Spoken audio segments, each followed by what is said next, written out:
Howdy, folks. It's deadline day. February 24th, 2020. I'm Michael Lagello. Eklund will be joining us in a moment. We're joined by Russ Cohen and Jan Levine and maybe a few other people throughout the next four and a half hours, whatever we decide to do. We're going to start with the breaking news regarding the Rangers, since we have a couple Rangers aficionados here.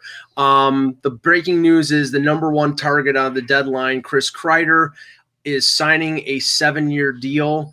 $6.5 million AAV. As I expected, Russ, it's front loaded and they spread it out over probably an extra year or so than they wanted.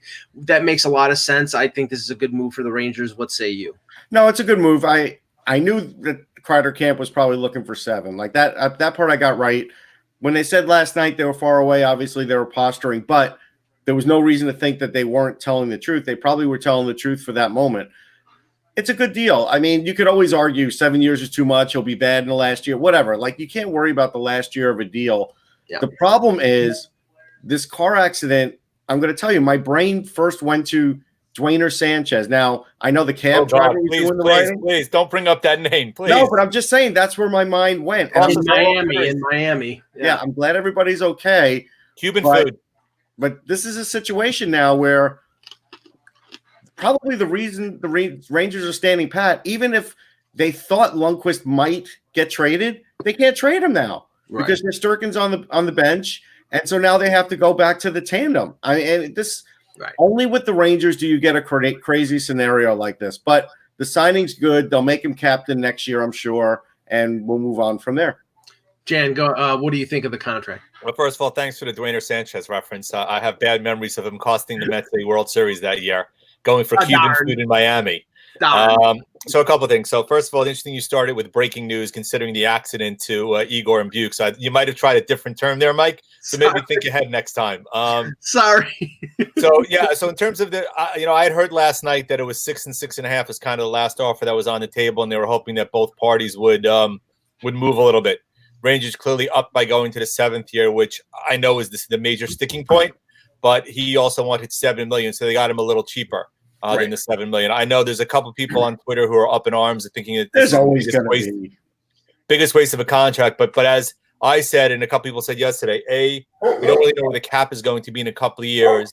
B, especially now if you factor in Seattle coming in and the potential of a new TV contract associated with it, which should probably raise the cap a little bit. So 6.5 is probably not a bad figure, especially when you look at a first or second line winger making that amount of money and a guy who's a proven playoff performer. The Buchnevich and Igor accident does have a material impact. One, clearly the KZB line had been rolling. I mean, Kreider, Buchnevich, and Zibanejad have been rolling. So this will set Buchnevich back. And even though he doesn't have any significant injuries, trying to play either through bumps and bruises like that, especially in a game like hockey, may sideline him for a bit. The Shesterkin injury, they're going to be very cautious with him, as rightfully so. I mean, they said he'll be reevaluated probably in about 2 weeks.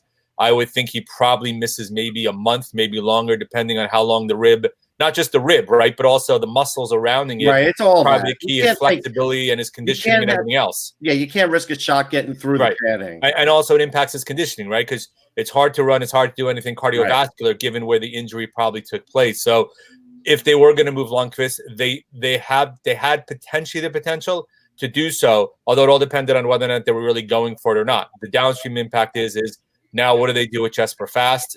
Because you don't know if he's going to be able to re-sign him anyway next year. Tony DeAngelo is the guy they have to figure out. You have Brady Shea, you have Brendan Smith. There's a lot of pieces that now have to be figured out with paying him $6.5 million over the next 7 years. They'll re-sign DeAngelo. I mean, the cap's going to go to around 83 next year, so they'll re-sign DeAngelo. I'm not really concerned about that. I think they should trade Fast. I think that's, I like the guy. Don't get me wrong.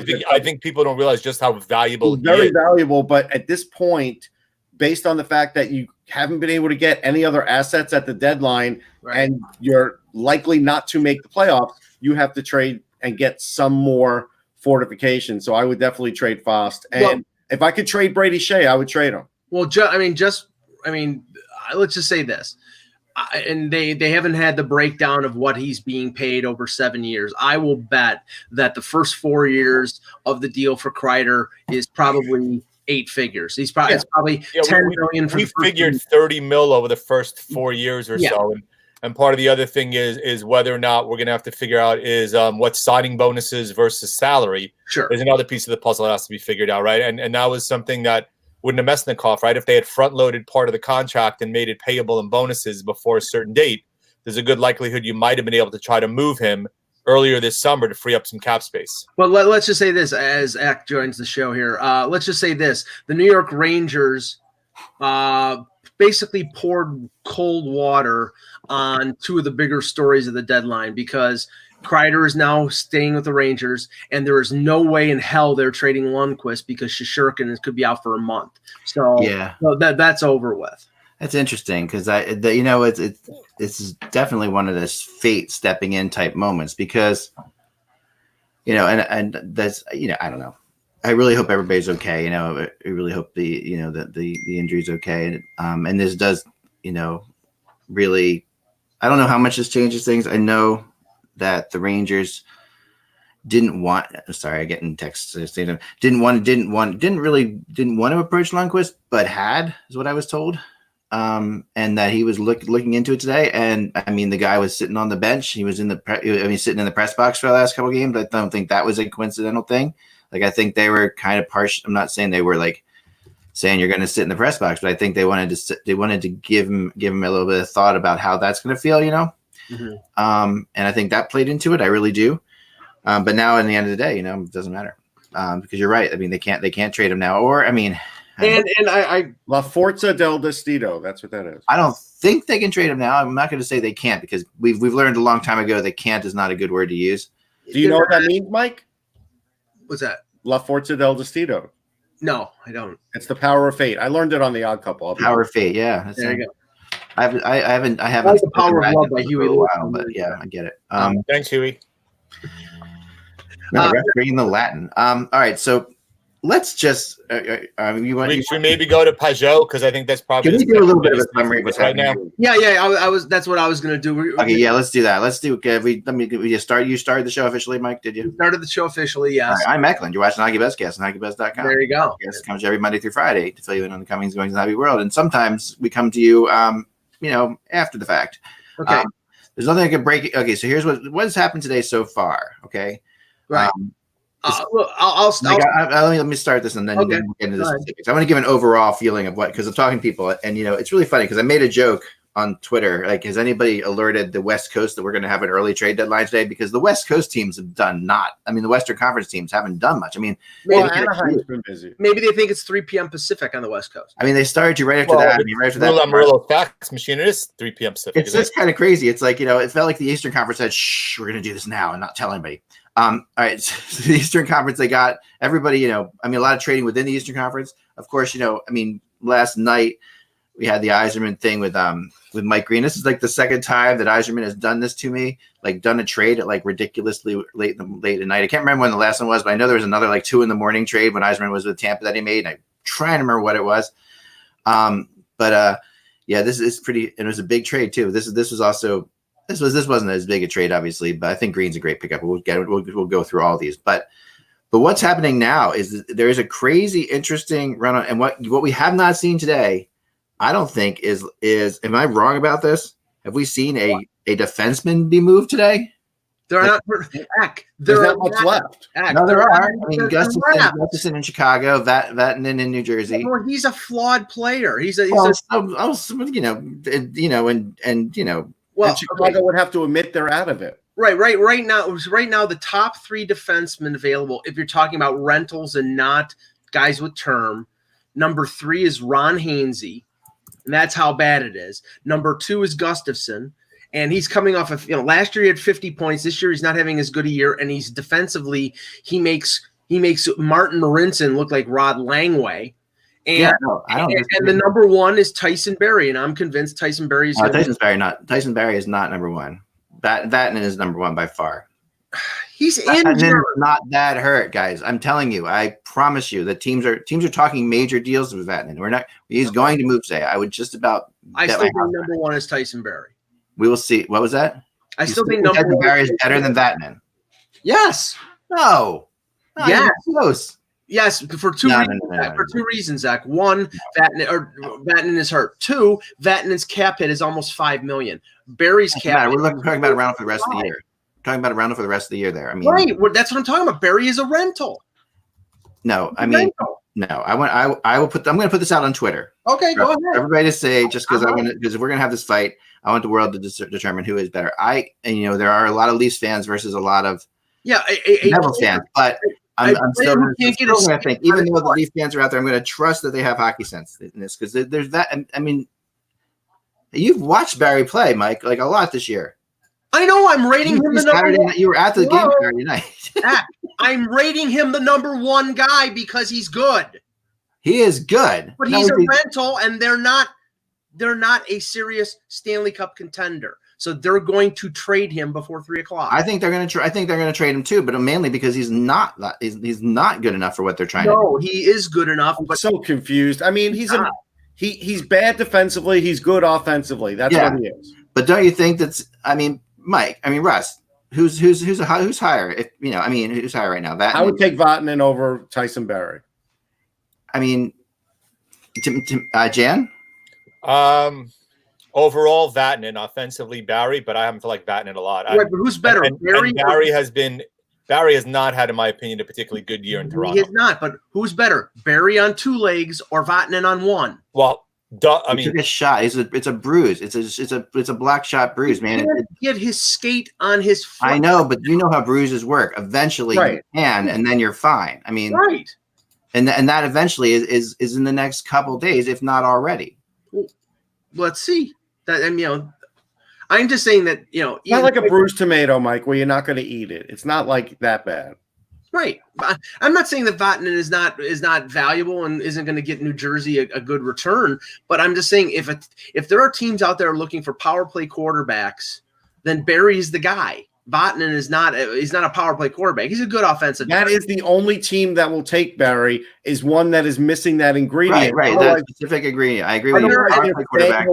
And reportedly, there are 3 teams in the same division that are interested in him. But if you're looking for that player, why not go a little bit further and go in for Gostisbehere? I mean, Gostisbehere is because Gostisbehere right now medically is not proven anything. Right. Well, he played one. He's got term, and he's He played one game in Lehigh, a marginal game. He didn't get any points. I'm not saying I'm really I agree. I'm not going to sit there and disagree with you on that. Look, I like Shane Gostisbehere. I'm just telling you, if you're a team wanting to trade for him, you can't be you are concerned about his medicals right now. Well, the moves that Philadelphia has made clearly indicate to me that they're not going to move Gostisbehere, because if they wouldn't have gone for low cost options like Nate Thompson and Derek Grant if they were going to trade Gostisbehere to get a bigger center. They're at least have numbers up the middle with Grant and with Thompson that they cover themselves. I mean, look, Derek Grant has size and toughness.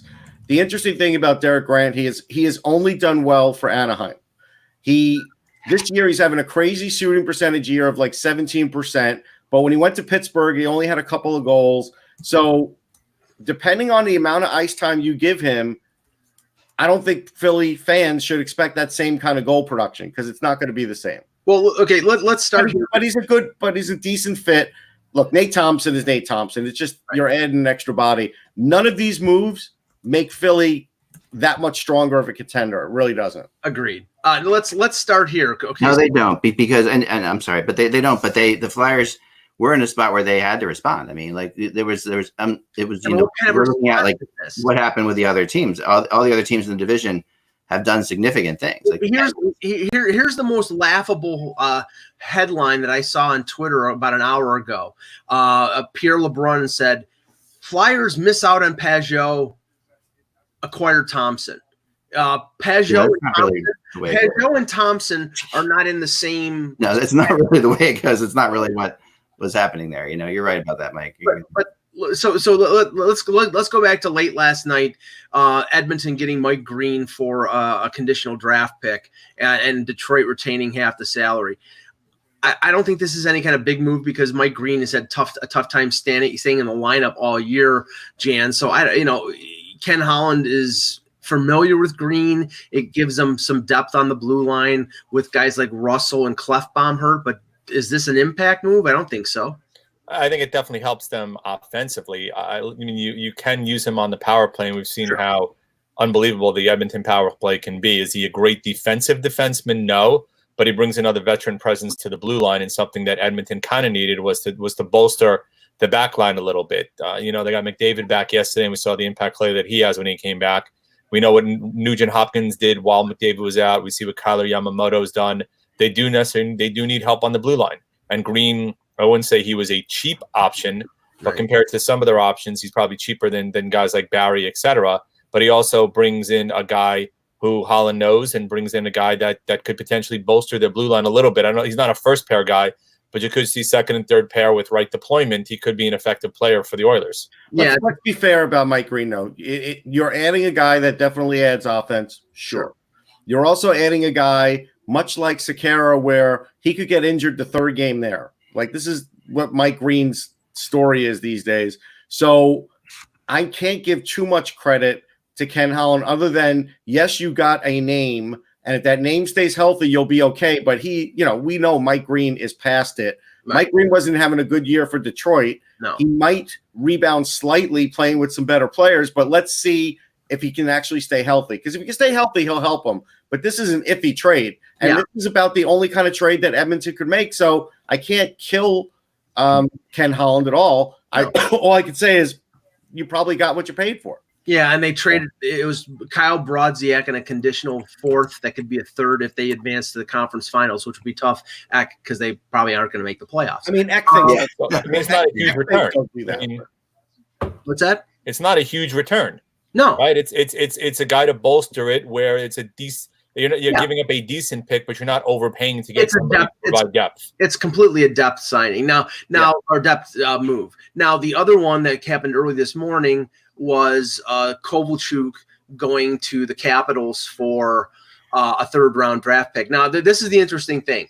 Kovalchuk was given the option of going either to Boston or Washington. He chose Washington because he's buddies with Kuznetsov and with Ovechkin. Which is interesting in and of itself. Can I stop you for a second? Yeah, go ahead. Because way back when, when Kovalchuk was out there rumored to be going somewhere, there was a lot of people who speculated that he was going to go to Washington because of Ovechkin, right? This is way back. I'm talking back in the Thrashers days before he was moved to New Jersey. Yeah. And at that time, I did some research into this and found out that there were essentially two schools of Russian players that kind of the group together, and that Ovechkin was on one side, Malkin and Kovalchuk were on another side, and that they got along because they're teammates in their Team Russia, but they really weren't close. Like, it was a matter of there was a definite divide between those sides. So maybe that's gone now. Maybe who cares anymore? But that at one point was a factor in this whole thing. So like Kovalchuk now is, I guess, fine. I'm sure he's fine, but I'm just saying I always kind of found that interesting because you just assume they're Russians. They're going to be like all Russians are going to like each other or whatever. There was actually a divide in Russian hockey between these, and like Malkin was leading one group and Ovechkin was leading the other. And Kovalchuk came on Malkin's side, is what I was told at the time. So, well, okay. So clearly now that's not the case because it might be. So who knows? Right. They could still be there. Doesn't mean they can't play together. But the interesting thing, Russ, was that Kovalchuk was given the option by Bergevin, and that he was complimentary to Bergevin after the trade for giving him the option, which I'm sure all this is laying the groundwork for Kovalchuk coming back to Montreal next year when they Actually, Mike, can we hold off on this for a second because Karen is going to join us in a second for this Kovalchuk talk. I would like to bring that on. I apologize. I don't mean to. Oh, Corinne, you mean? Corinne, yeah. I don't mean to interrupt. I'm sorry. I just she is going to come on shortly for just a little bit at some point. Okay. So I was she can come in for a few minutes. Well, I'm just trying to go chronologically. No, continue with the trade. We'll get her thoughts when you come on. Continue on your train of thought. Sorry. But no, but Russ, first of all, it's a sort of a little bit of a stab at the Bruins because it could have helped their arch rival in the division that he decides not to go there. But I really think that Bergevin sort of laid the groundwork here for, him coming back in the summer. I agree. I think it was interesting how Eric Engels wrote this just touching piece on how good a guy Kovalchuk is and how nice he's been. And Yeah. For 15, 20 games, he's really nice when there's nothing to worry about. There's nothing on the line. That's great. I think Boston dodged a bullet because I think that was a bad fit. Yeah. And I think that's something where that's a better thing that they didn't make it. I think he has the best chance of succeeding in Washington. But the only problem with Washington is the expectations are going to be high and the pressure is going to be great. And he hasn't been the greatest playoff performer, so we'll see. But Ovechkin is going to put a lot of pressure on Kovalchuk. He will. There's some news here about Eric Gustafson maybe being traded to Vegas. I'm just looking around. I don't know if you can. Well, there goes the Hawks season then. Right, and that's the thing. That's what's doing it. Yeah, I'm looking into it. That's it. Okay, Jeff. I'll look into it. Not the fact that they're just a complete train wreck. Should we go to Peugeot? Yeah. Well, no. So yeah, after Kovalchuk, let me see here. Just wanted to. Nemestikov going from Ottawa to Colorado for a 4th round draft pick. I think that's a basic depth move there for the Avalanche. Any thoughts on that, Jan? I mean, the interesting part is that Nemestikov, I think, went from more when he went from the Rangers to Ottawa at the beginning of the season, and a lot of people gave the Rangers a little bit of lip because they didn't get enough for him. Or my big argument is why they didn't do it in the offseason. But interesting that Colorado does get a winger, not really an expensive winger. I think it'll help a little bit, but not the winger that everybody expected. Clearly, Kreider is the guy that everybody thought Colorado was going to be in on, though we've seen that Sakic doesn't like moving high draft picks. So I still think Colorado does need another player. You have Kadri out. We don't know when he's coming back. You have Mika Rantanen out. Don't know when he's coming back. I mean, between the pipes, clearly we know that Grubauer is out, although Francouz was the number 1 star of the week, and he was very good. So they definitely need help up front. I think Nemestikov helps a little bit, but I do think they need to get another forward up front. I'd be surprised if the only goaltending move they make is this minor deal that they got Michael Hutchinson. If you know all so well, Mike. What's that? You know all so well about Hutchinson. Well, no, I'm just saying he's at least played in the NHL, and that they want a body. He's a body. I mean, Craig Billington was high on Francouz. They probably feel like they could get some mileage out of him. So that's why Hutchinson is the only goalie move they're making. That's fine. Even if they asked for Lundqvist, obviously Lundqvist didn't want to go, so it didn't matter. I think Nemestikov fills a hole. I think he does, and that's good for that. Yeah. Colorado could make nothing yet with Gustafson, from what I'm texted back from. The other piece of part was we just don't know how long Rantanen and also Grubauer are going to be out, right? I mean, they announced when he was first hurt that we'd find out more about Grubauer late last week, and we have yet to hear any updates post-injury. Well, okay, let's get to this one, because as soon as I saw the haul that Pierre Dorian made, okay, I just have to say this. I have all the respect in the world for Lou Lamoriello. He's won Stanley Cups. He's one of the greatest general managers in league history. But he is out to lunch on this deal. And I'll say this. Going back to his days in Toronto, when the Leafs were not a Stanley Cup contender, and he wastes 2nd-round picks to acquire Brian Boyle and Thomas Buchanan in consecutive years. This is along the same lines. Now, I don't know whether the Islanders are going to re-sign Pajot. I would hope that they would, based on what they gave up. But they are not a Stanley Cup contender, and he traded a 1, a 2, and a conditional 3 for Pajot, who's having a career year. It's nuts. It's friggin' insane. Russ, go ahead. Okay, so I don't think it's insane, and I'll tell you why. Like, I was on New York radio yesterday, and when I got off, I posted on Twitter too that I felt like it would be Pajot most likely, or Athanasiou, but I thought Pajot was the fit there. Yeah. And I said Lou has to get him at all costs. They're building a new arena. The attendance stinks. They've got to spark the fan base, and he probably had a lot of competition, and that's what the price went up to, Mike. But I did say Lou has to push all the chips in, and Lou did it. So I have to back you. Guys, one quick breaking trade, and we can get back to it. Danton Heinen to Anaheim for Nick Ritchie. Oh, boy. Boy, that's a bad trade for Anaheim. There's a Bruin player for you. Richie's going to flourish. He's going to do well for the Bruins. I don't know what Anaheim's thinking. There's Boston's answer to Tom Wilson. Yep. Jesus. That's Don Sweeney keeps doing it. I keep hearing Florida and Kapanen guys, but I also keep hearing No, Florida and Vatanen. Vatanen and Kapanen are gonna be a death of me. Sorry about that. Yeah, no. All right, because it was Sammy Kapanen. Yes, I know. Now it's Sammy Vatanen. Just think Kasperi. I know Casper Kapanen, but I still like. I'm getting back to it. Yeah, getting back to it. On Kapanen. Florida and Carolina. There's a lot of teams still talking to him, but Florida and Carolina are the two. I think I have heard Florida more than anybody else today with Kapanen, or Vatanen. So I'm gonna stick with that for now as my prediction for what it's worth. But it could still go anyway. That's okay. But go ahead, Russ. No, I mean, this is something where Ledecky probably said to Lou, we have to do something here. We've got to make more money this year. We've got to pull in season ticket holders for the arena. We've got to excite the fan base. This is exactly what he did, Mike. So that's the price. Well, you may be very well right, but let me ask you this, Jan. They add Pajot. Their goaltending tandem is Varlamov and Greiss. Do they have a chance in hell of beating Pittsburgh or Washington? You never know what happens come playoff time. I mean, Varlamov has played very well lately, right?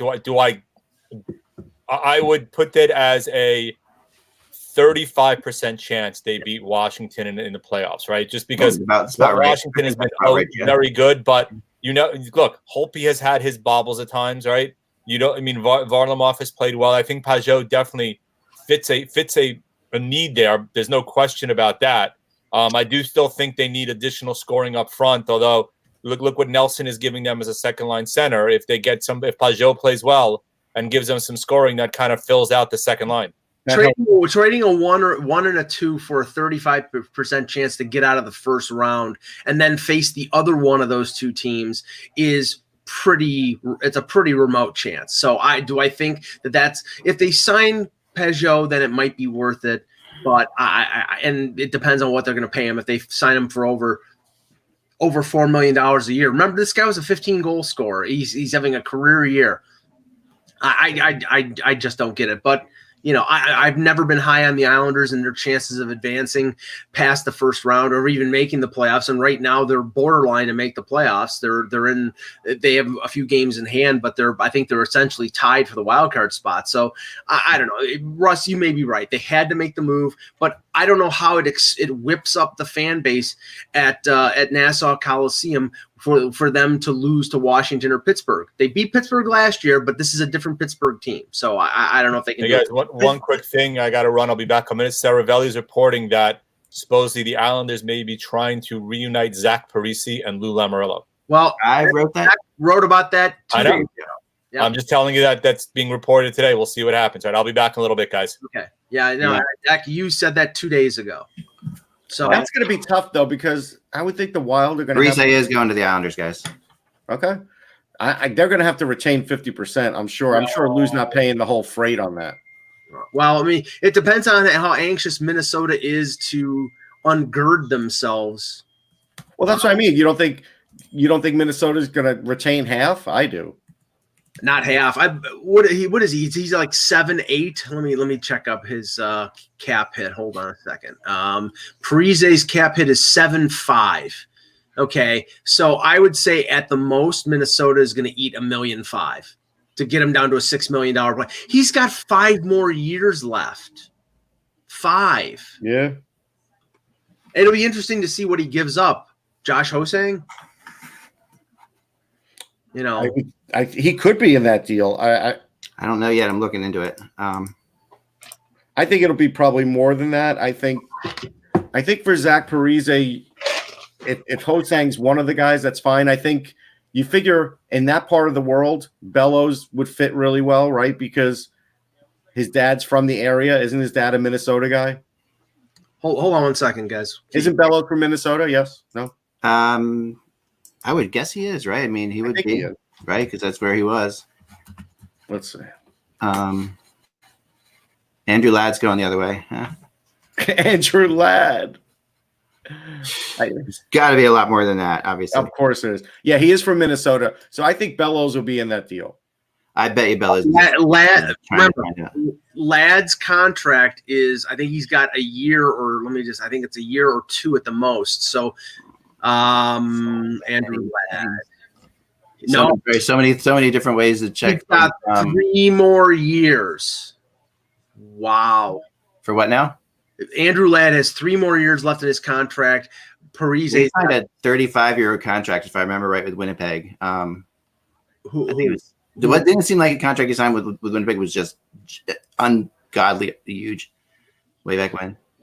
Yeah, but that whole signing for Ladd was a big mistake for the Islanders. We knew that. Well, it was Winnipeg. It wasn't Winnipeg who signed that deal. Winnipeg signed him to the deal, but the Islanders getting him was a big mistake. I thought he signed as a free agent with the Islanders. Yeah.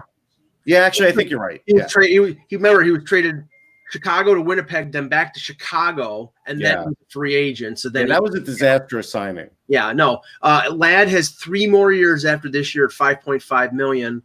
Parise has 5 more years at $7.538 million. But as was pointed out, the money being paid out, I'm just checking right now with Ladd. I think Ladd, it's $4 million, $4 million, $4 million the last 3 years, whereas Parise over the last 5 years, it's 6, 6, then 2, 1, and 1 the last 3. But you got to also remember, Zach Parise's deal is one of those cap or capture deals. Right. He could screw Minnesota big time. Yeah. If he retires early. So which could happen, yeah. Could happen. So for sure. I'm gonna be very interested to see if it's just a 1-for-1, and if that's the case, there's definitely more to this, guys. There's more to this. Yeah, I mean, what is? Eck, you got to change that tweet. You put Kapanen instead of Vatanen. Oh, damn it! I'm such an idiot. Come on, Eck.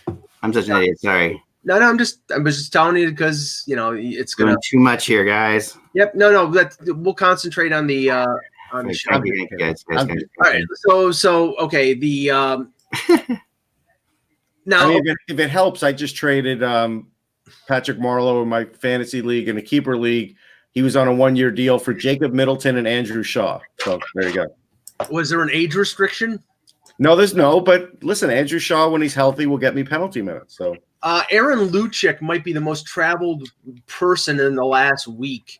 He was traded between Toronto and Ottawa a few days ago in a minor deal, and now he's been swapped to Montreal, or actually Laval, for Matthew Pekka, who a couple years ago looked like a pretty decent, I mean, I saw him play for Syracuse. I thought he had a couple cups of coffee with Tampa, and then Pekka showed a little bit. It's inconsistency. That's the issue with him.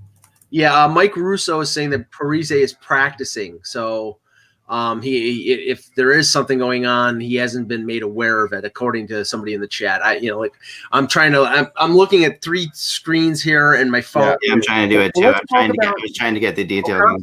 We'll talk. Let's talk about the Carolina deal that went down. Yeah, okay. Now a couple weeks ago, I have to give Elliot Friedman full credit on this. He was the one who first broke that for some reason the Florida Panthers were looking to move Trocheck. And I think what we all said was, well, this is typical Joel Quenneville, a good player who doesn't fit in the Joel Quenneville system, and that eventually he's going to get moved. I'm really shocked, Russ, that they did move him in season.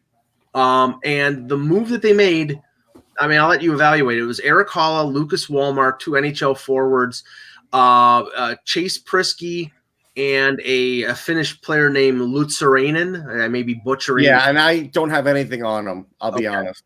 I don't. Yeah, but what are your thoughts on that deal? It's a lot of players. I think it fills certain roles for Florida, though, and I think they really did need help. I mean, Walmart was having a really good year.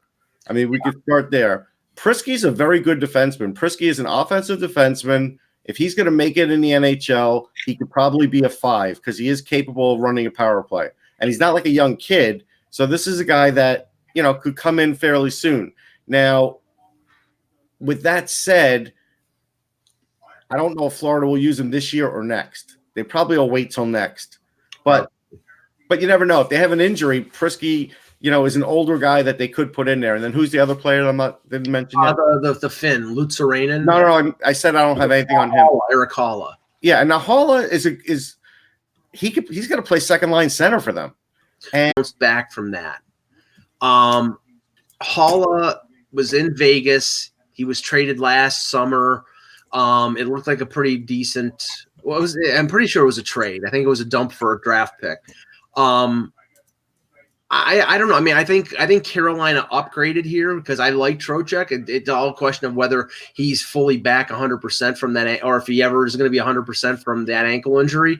But I look at what happened, and we're not going to talk about David Ayers because everybody else has. The field goal kicker for the Eagles. Yeah, there you go. That's David Akers. Oh, sorry. Yeah. He was a star on Green Acres. No, but Carolina loses Brett Pesce to long-term injury. They lose both their goaltenders, Reimer and Mrazek, to injury. Right. Reportedly, Mrazek has a concussion. It was a lower body injury for Reimer. They called up Nedeljkovic and Forsberg from Charlotte, but they have to desperately try and do something to upgrade that. Right, they're probably going to have to add. If they don't go after Craig Anderson or one of the, if they don't upgrade that, they're going to have another disappointing playoff. I agree, and so they have. They have. I'm surprised that they made that move in terms of trading prospects and players on their roster to upgrade at center, where I didn't think that they really needed that much of an upgrade. They have. They're trying to hit a home run here, right? That's clearly, what they're trying to do, and maybe there's some contract issues with some of the other players that they weren't going to be able to sign them. Maybe even Prisky. They looked at. How is the UFA? Mike, could you check your text? I want invite Kareem. Karen. Now here's what I want to say about Haula. I did look it up. He's at a 53.9 faceoff percentage, and that's really good. And I think Quenneville at this point would take the better defensive center who's got a little offense and a guy that can win faceoffs over a guy who hasn't fit into his system. I think that's where the Eric Haula thing, I think he is the key part for Florida, really. Yeah, no, I think he is too. And you know what I like about this deal, though, honestly, Russ, is Trocheck, talking to people in Florida, they're just like, he has been absent. He has been absent. Yeah, I don't know what's happened because he's every which way. When you talk to guys, he's not, even when he's in the locker room, he's just around the team. He's just not there. It could be the injury holding him back because he used to be an all-effort guy. Yeah, and it's really bizarre, and I agree with you completely. So it's fascinating when you think about there's no question that this is something that is the stream working for everybody out there? We're saying if you're having problems, refresh it. I think we're getting a bunch of different things. Okay.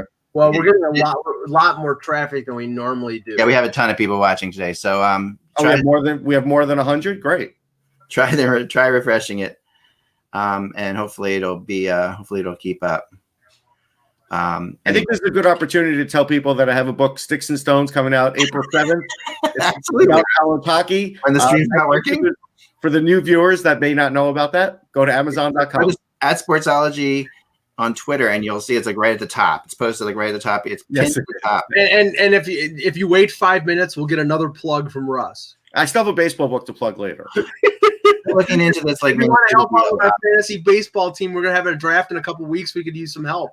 Yeah. As much as I want the deal that I said could happen a couple days ago with Parise to happen, I still have not gotten confirmation from my sources that it has. Yeah, and I haven't seen the There's probably some last minute details on that. The weird thing about that, Russ, is this is a Lou Lamoriello deal. And that concerns me quite a bit. If as far as wow, it'd be great if this happened. I'm really concerned. Yeah, Lou is going on reputation here, and Parise's having an excellent year. I've said that all year. He's looking in the short term for this one. He is. Yeah, no, he is. If he does this deal, but like I said, if it doesn't happen, TSN says it's happening. All right, cool. Thanks, I appreciate it. Because we don't have TSN. I obviously can't watch TSN and what I'm doing at the same time. I am. We are joined by the great Corinne Haynes. How you doing? Hello, I'm pretty good. Thank you. Yourself? Fantastic. Thanks for jumping on today. We really appreciate it. That's all right. No worries. This is good. So. Can we get your thoughts on the Kovalchuk trade? Because I know you were texting me last night. You were a little bit upset with Canadiens fans and the reaction you were getting. It's just ridiculous because when they signed Kovalchuk, everyone just fell in love right away with him, not even giving a thought to the fact that he was playing well with the Habs on the first line because there was a spot on the first line. But as soon as the injuries stopped and Gallagher came back and Kovalchuk had to be moved down to the third line, then you saw that, hey, this guy is 36 years old. Yep. So what do you expect from him? I mean, I know. and people were still wanting to sign him. I'm like, he's 36. Look to the future, not the past. Let that guy go. Do not resign him for next year. It's just going to take minutes away from your youth, and you really don't want that. Well, anyway. Corinne, this is the thing I don't understand. It's like, and I understand rabid fan bases because I cover the leagues. Yeah. You know, you have a fan, and there are other delusional fan bases out there. The Montreal Canadiens are not making the playoffs. No. I don't think the Buffalo Sabres are making the playoffs. But no, but they did a trade today. I'm very happy about that. We'll talk about that. Well, my point being here, you can sign Ilya Kovalchuk in the summer. Right. You got him. He was a lottery ticket that you picked up off of the floor and won $25. So, excuse me, go out to the Outback Steakhouse and get yourself a friggin' New York strip with that $25. You get a third-round pick for a guy that you picked up off the scrap heap. Why in the hell wouldn't you do that when you're not a playoff team?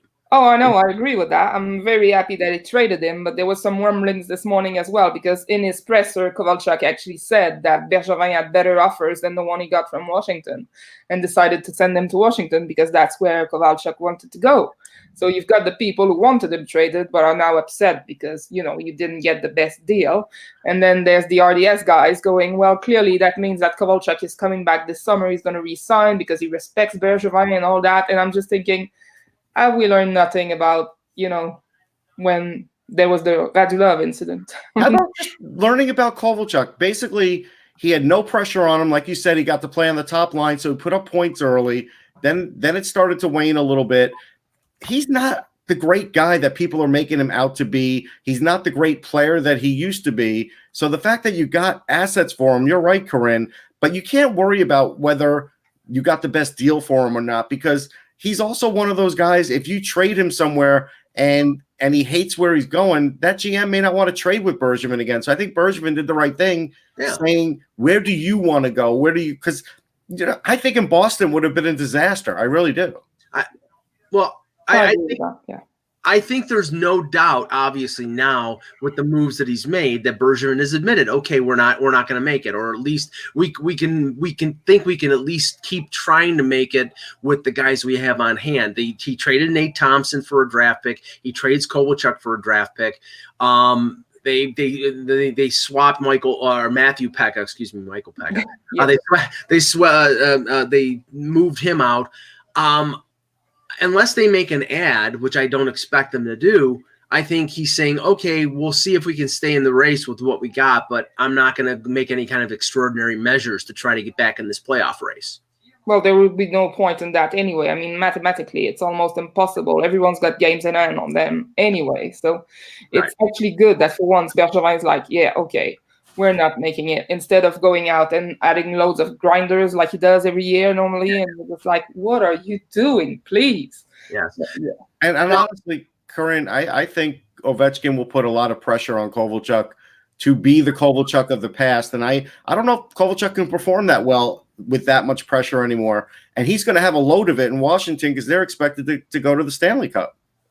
Well, you know what? I hope for the guy that he does perform well. I mean, he did say he came back to North America to try and win the cup. Well, there you go. You've got your chance there. You didn't have it in LA. You didn't have it in Montreal. You've got it in Washington.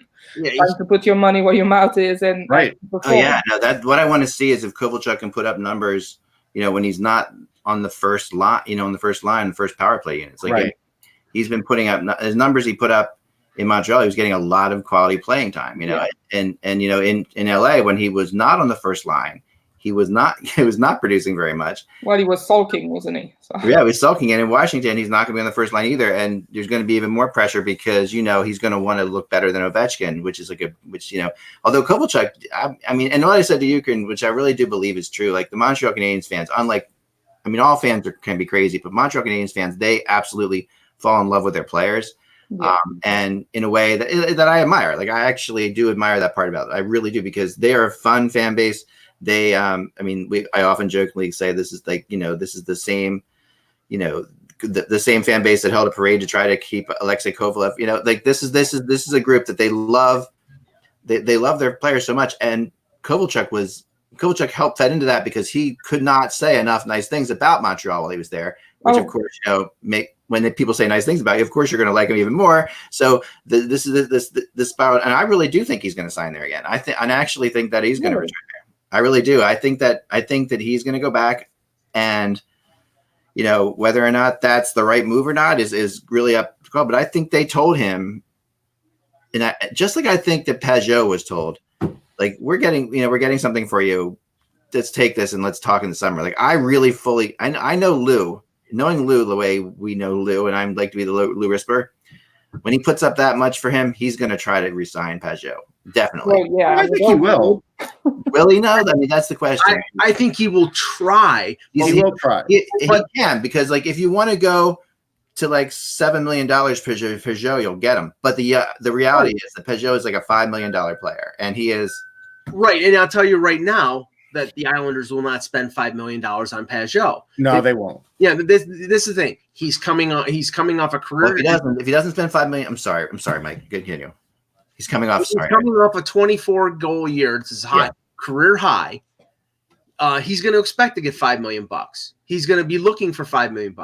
And we know Lou, and he won't give him $5 million because it was 1 year. So in that instance, again, he's trading premium draft picks for a rental. And if he gets him signed and he gets him signed to a reasonable deal, then it's a good move because you get a player that you can keep. He's a Barry Trotz type of player who can play two-way hockey.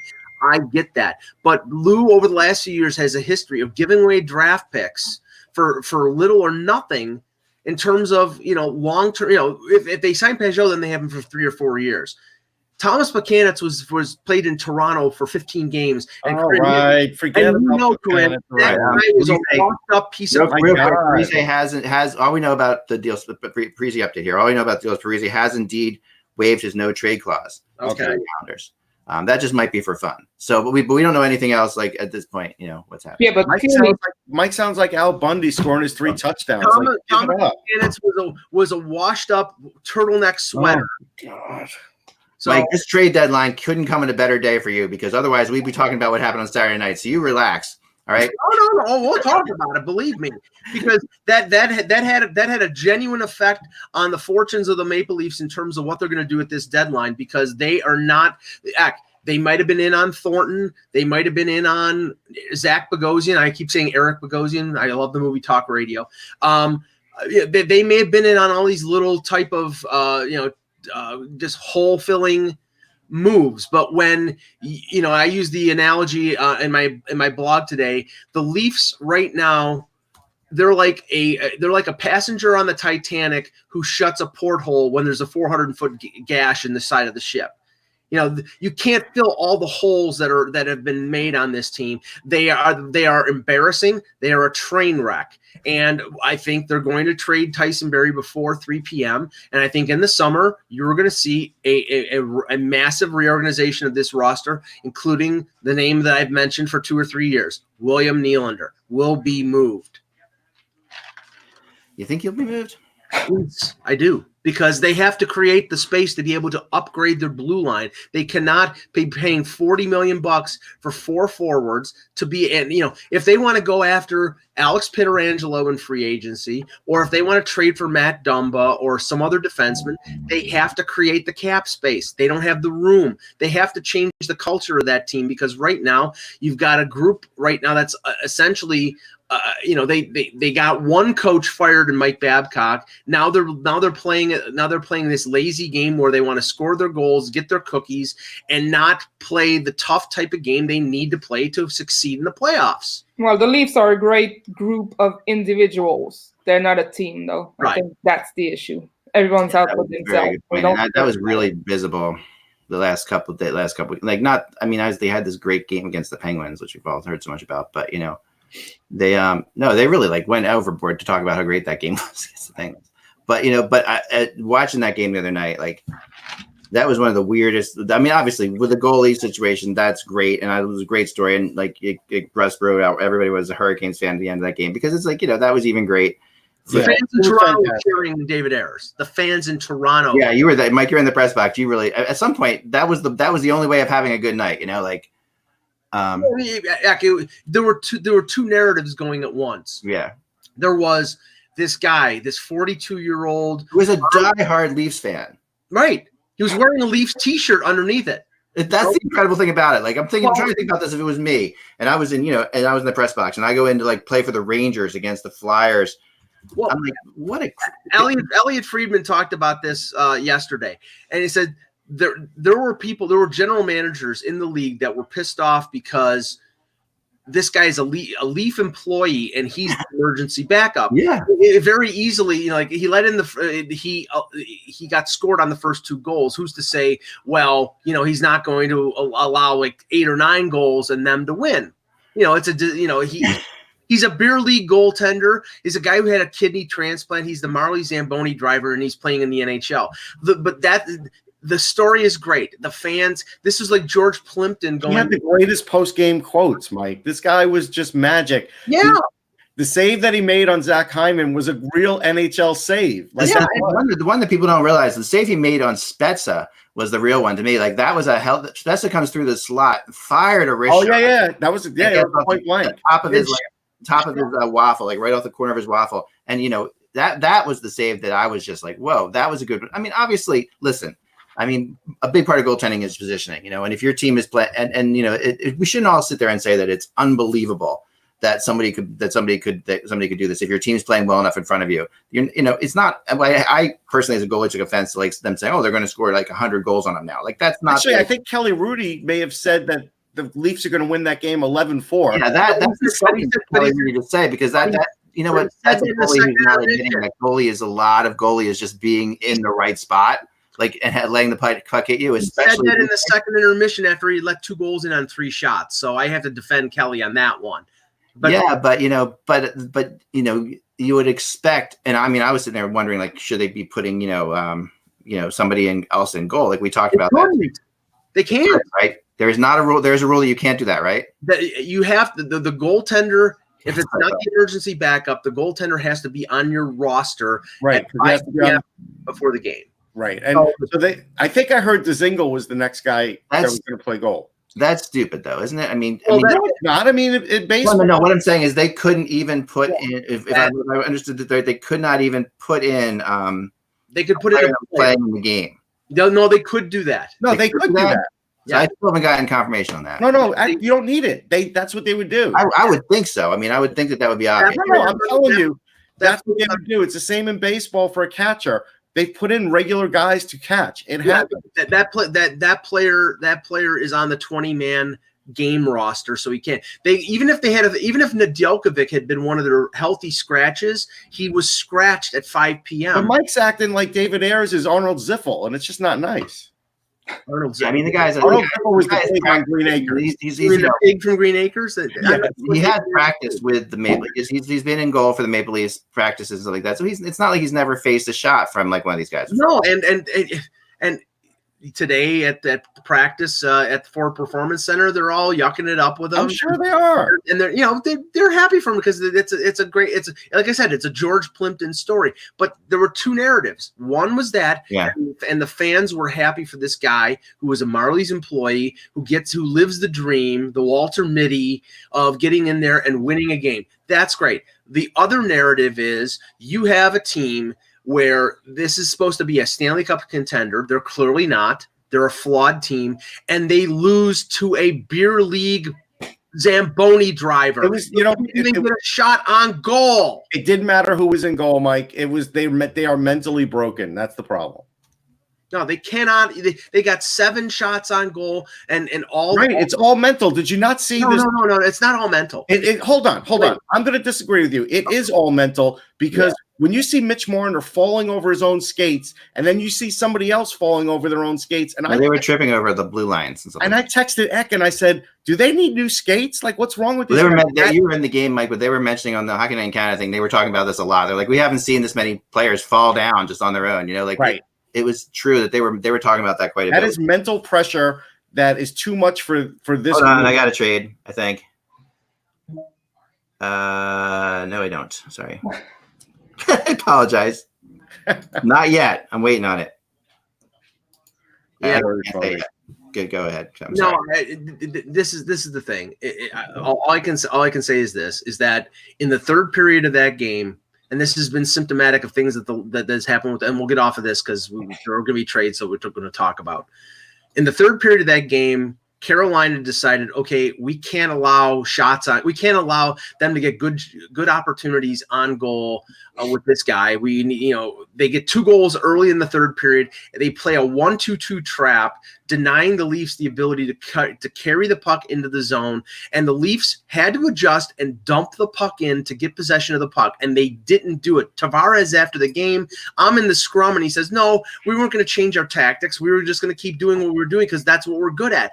Well, that's the problem. The problem is they didn't adjust their tactics. And because they didn't, they lost to a beer league goaltender. Sure. So I want to mention a couple of the good things. So as we thought, the Hurricanes players did give him some undisclosed cash, which we figured they would. So that's nice. Apparently, players never give me undisclosed cash. I want to throw that out there. I've been around a lot. Apparently, with the advent of the shirts that they created for him, he's going to get to choose a charity that he wants to give some of the percentage to, and he's going to get some money out of it too. So that's nice. So good for the Hurricanes with that. And Rod Brindamore gets it. His post-game speech was fabulous. Awesome. He included Ayers in it. He pointed at him. He knew how important that win was. It's like, how do you like? My admiration for Brindamore has always been high. I mean, we all know him. We've been around. Well, mine is too. He's incredible. I mean, he's always been like that. He's always had but he has gone to another level as a coach, like as far as his ability to put things in. It was so beautiful. It's such a perfect. It's like you're talking about like 4 or 5 sentences. Like that's all it was, and it was just flawless. It was great. You got to see it if you haven't. Mike, you want to talk about your gray shirt? Is that? Yeah, I was going to say it was trade deadline, so I had to wear. It's not gray. It's sky blue. Is it? It doesn't look. No, it is not. Thank you, Kurt. Maybe colorblind, Mike. It's possible. No, I think that's a blue sky in Toronto. I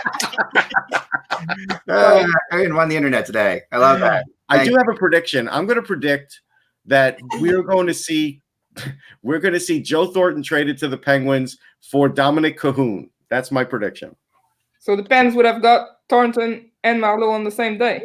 I do. That's what I think they're shooting for. I do like the arms race that's going on in the East right now because look at it. It's all the East. We could talk about all these things happening in the East. But let's put it side by side here. Yeah. Boston adds. We still haven't if we've had confirmation on the Ritchie deal. They've added Nick Ritchie and Kasha in the last week. Now Pittsburgh has added Patrick Marleau as a veteran guy along with Zucker. Yeah. Washington has added Brendan Dillon and now Kovalchuk, and Tampa Bay has added Bogosian and Blake Coleman. So these teams are loading up. I mean, and if you watch that Pittsburgh-Washington game on Sunday, these playoffs are going to be very entertaining. I mean, Dillon throwing haymakers at Malkin, that was a beautiful thing. I mean, this was really rivalry. He's like, damn. I know. And you know what you gotta like about this? The Metro division wasn't a strong division before all this happened. Like they haven't, I mean, but it had the potential. It did.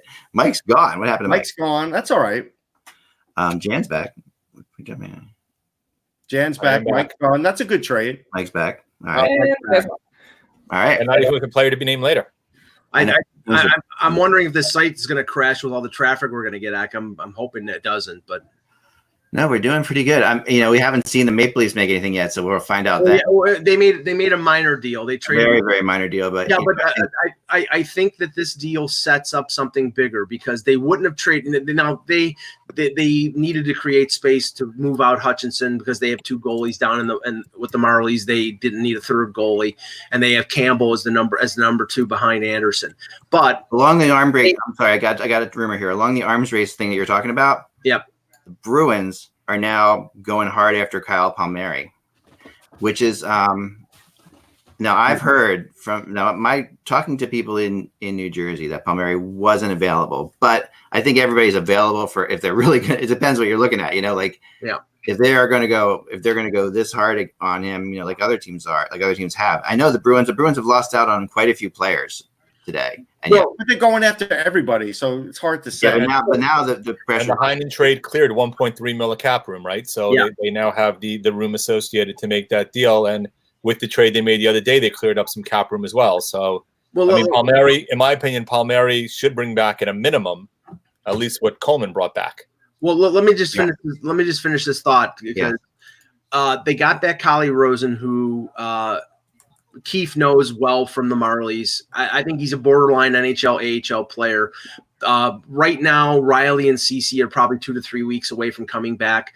So they bring in a guy who Keefe can play in the top 6 at the NHL level if they trade Barry, which I think they're going to. That's, I think, the motivation for this deal.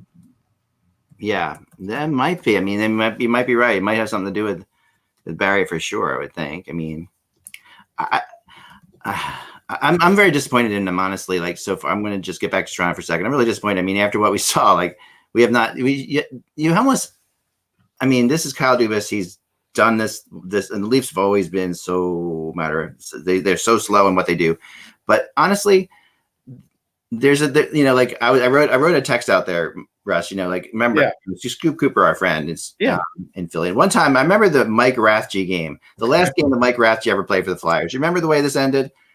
You had to remind me because I remember seeing it was horrible. Rathje iced the puck like wrongly with like no time left and we could have easily done it. And the other team scores to tie the game, and off of like Rathje's leg or something like that. Oh yeah, I do remember that horrible thing.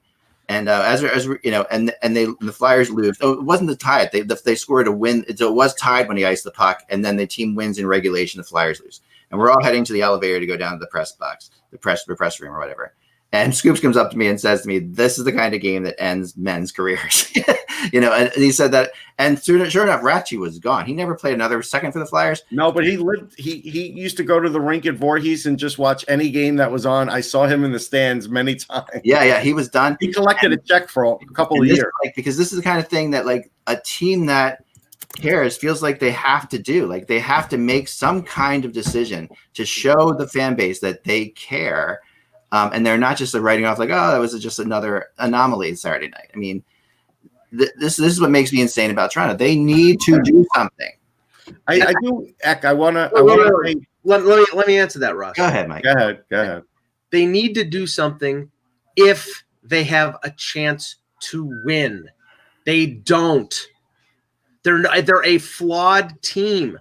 They are not one piece away from being a Stanley Cup contender. They're 4 or 5. So why do you waste more assets when you're not even close? Lou Lamoriello. You're wasting years. You're wasting years with Matthews. You're wasting years with Zagaris.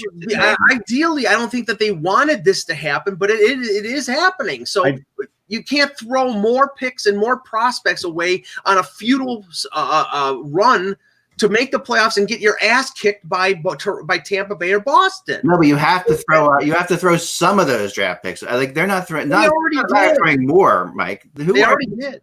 Now they have to recoup some of them because they're not. They're barely going to make the playoffs, and if they do make the playoffs, they're going to lose in the first round to one of those 4 teams. So they should trade Tyson Barrie for, if they can get a first round pick for him, that would be a great move. I think that's a very distinct possibility. And by the time that player is good, Tavares will be gone, and this thing is like it's just this is like an endless death spiral of a circle, and it feels. I don't know if they were my team, I would be absolutely out of my mind. I mean, I would. Speaking of out of their mind, I want to pay homage now to some of the phony pranksters out there who try and mislead all of us. There's an NHL Flyers with 2 S's saying that Roman Josi was traded for a 2021 first-round pick and Shane Gostisbehere. Yesterday, there was a Pierre LeBrun with, like, if you look at the tag, the handle, it's like a LEBRUHVN. Like there's like 6. There have been a ton of Eklunds over the years, like where they spelled EK like capital. They're even trying to redo the check marks, but like some of them come out halfway. Some are white. These guys are clowns. This is the funny thing. Our good friend Mike Commodore on Twitter, the last couple days has been including the hashtag insider with the extra R. I think we now know who it wasn't. Alexander Daig. It was that redheaded bearded clown. Neither of them. Anyway, that's just a. Oh my gosh! Beware of false prophets, as they say. This is what you get right about now. This is the day, man, and they've been doing it for a week now. Oh, it's really flying around today. Like it's virtually insane. Now, can I want to also give credit? One more thing, Mike. Yeah, I want to give credit to Jeff Carter, whose LBI has magically carried himself through the trading deadline. Even when I said that yesterday, Dennis Bernstein retweeted that. He's going to play like the next possible game. Yeah. Can I offer my early nominee for most puzzling trade of the deadline, and that is the Buffalo Sabres acquiring Wayne Simmons for a draft pick when the Buffalo Sabres are not really even in the race. I love this trade. But you know why that trade? Yes, this is why this trade was made. I think Jason Botterill was told by ownership that if you make the playoffs or your job is toast. And right. And if that's the case, then I'm sorry. The price is a 5th round pick. They have the cap space, but Jason Botterill better get boxes and start moving because his job is already toast. This team is not good enough to, they barely beat a Winnipeg team on Sunday that it was in the second of back-to-back games that Russ saw on Saturday and said they had nothing against Philadelphia and they had less than nothing against Buffalo and they won late on a Kyle Oposo goal. The Sabres make the Leafs look like a complete team.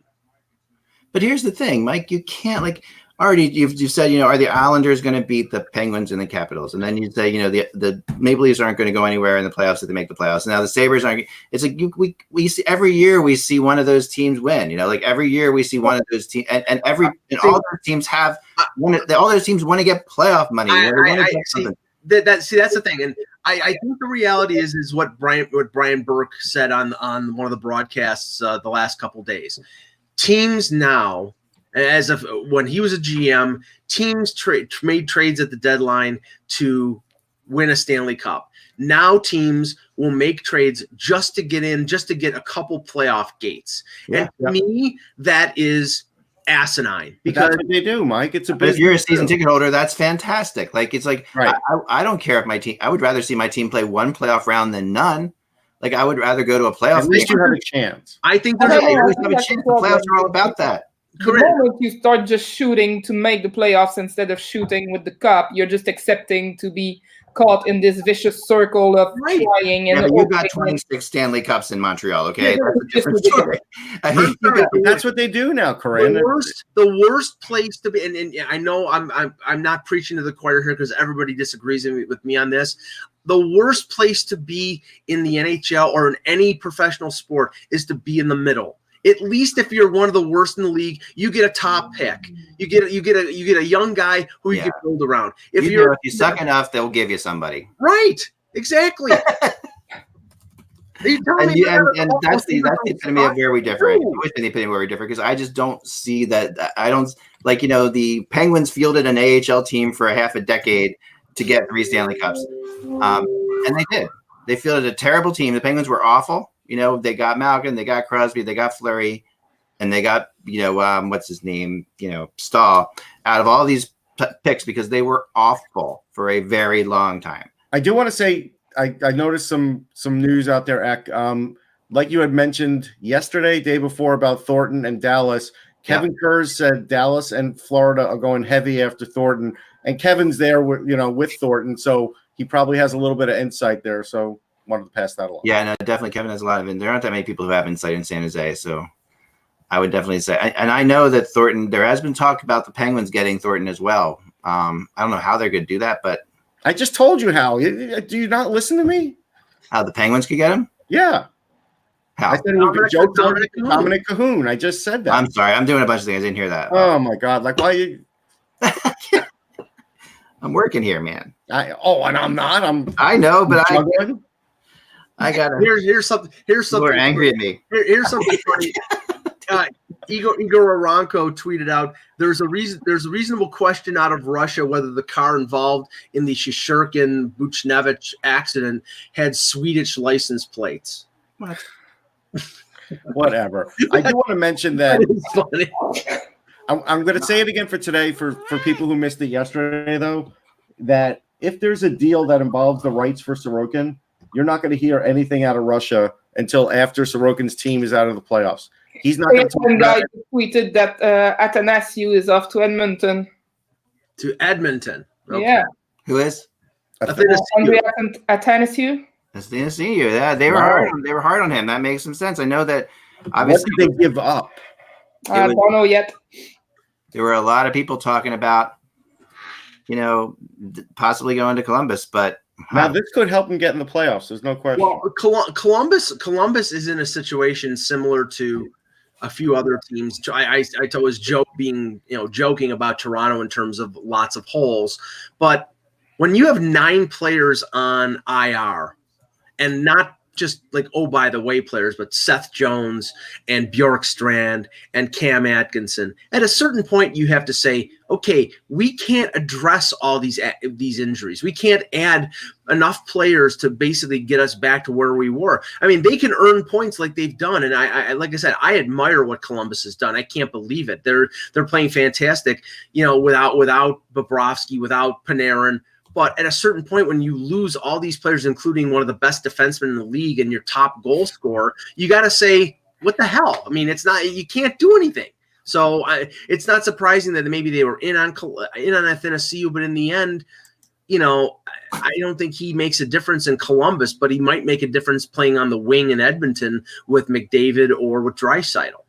Yeah, this is where we talked a lot. I talked a lot about this about Edmonton and Athanasiou just because it made some sense. But we were really surprised. I'm really surprised by one thing of this deal, and that is that Ken Holland, who had Athanasiou in Detroit, made this trade. Because there was some talk about that. Like I know Kevin, I think, came on the show and said he didn't think that he would do that because was it Ken that didn't like him, or was it somebody in scouting and development? No, it was. I don't know. We don't know. But Kevin came on this show. I don't want to misquote him, but I also talked to him. No, it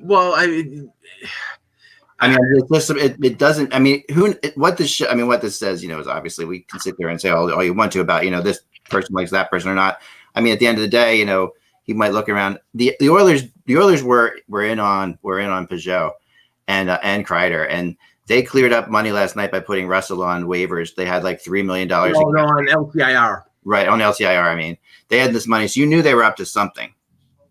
But I thought they were going to end up with Mike Hoffman. That's who I thought they were going to end up with. But at the end, I don't think Hoffman's moving. Yeah, I would have to say if Florida piggybacks the trade of Trocheck with another trade of Hoffman, that they're giving up because they're not going to trade Hoffman. Yeah, they can't give up that goal scoring. So I mean that, but as for Athanasiou, I mean, yes, he's like minus 1,000. It doesn't matter. That doesn't really matter because Detroit is a historically bad team.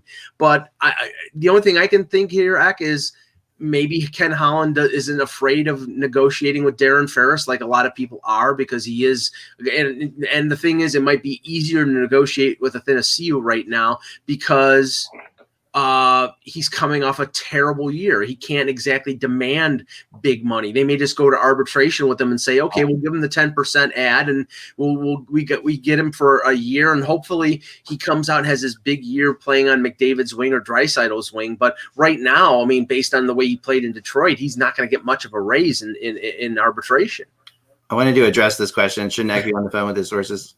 I don't know if you guys have heard of texting, but what do you think I'm doing here? Why am I not hearing anything Russ is saying? Sorry, just throwing that out there.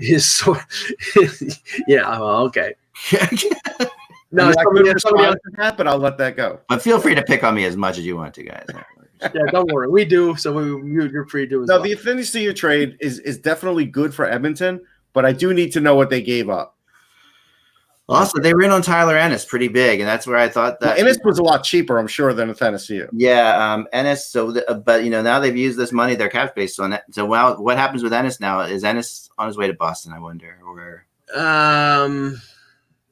Ennis is only $800,000. That's the thing. It's like Edmonton could conceivably flip a contract to Ottawa just to get him. So I think it's still possible. Yeah, I think maybe Ennis goes to one of those West Coast teams, like maybe Arizona.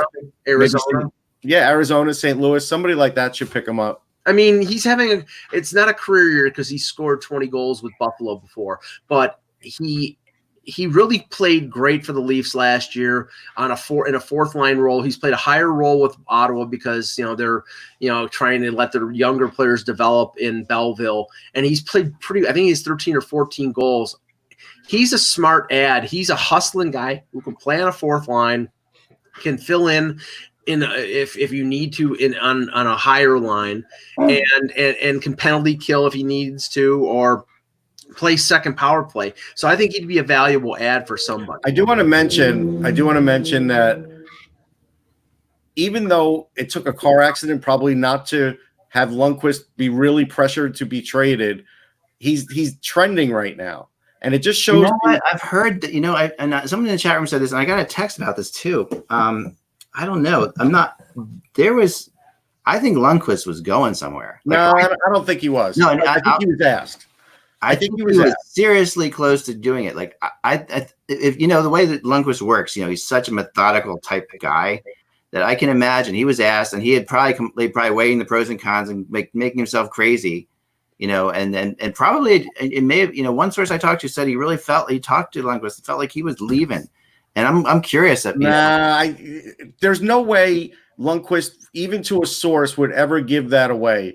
He didn't give it away. He just talked to him, and he felt like it was the first time he felt like he felt like this could be it. Yeah, I will just say this: he is staying. He actually will have a chance to lead the Rangers to the playoffs, which is unrealistic anyhow, but he will. Yeah, and he's not going anywhere. He will not be traded at the draft. Whether or not he plays next year for them, I still think he's going to. I'm telling you, 75% of these younger Ranger fans on Twitter want him out. They say the Rangers have a plan and he has to abide by it. He doesn't have to do anything. Yeah. He holds the hammer. He has a no movement clause. He could tell them to go after themselves. Anyway, I used an example, Mike, like Matt Sundin. He can go that exact route. Sure. Yeah. Well, one Swede's like another Swede. Now, of course, I get a phone call. I'll be back, guys. Okay. Say that.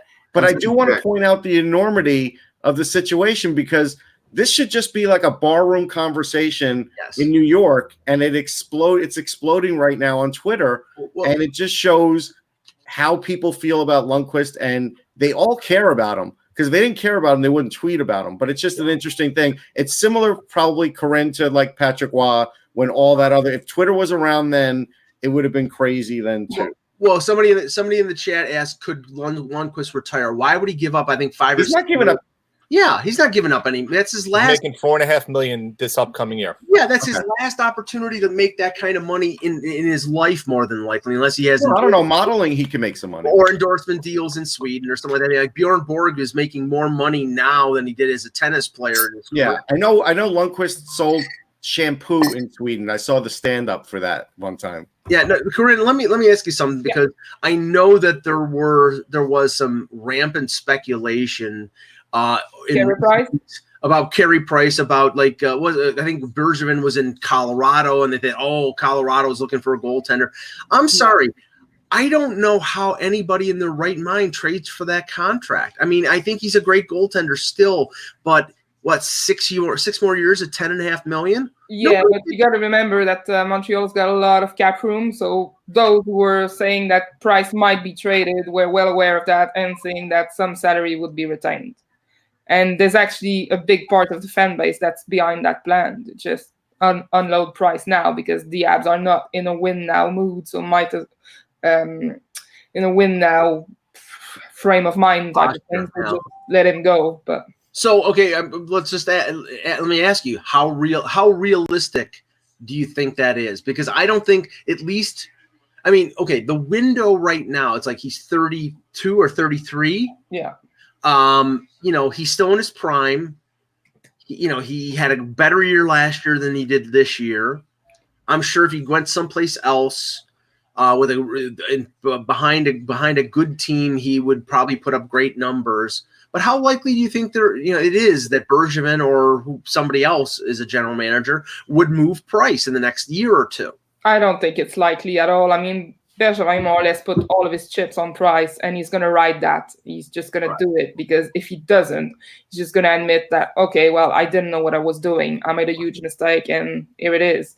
I don't see that happening. Besides, if he was to trade him and he'd have to retain some salary, there's no way he'd get enough assets back for people to be satisfied with that trade. So, Corinne, bigger question in your market. Yeah. How many years is left for Julian on his contract, and is he starting to get frustrated?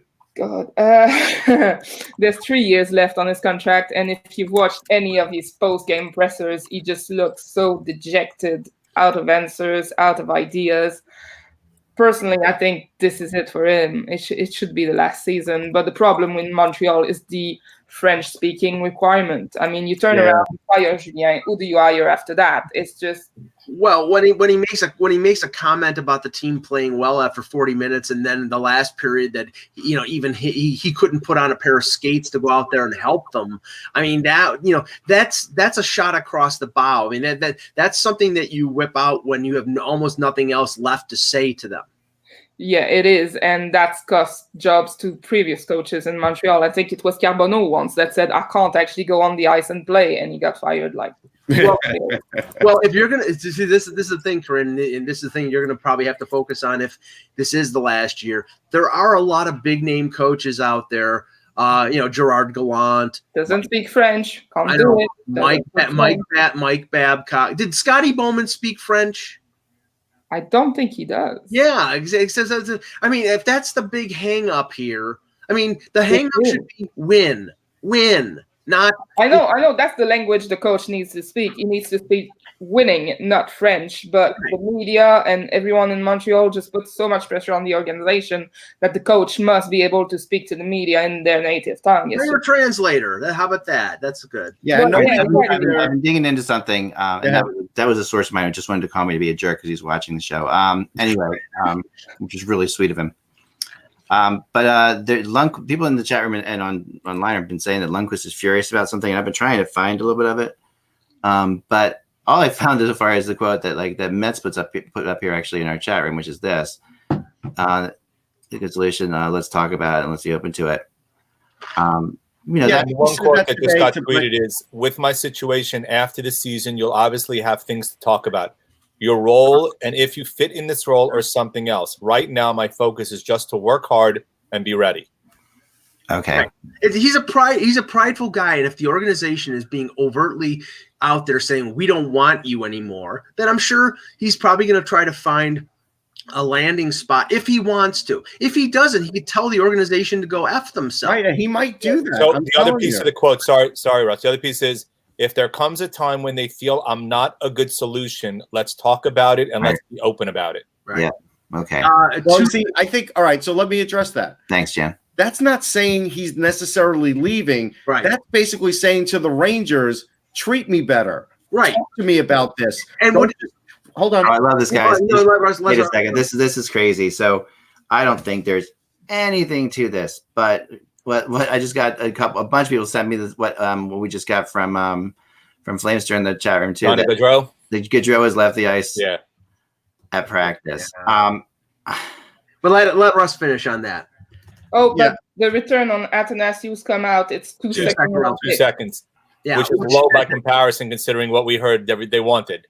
That's a lot, though. I mean, Edmonton doesn't have a lot in the farm system. That's Edmonton. That doesn't mean in the marketplace it's not like they didn't want more. Well, it's the same payment that LA got for Alec Martinez. Right, but I'm saying Edmonton can't afford to make deals like this. That's what I'm saying. Anyhow, getting back to Lundqvist, that quote tells me Lundqvist is challenging management to treat him better and be open about his position on the team instead of just one day having David Quinn saying Shesterkin's the number one goalie and Lundqvist being blindsided. I mean, Lundqvist could be saying, hey, John Davidson, I have a no move clause. I have 1 year left and I'm not going anywhere. So you better, deal with that, because if you want to buy me out, fine. That's going to cost you money. It's going to be a PR hit that'll make Ed Jacquemin's, returned when he was in Detroit pale in comparison.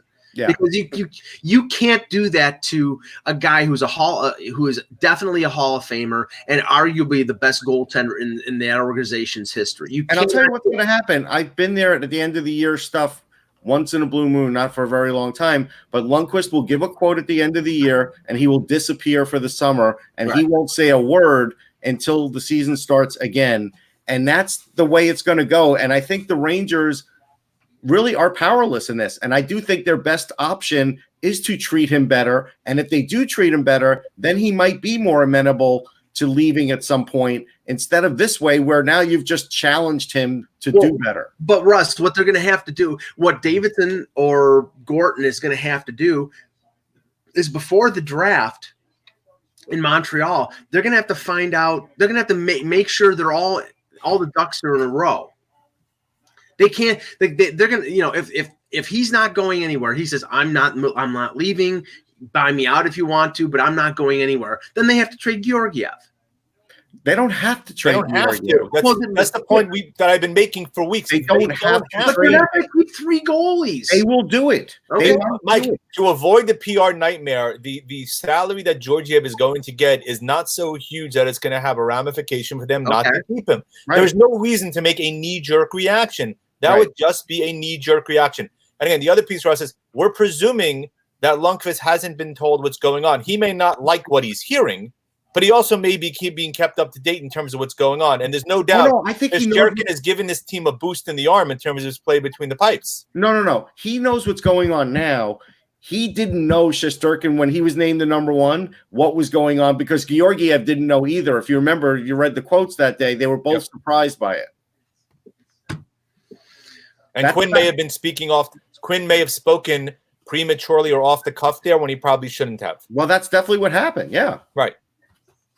Yeah. Which is why he came back and said afterwards we have 3 number 1s. Right. Yeah. No, that's definitely what happened. But all I'm saying is Lundqvist will go back to Sweden after this summer. He's not going to get traded at the draft. He's not going to go out like that. He is going to decide how he goes out, and he's probably going to go out as a Ranger. 100%. So the last deal that was made, which was about 20 minutes or 25 minutes ago, was Nick Ritchie for Danton Heinen. Ritchie he's making a little under 1.5. I believe he's got another year left. 1 year left after this year. Right. And Heinen is signed for another year at 2.8. And then he's an arbitration eligible RFA. So I don't really know what Anaheim and Bob Murray are doing right now because they've moved out Kasha, who is he's not very durable, but he's a very good forward. I mean, I guess this is because Danton Heinen can play center. Is this the reason? Yeah, and then now they move out Nick Ritchie, who was their first round pick in 2014, who has showed flashes, but maybe he's a limited player. I mean, he was picked, I think, 2 picks after Nylander and Wheelers in that draft. So he hasn't turned out like them, but I think he's still and. Tell me if they're Russ and Jen and Corinne. Tell me if there's any more of a Boston Bruin type player than Nick Ritchie. No, definitely. He's Tom Wilson type. He could run you over. He could score a goal. He's not a superstar player or even a star player, but there is going to be a role for him in Boston. It's a perfect pickup. Now I'm not in love with Anaheim getting Danton Heinen because I'm not a huge Heinen fan. I think he's fine. I'd much rather have Nick Ritchie than Danton Heinen. Me too. Now, Corinne, what they are talking with a few people are talking about is that they're not Boston is not opening up cap space to make another move like a Paul Murray, but they opened up over $1 million, which might help them re-sign Torrey Krug, which he wants to stay there. There's no doubt that he wants to stay there because rumors that Tyson Barrie has left practice. I'm looking into it. Yes, you got that.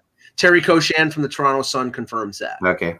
And suppose there's nothing to the Gaudreau stuff in terms of him leaving practice, according to Wes Gilbertson. Yeah, there can't be. Yeah. Thank you. Yeah.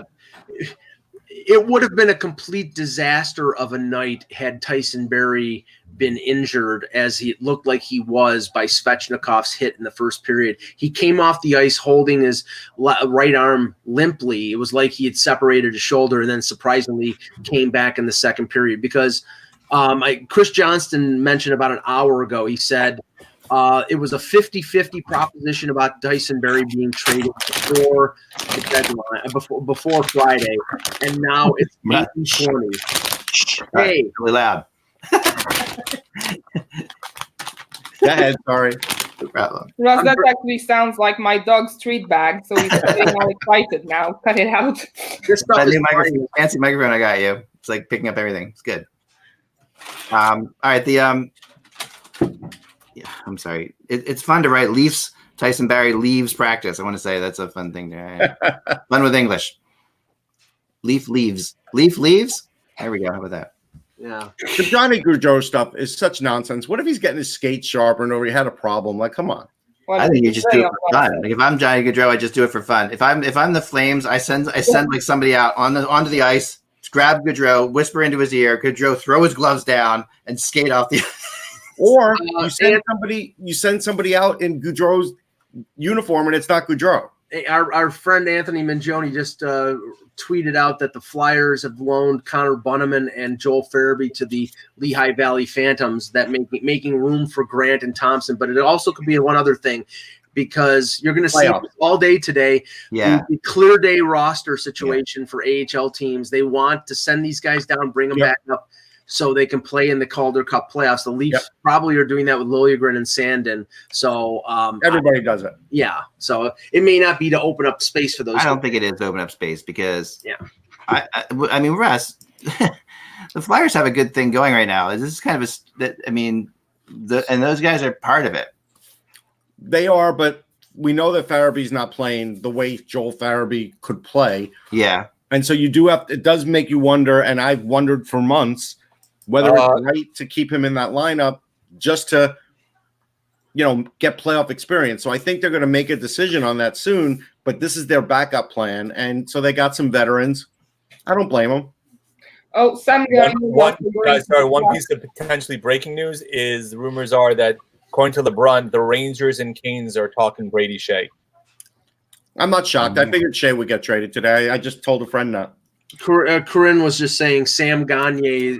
It's part of the return to Detroit as well. So that's the salary dump because Gagner is an expiring contract at about $3 million. The Oilers move Sam Gagner? Yes. And then to also receive Ryan Kuffner, whoever that is. Ryan Kuffner. He played for Princeton. He where's he going to? The Oilers? The Oilers. Listen, Ryan, I'll tell you about Ryan Kuffner. So he's a guy that played on the top line for Princeton, and really for a couple of years, they were not only the best team in the ECAC, but one of the best teams in college hockey, one of the best lines in college hockey. The guy's got a great shot. Like he plays a decent two-way game. He's a decent skater. He's not a super fast skater, but he's got a pro shot. So it does make you wonder at some point if they have an injury, if they wouldn't bring him up and give him a look, because he might be able to score some goals. Yeah, and the Gagner thing is very close. Actually, it's pretty close to me. The Gagner move to Detroit is, again, that's Detroit selling cap space. This is a terrible, terrible thing for the Oilers to do. I'm sorry. It's just Gagner has been really big for them recently. When they have injuries, he steps up and scores. And, it's all about money, Act. I know, but he's a guy. They didn't have any cap space. I feel really bad for him because he's really put everything into that. Sam Gagner is a great guy. Put everything into that team too. He's done everything they've asked him to do. And after the season, it was just he's a good player, but I wouldn't trade him straight 1-for-1 right now, honestly, because that's how important Gagner's been to that team. But that's the problem. I know this very well. That's the problem you have when you're paying, a group of players too much. But this is the case where, sometimes you get a little bit too. I mean, you let other things. You just don't look at what the team's actually doing. You have to actually look at what the team's doing. That it matters. And we've seen so many bad deadline trades happen like this. I was really happy about the Oilers getting him. Now I'm really pissed that they got him. Flyer fan 16 in the chat. Now you know what my reference was because he said, Marner is way overpaid. Well, that's what happens when you pay 4 players $40 million. You can't do it. You have to address other areas of the team.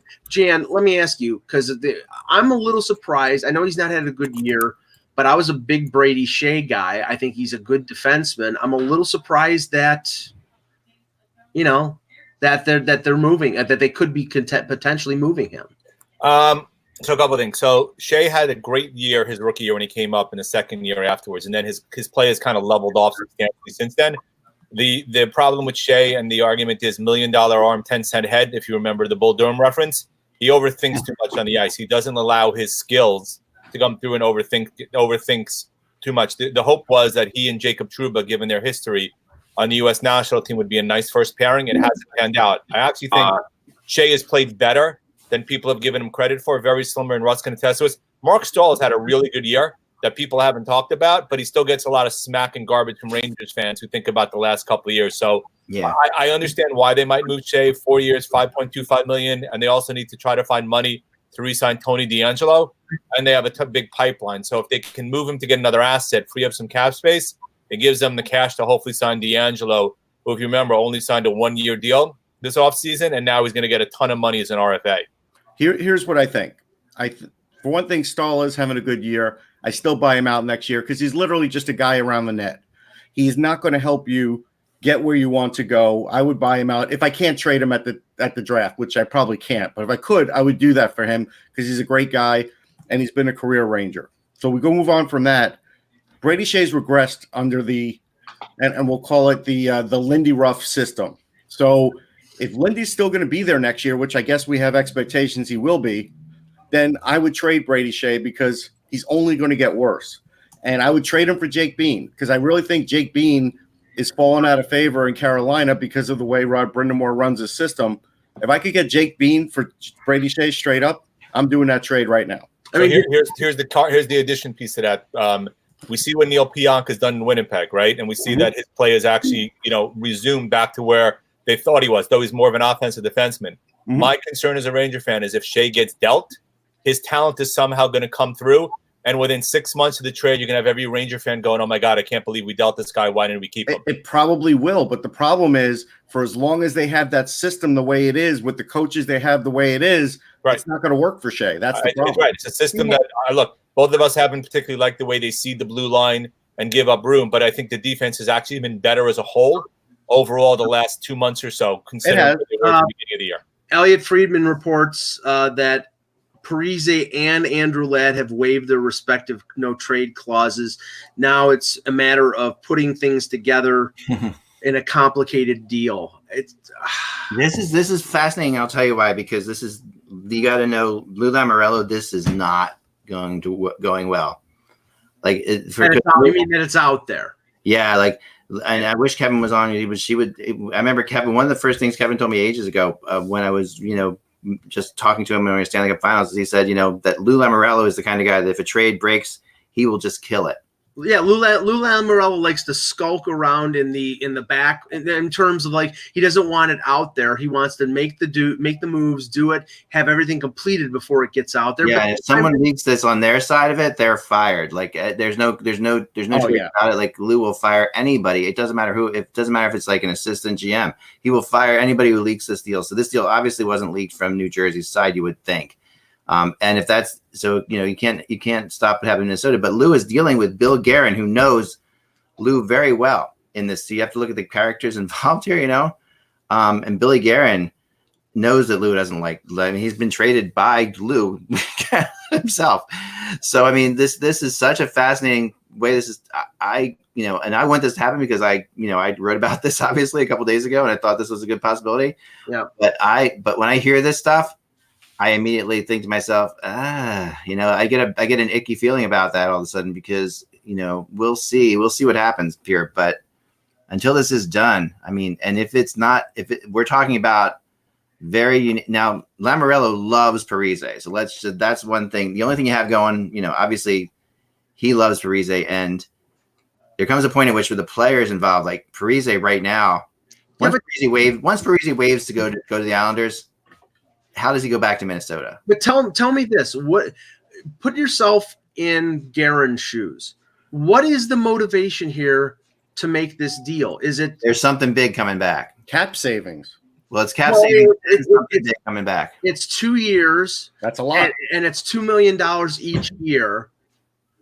But Ladd is not an NHL player anymore. He doesn't care. He'll bury him. Right. That's what I'm saying. Is this an LTIR situation, or is this something? I mean, he's not going to play. Is it a buyout situation for them? Because if they have a buyout left, I think they do. Yeah, so they could buy him out, which again brings me to this ludicrous conversation that's going on Twitter that Lundqvist will get bought out. I'm telling you right now, the Rangers will not do that. No.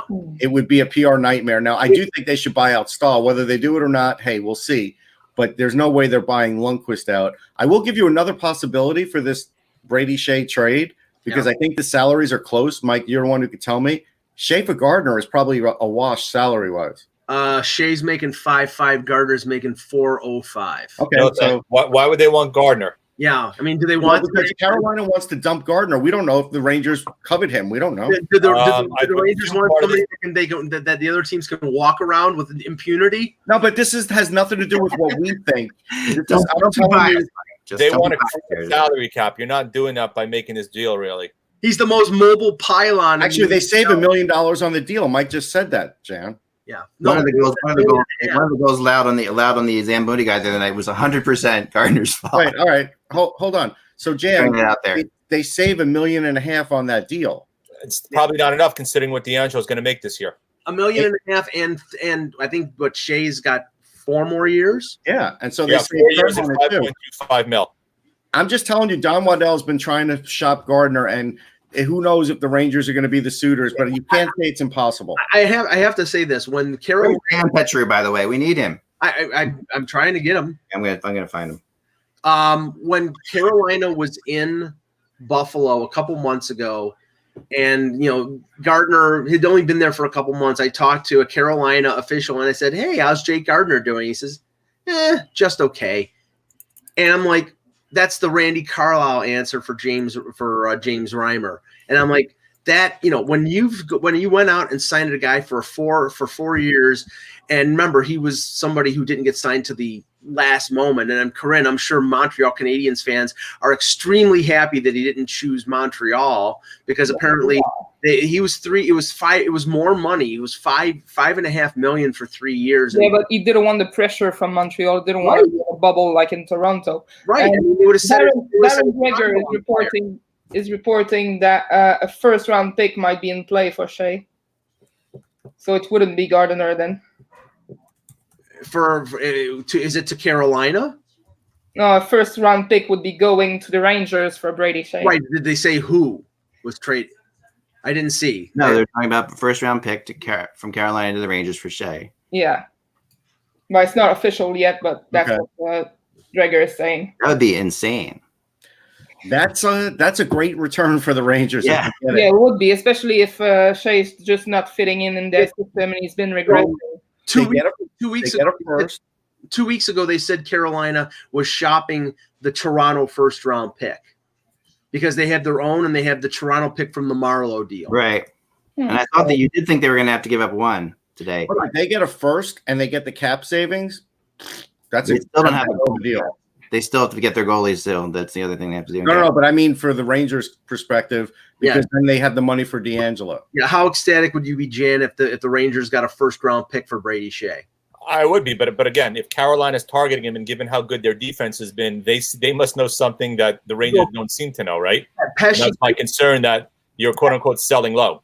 Pesci might be out for the year. Hold on. Stop. When you're getting a first-round pick, you're not selling low no matter what Shea does on the other side. Right. Especially if he's not fitting in with the Rangers. I mean, look at Lars Eller with Montreal. There was nothing happening. Ship him to Washington, who's using him properly. And correct. We know Shea's going to play better somewhere else. But if he's not going to play better for you and you can get a first-round pick and a very good draft, you just do that. Yeah. Especially since the Leafs may not even make the playoffs. That might be a better pick than you thought it would be a few weeks ago. But it is top 10. It is top. I know they're not going to be top 10, but if they get a number 15 pick or something, that's great. Yeah. Mm-hmm. Especially if you've soured on them, especially if you think you need the money to re-sign DeAngelo and that you like some, a bigger role for Adam Fox and things of that nature, then it makes sense. I'm just surprised at the dramatic fall in Brady Shea's stock in just 1 year. Because last year I thought he fell in stock if he gets a first round pick. Right, but he's not. That's But what we're saying. But it's the willingness of the Rangers to trade him. I mean, if he had played as good as he did last year, I don't think they'd be willing to trade him for first. Right, but there were signs last year where he wasn't fitting in with this system. Right. And this year has been all the signs. Ladies and gentlemen, Jan's thumb. What are we looking at, Jan? He's got his thumb on the pulse of the nation. Putting his thumb down. I think that's his thumb down to the deal, but Is his thumb's name Tom? All right. that's incredible. Sorry. All right, the Bruins are out on Palmario, I was told. Sorry, guys. I got to jump, unfortunately. I got some All right, you're going good. on that I got to jump on. So I will try to dial in later before 3 o'clock if I can make it on time. Thank you. I appreciate it. All right, thanks. So the fourth period is saying, I guess you saw Pagnotta said that the Maple Leafs and Canucks are not going to make a deal for Barry. Yeah, well, the Canucks were not okay, this is the thing. The Canucks and Barry were connected at the draft in Vancouver last year. And Russ made the point a couple days ago. Of the three teams that were mentioned as in connection with Barry, the one that made the least amount of sense was Vancouver because they have Quinn Hughes and they have, their defense is fairly, I mean, they're not even playing Jordy Ben right now. He's their seventh defenseman. So unless you're getting, Tyson Barrie for nothing, which the Leafs basically want it sounds like they want either a player that's somebody who they can keep or a first-round pick, which is the going rate for a power play quarterback, then, if they don't get that, they're going to keep them. And if they do get that, I don't think they were going to get that from Vancouver because Vancouver already traded their first pick for JT Miller. So I didn't see there being a really good fit. But I also think we haven't heard anything about Gustafsson yet with the rumored deal with Vegas. I think Vegas is a possibility. I think Calgary is a possibility. And there might be other teams. I mean, if the Shea thing doesn't happen with Carolina, I think Carolina is a possibility. Yeah, I think so. I mean, Carolina apparently is. I was just typing this in now that the Panthers, Vatanen and the Panthers. It looks like Vatanen and the Panthers are Vatanen extended. Really, where it's going with Vatanen, that's what it sounds like at this point. So we'll see. Vatanen's extended with the Devils. Could be extended with the Devils, or they could still get a deal done with the Panthers, but they it looks like because Carolina was one of the teams, and now they're out. So I'm assuming the Shea deal has to do with that. I'm pretty much I would think the Shea would be probably closer to done than maybe we're hearing, but the Vatanen and the Devils, which makes them Vatanen and the Vatanen. I'm sorry, Vatanen. I'm right. Vatanen. Vatanen. Yes, Kapanen has not come up today at all in rumors. Yeah, I had to talk a Leaf fan off of the ledge who direct messaged me and said Kapanen, like no, they're not trading Kapanen, or at least not to Florida. Yeah, that's not happening. You're gonna end up with blood on your hands, Eklund, if you keep going saying Kapanen. Yeah. Oh my gosh, I don't know if this is. Whoa! Hurricanes. The Islanders have resigned Pajot, apparently. What's that? Well, it's on Twitter from Arthur Staple that the Isles have signed Pajot to a 6-year extension. See, there you go. And that's what I was saying to Mike. Right, and I said if they sign him, then okay. But you knew what he was doing. But that's what I'm saying. This is why I said I didn't jump off the handle, Mike, because I felt like Lou probably had a handle on that. I can only interpret what is out there. If I knew that he was going to sign a 6-year extension, then I would have mitigated my response. But until then, I even warned you. See, you don't listen. That was a stupid deal. But now it's okay. Now they got him for 6 years, and I retract my previous comments, Russ. Yeah. That's a good. I mean, that does change things a lot. I don't know what the numbers are yet, but I'm not surprised at that, Eck. I had a feeling. No, we talked about it too. I really, it's very sad for Senators fans because they really liked him up there. Obviously, he's from there. He really wanted to go. something I don't know if this is for sure, but He really wanted to extend there. I know. There's Goudreau to Philadelphia talk again here. Yeah, whatever. Believe that when we see it. Right. I do want to tell people That would be absolutely shocking. Yeah. Yeah, but okay. A beat report. Who's writing this? Actually, No, I'm just saying it was out there. I didn't say it was reported by anybody. But a beat reporter covering the Flames asked Johnny Goudreau why he left practice early, and he said, "I had to pee." See, there you go. I love it. Apparently, the Leafs are not making Tyson Barrie available post-practice interview. Bingo. Yeah, I'm telling you, he's going to move before 3. I do want to mention to Ranger fans as an example, if you got like the 15th overall pick, if you go to Sportsology, so far for my ranking, I had Jeremy Poirier, a offensive defenseman who plays for St. John, really good player. Like if that's what they get for Brady Shea and they sort of restock the defenseman pool for like the next 3 to 5, perfect. Like that's what you want. Corinne, let me ask you, because I saw a little bit of an update on the Canadians, prospect pool on TSN on Sportsnet that Sam Constantino was talking about, and it sounds like Romanov is going to be coming over this summer. He'll be either playing in Laval or playing with the Canadians next year. Kotkaniemi, Russ and I were skeptical in terms of him being elevated as an 18-year-old. He had a pretty decent year as a rookie. He sort of took a step back this year, which is not unusual for sophomore players. Yeah, he's down in the AHL, apparently averaging about a point per game, but not scoring goals, just mostly assists. What do you think the organization's feel is on Kotkaniemi? Is it that he should stay down there the rest of the year and then come back next year, or what is the field there? To be honest, I do think they're going to leave him for the rest of the year down there in the AHL, and they're going to bring up Jake Evans to replace Nate Thompson. Yeah, and he's older. He's a sensible thing to do. Yeah. But I'm not concerned about Kotkaniemi yet. I mean, yes, he's had a tough second year, but I think, the guy is still so very young, and that's what people don't realize, actually. He still has time to develop, and I think the best place for him to do that is in the AHL under Joël Bouchard rather than Claude Julien. I mean, the comments that Kotkaniemi made after his first game in Laval, even though they lost, he actually went, well, that was the most fun I've had all year. I was being used for meaningful minutes. I played a lot. And so, yeah, he's in the right place now. And Julian's always had that history. He's always been really tough on young players. Remember Tyler Seguin in Boston? I mean, eventually that led to Seguin being traded to Dallas. And I think that most Bruins fans sort of regret that move because they really didn't get anything back. And I mean, $5 million a year for, oh no, sorry. How much?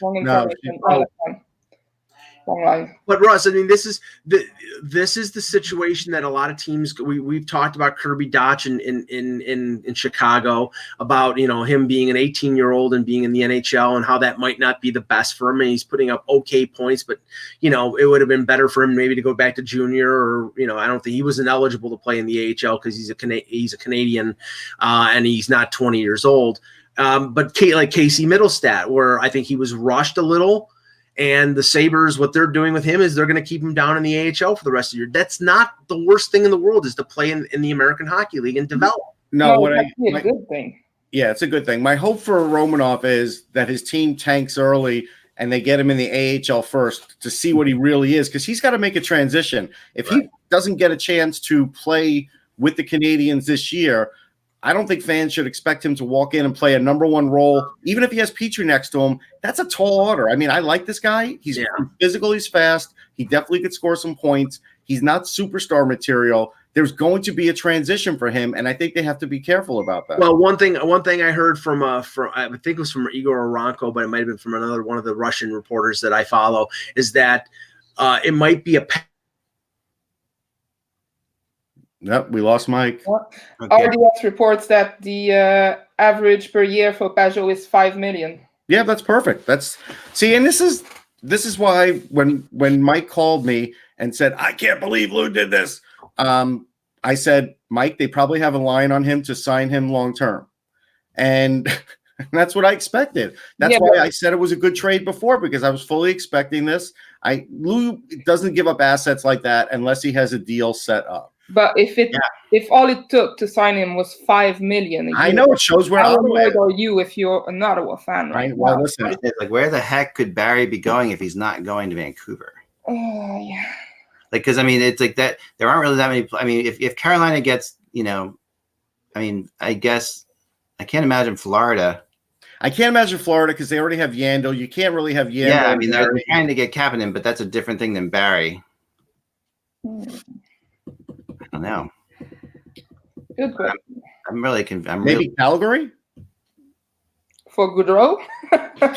No, but maybe Calgary because Calgary when they lost Valimaki, that was a big loss. They had to put Stone in there.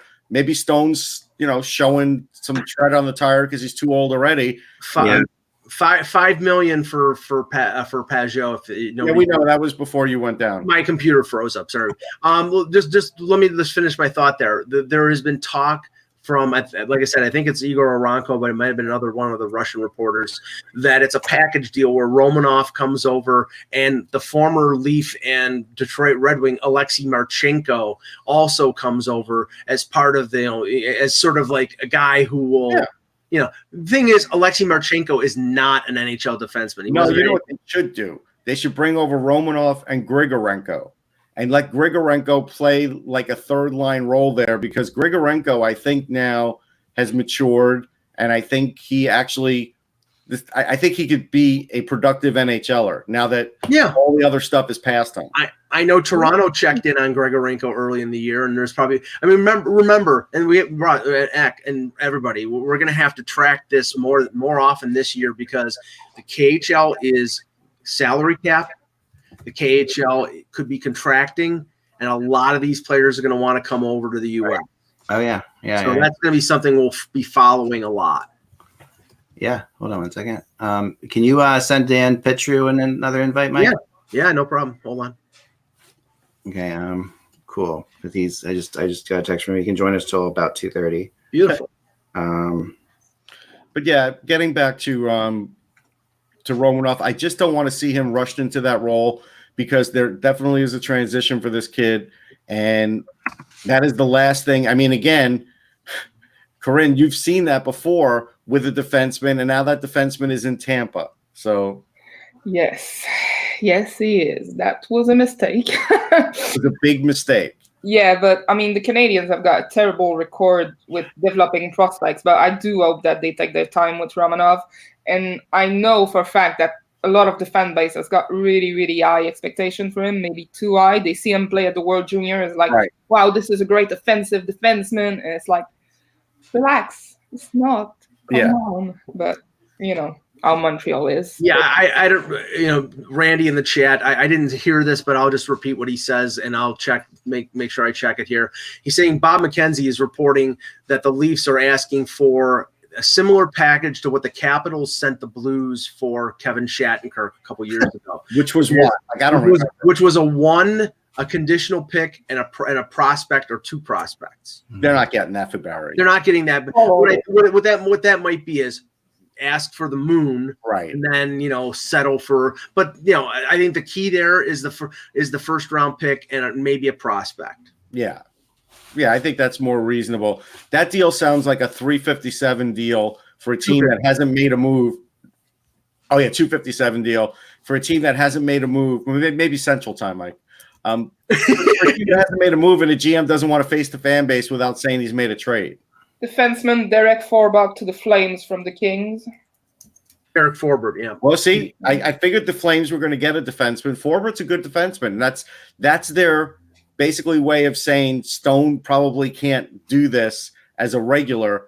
So Forbert now is that guy, and Stone now can be an occasional guy. Well, that helps them. I mean, Forbert's very solid. Well, this helps them because both Giordano, who's close to coming back, and Hamonic are both out. Right. So, that's a little bit of insurance. He's an NHL defenseman. Here you go. There you go. I got him here. All right, got him. Ernest to Edmonton. Mr. Dan. Dan, how are you? Hey guys, how we doing? Good. Great, man. So good to see you. Thank you. Dan, let's start with the trade and now the signing of JG Pageau. We've seen the reports of it being a $5 million AAV for 6 years. What is your thought on the trade, and what is your thought on the contract? I love the trade. I don't care about money. I don't care about draft picks. I don't care about prospects. I don't care about a future. I care about right now. And this is a team that's a very good team that needed a bit of a jump start. They've needed a third line center all year. Broussard's been much better at wing. Now that Broussard's also injured as well, we don't know when he's coming back. Right. This is exactly what the Islanders need. It's an influx of skill. It's an influx of speed. Is he the answer all by himself? Absolutely not. Mm-hmm. But this is exactly what this team needs. Also, you got someone who can win faceoffs too, and that's somewhere where the Islanders have struggled. So you got someone who fits the Trotz system, someone who can play on both ends, and someone who can also score goals as well. I love the deal. I don't have a problem with the AAV. Yeah, it's a little bit much, but everybody's overpaid. But I like the deal a lot. Giving up a first-round pick obviously stings a little, but you have to give to get, and they have not done that recently. Yeah. I like this move. I think it's bold and aggressive. And if you look at the Islanders' 4 centers now, Barzal, Nelson, Pageau, and Cizikas, I'll put those guys up in a long-term, a best-of-7 playoff series against anybody. Yeah, when Cizikas is healthy, right? He's not healthy. Of course, yeah. He's the linchpin of that team, too, right? He needs to stay healthy. By the way, if you guys, I don't know if you heard that or not. And Ennis to round pick, and according to Pierre LeBrun, Gustafsson, Eric Gustafsson, who we talked about before, is heading to Calgary. So that's that. They're more defensive help. Sorry about that. Sorry to interrupt you, Dan. They're saying they're trying to get this Gustafsson. No, so what I want to mention to Dan is, so Dan, I was on New York radio yesterday, and Pageau, I figured Pageau or Athanasiou were the guys they had to go after. I thought Pageau was the better fit, and I actually said the same thing you did. I said Lou actually has to put all the chips in the middle because the Islanders, the fan base is mad. They don't have good attendance. They're building a new arena. They have to spark it now to be able to sell more season tickets. And I think that's what they did with this deal. And that's why I didn't get crazy about the prospects, because I figured they had him lined up for an extension. Another thing, too, is this team tries really hard. This is a good team that works their butts off. I think it sends a message to the players in the locker room, too. Oh, it does. Hey, we believe in you. Yeah. No, it does. Well, I mean, obviously the future is now for this team because they traded a 2nd-round pick for a rental, or maybe a rental, in Andy Green, and now a 1 and a 2 for Pageau. But I have less of a problem with the Pageau deal now that they signed him to an extension than I did when I messaged you earlier, because to give up a 1 and a 2 and a conditional, which the conditional was them winning the cup this year. Right. Yeah, but a 1 and a 2 for a guy who you didn't know that you're going to be able to get him signed, that's questionable. That's like, that goes down the road of Lou, what he did in Toronto. But now that they signed him, I think that's a really good deal. Well, hold on, Dan. When he texted you, did he mention Toronto, Lou? Did he still go there? No, I didn't. No, he was cordial. Okay. All right. I don't believe that. All right. Hey, even a broken clock is right twice a day. Let's get into the other trade that has not yet been announced officially, but looks pretty official because the players have agreed to go at least. Parise. I texted you this a couple days ago, Dan. You did. You were definitely out in front of this one. And once again, like, I don't love it long term. Yeah, I don't. But right now, he can still score goals. This is a team that desperately needs to score goals. He can score in the power play. The Islanders special teams have struggled.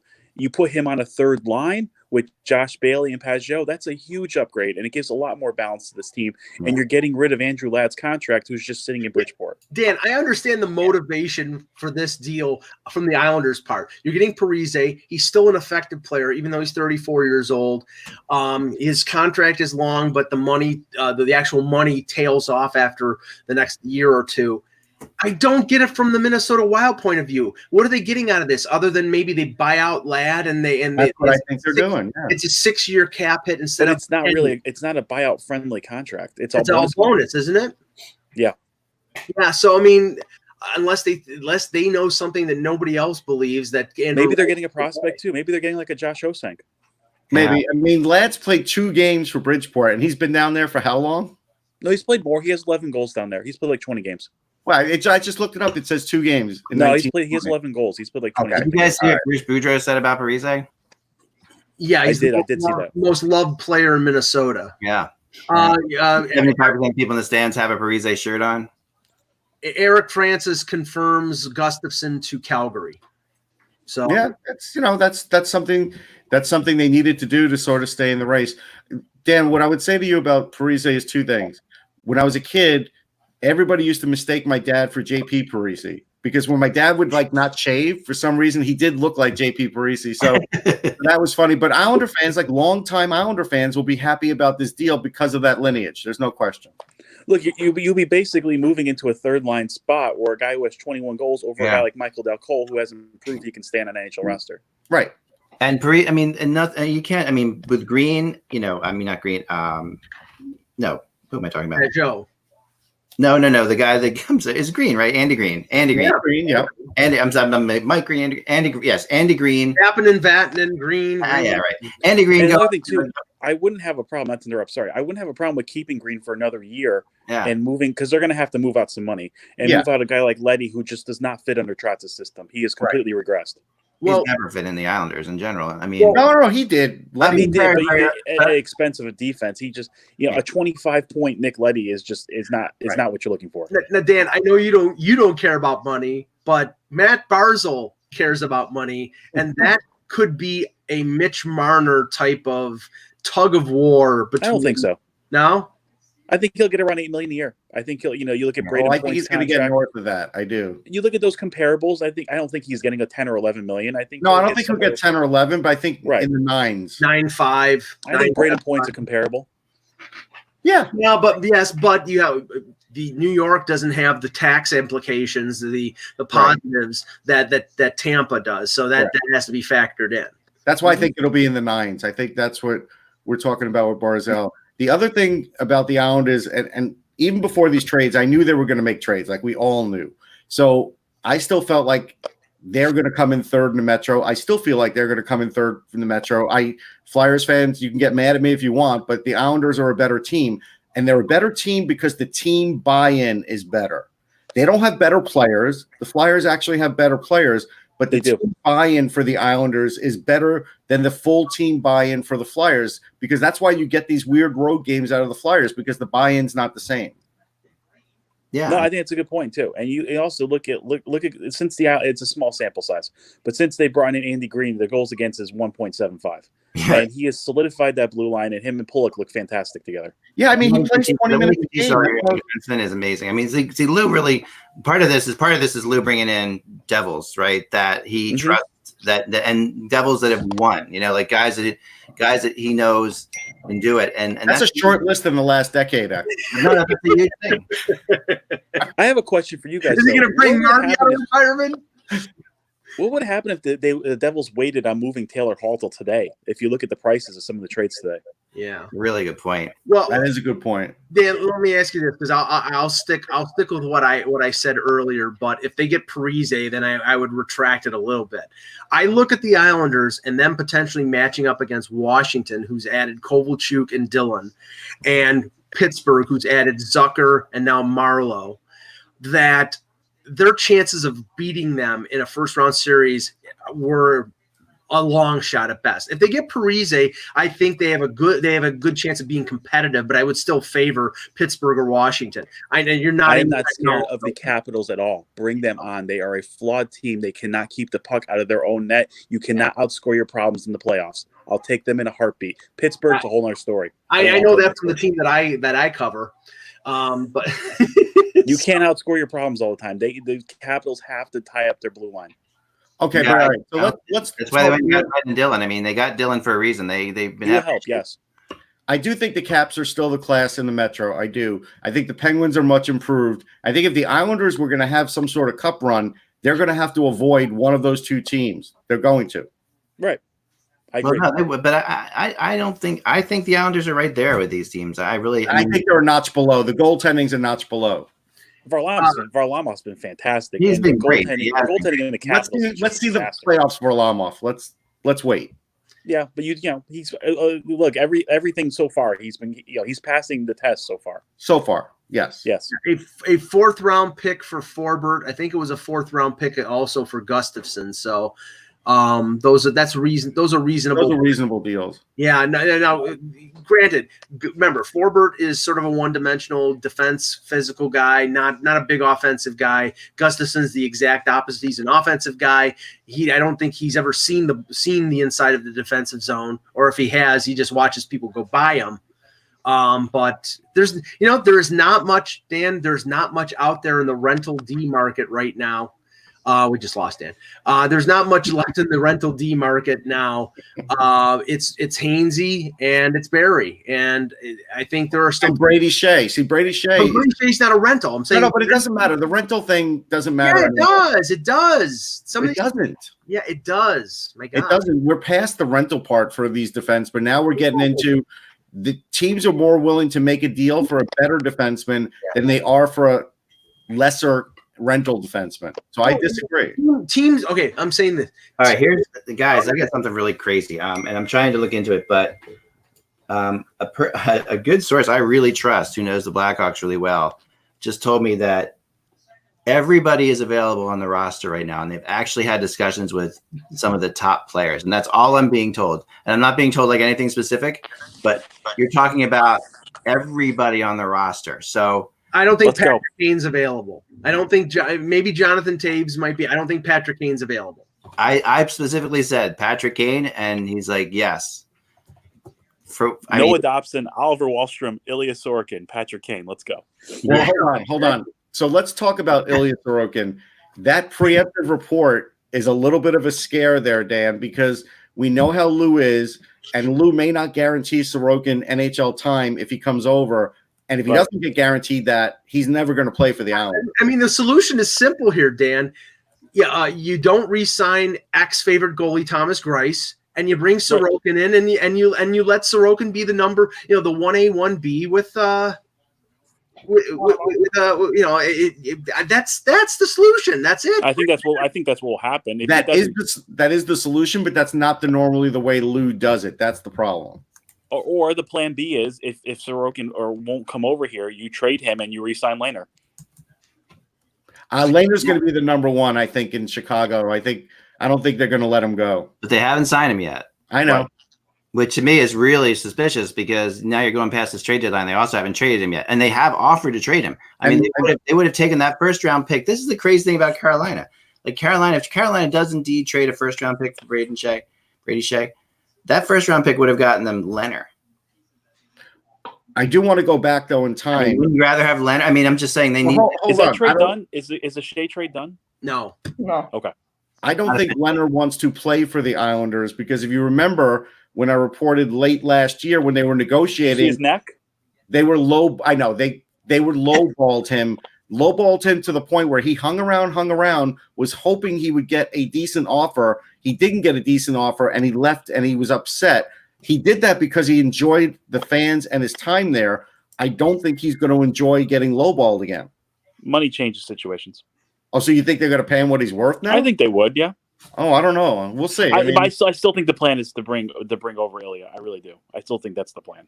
I think it's the plan, but I think he's looking for, and I think that's why you heard something preemptive. But I did report earlier, Dan, that my source over there said you won't hear anything until after the playoffs. He's not going to talk. No, none of his people are going to talk. Nobody in the KHL is going to talk. I know in the summer what's going to happen with that. I now feel better because I have fallen prey to the fake trade in the past. Apparently, according to Matthew Gaffney in our chat, WIP in Philadelphia reported on air Gostisbehere and a number one for Roman Josi.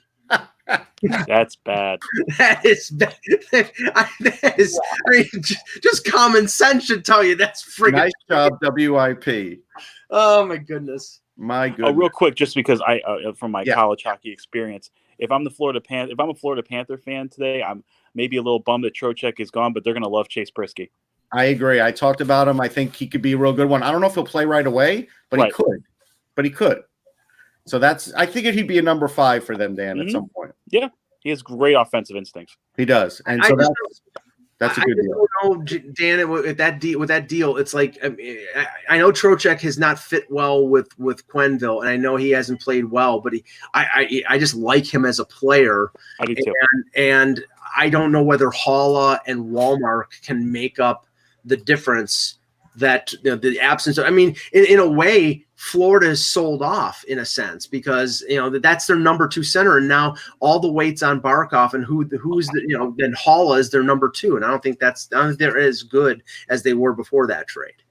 If I'm teams right now, I'm calling about Hoffman because you'd have to think they might move him now too, right? Yeah.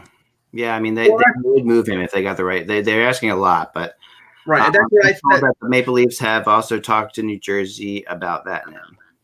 About Vatanen? I honestly, I seriously doubt it. I do have a question to ask. How many picks do the Edmonton Oilers have left in this draft? Well, they've already traded 2 seconds, 2020 and 2021 for within a season. And they traded a 5th. I'll look it up, but I think let's see here. Edmonton. Like I said, they don't have the deepest farm system, and They've got 5 picks left. Okay, they have a 1, a conditional 3, a 5, 6, 7 next draft in Montreal, and then 2021 they have a 1, a conditional 3, a 4, and 2 6ths and a 7th. So they've traded their 2 seconds in the next 2 drafts, a 4th and a 5th. Yeah, I'm telling you. I mean, this is unless they think they're going to win the Stanley Cup. This just to make the playoffs, they are pushing themselves further back in their organization for the future. The West is wide open. Yeah, that's fair. Dan, because right now I'm looking and we'll disagree on the Islanders because I'm not going to put them in what is generally agreed upon as the top 4 in the East. But right now, I wouldn't either. Yeah, right now it's Boston, Tampa, Washington, and Pittsburgh. Of those 4 teams, which one scares you the most? Probably Pittsburgh. I just think the matchups aren't, even though they swept them last year, I just think it's a little different team. There's a lot more skill in that Pittsburgh team now. And Matt Murray really didn't scare me, but Jari's been fantastic. So I do think that they're a much bigger, they're a real big headache now. But they've been playing Murray more often lately, and maybe they go back to him in the playoffs because unless they pull a Vladimir Mishkin, you may never see Jarry. Right. Well, if Murray is the starting goalie in the playoffs, I kind of would take my chances. But the Islanders match up well with the Capitals. They match up well with the Bruins. Maybe they don't match up as well with the Lightning, but they can punch the Lightning in the face, and we all know that Tampa does not like that. So I think of all those matchups, I think Pittsburgh still, I think it's the trickiest one. Well, I don't know. I think if I'm them, I would rather play Pittsburgh than the other 2. I would. Yeah. I think the Lightning have too much offense. I know they'll cut down on some of that, but their goaltending is spectacular, right? They have the best goaltending of all 3. There's no question. He's probably going to win the Vezina. And then I think Washington now, with the moves they've made with Dylan was already punching Malkin in the face yesterday. And with Kovalchuk, I already thought Washington was coming out of the East. Not only do I think they're coming out of the East, they have a good chance to win the Stanley Cup with this team. I know they're not looking like it this moment, but they still have time to get that part going. Joe McDonald from The Athletic says that the possibility of Joe Thornton returning to Boston has cooled with about 45 minutes to go before the deadline. I don't think it was ever any serious. I think it was ever anything really serious. I still think there's a chance he could go to Pittsburgh or Dallas. No. He was never going to go to Boston. Because why in the hell would he do that? Barstool Sports would play all of his bad clips from when he didn't do well in the playoffs and then say, how's he going to do now? In some sort of bad accent. It was never going to be good. It's like trading a Shamrock Shake for a vanilla shake. They would try to get those clips unless Mike Portnoy was in jail or something like that. I could really go for a Shamrock Shake right now, Russ. You just I wouldn't say no to that either. Yeah. I mean, really, honestly, are they available? This is the time of year they are. Oh, right? yeah, no, I just saw. They also have an Oreo Shamrock Shake. All right, we all know what. The Oreo one is the one I want. No, during Christmas they had the eggnog. No, it was good. It was really good. Yeah, eggnog should not exist in general. Yeah, I'm not a big eggnog guy. Shouldn't drink eggs. It's just not something they should do. Well, I mean, Rocky did but whatever. I know. What happened to him? I know. Still here. Thornton in Pittsburgh is still possible. What I've heard is I really am pushing for that. Pittsburgh is working on something else. Connor Fury.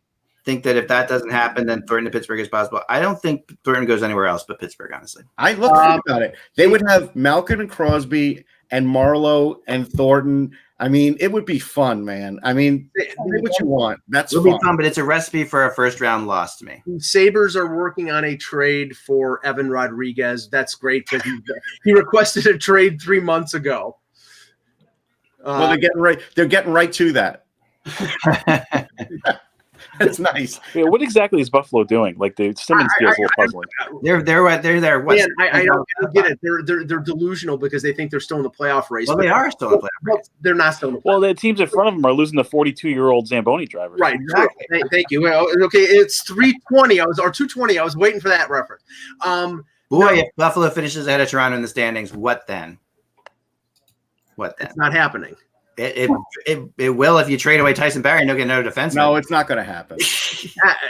Morgan Riley and Cece are coming back. I know, but they're not back yet. And this season is. That's why they get Kyle Rosen to fill in for 2 weeks.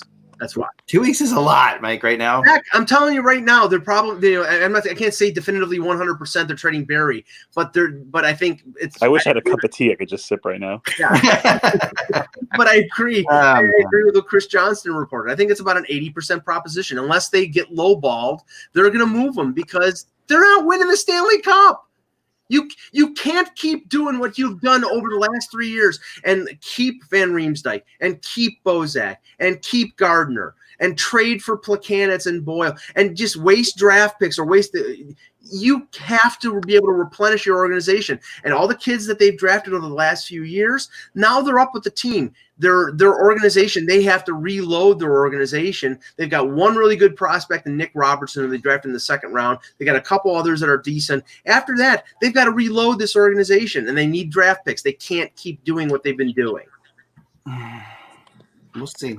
It looks like the fourth, by the way, for Dennis Bernstein said for that Calgary got traded is a 2021 for Forbert. So that's even lesser now. That's so they gave up the 2020 fourth for Gustafson and the 2021 fourth for Forbert. So by the way, at like 3:30 or 4, whenever all these trades end, I will be launching the what has now been proven scientifically as the most accurate predictor of where the standings will land at the end of the season because my wife went in and did against Club Pro Sports stats over the last 2 years, and we have been way more accurate as to where things are going to end. So the final projected standings will be coming out today. I'm looking at them right now, and they're fascinating. So, Kevin Kurtz covers the Sharp. They're coming out today at 3:30 or 4. Go ahead, Mike. You continue. Kevin Kurtz is reporting that the Stars are pushing hard for Thornton, and Thornton would be willing to go there. Also said Florida is interested, but it would be a harder sell for Thornton. Yeah, because Florida is not a realistic Stanley Cup contender. Right. And you also have, you have what's his name? And you have Pavelski in right. I think that's, which is like, he stays in the Western Conference. There's Sagan. They're a really good defensive team. They need a little more offense. I mean, I think there's a good chance Dallas comes out of the West. I mean, I think obviously St. Louis is the favorite. Colorado, maybe if they get all their players back, but Dallas is they're playing playoff style hockey right now. They're like the team no one wants to admit exists. That's what I feel like. No one wants to admit the Dallas Stars exist. Like everyone's like, yeah, they're really, you're right. They're a really good team. They have a Stanley Cup potential. I've never been coached. Their defense has improved. There's no question. Yeah. I mean, I don't know who they're going to actually get back, but if I'm San Jose, I try to get Oscar back, who it's really Bach. He's a Swede and very good skater, very good defensive center with some offensive upside. That's the kind of guy the Sharks really have thrived with in the past. They could get Oscar Bach, someone like that, make the deal.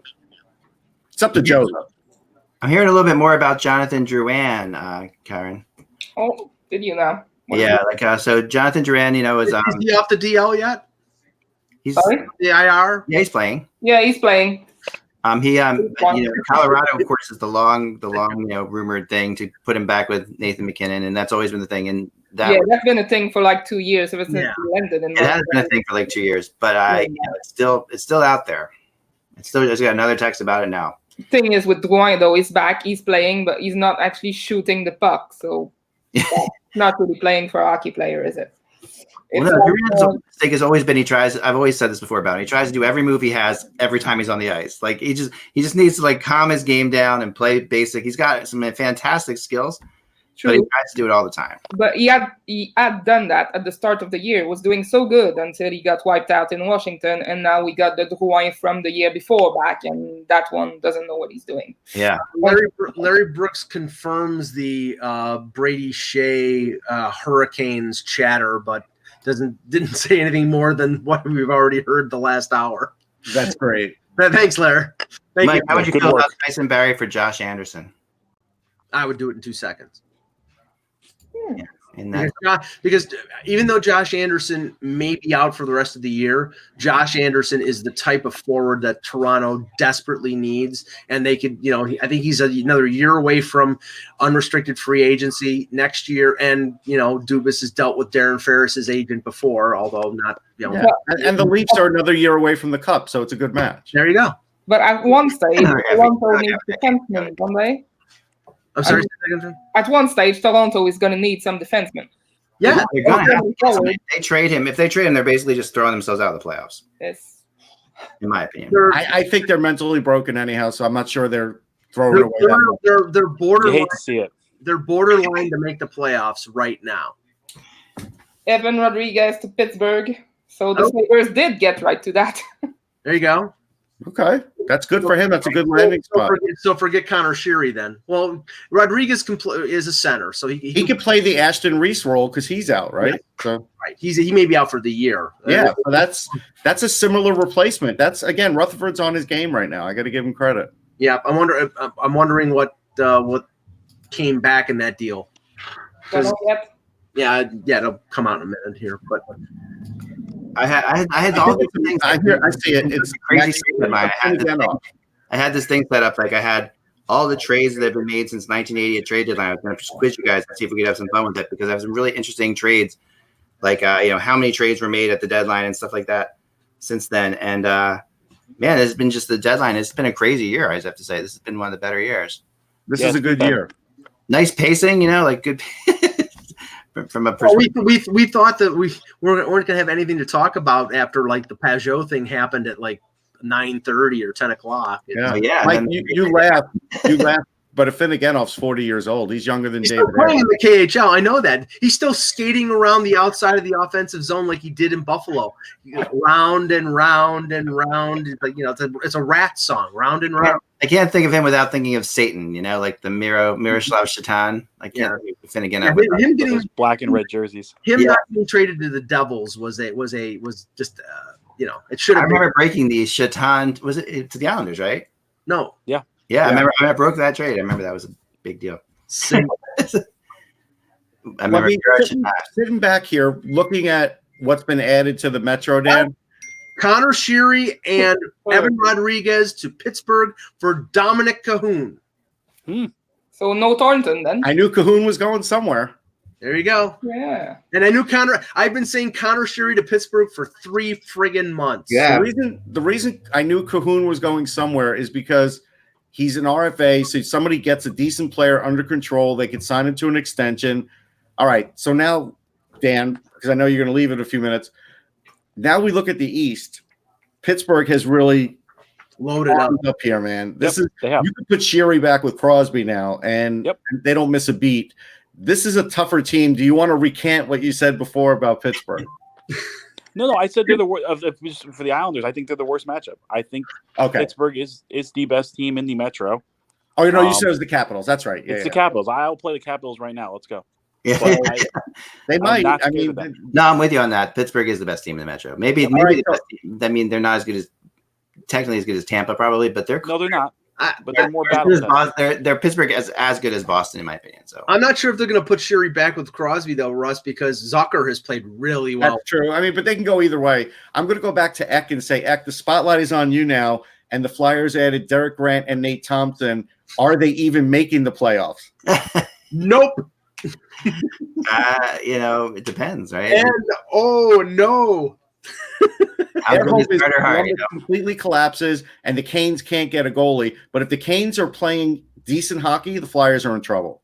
Well, according to the projected final standings, Russ, I will tell you at 3 or 30 or 4 whether the Flyers will make and the Islanders will make the playoffs. I'll tell you then.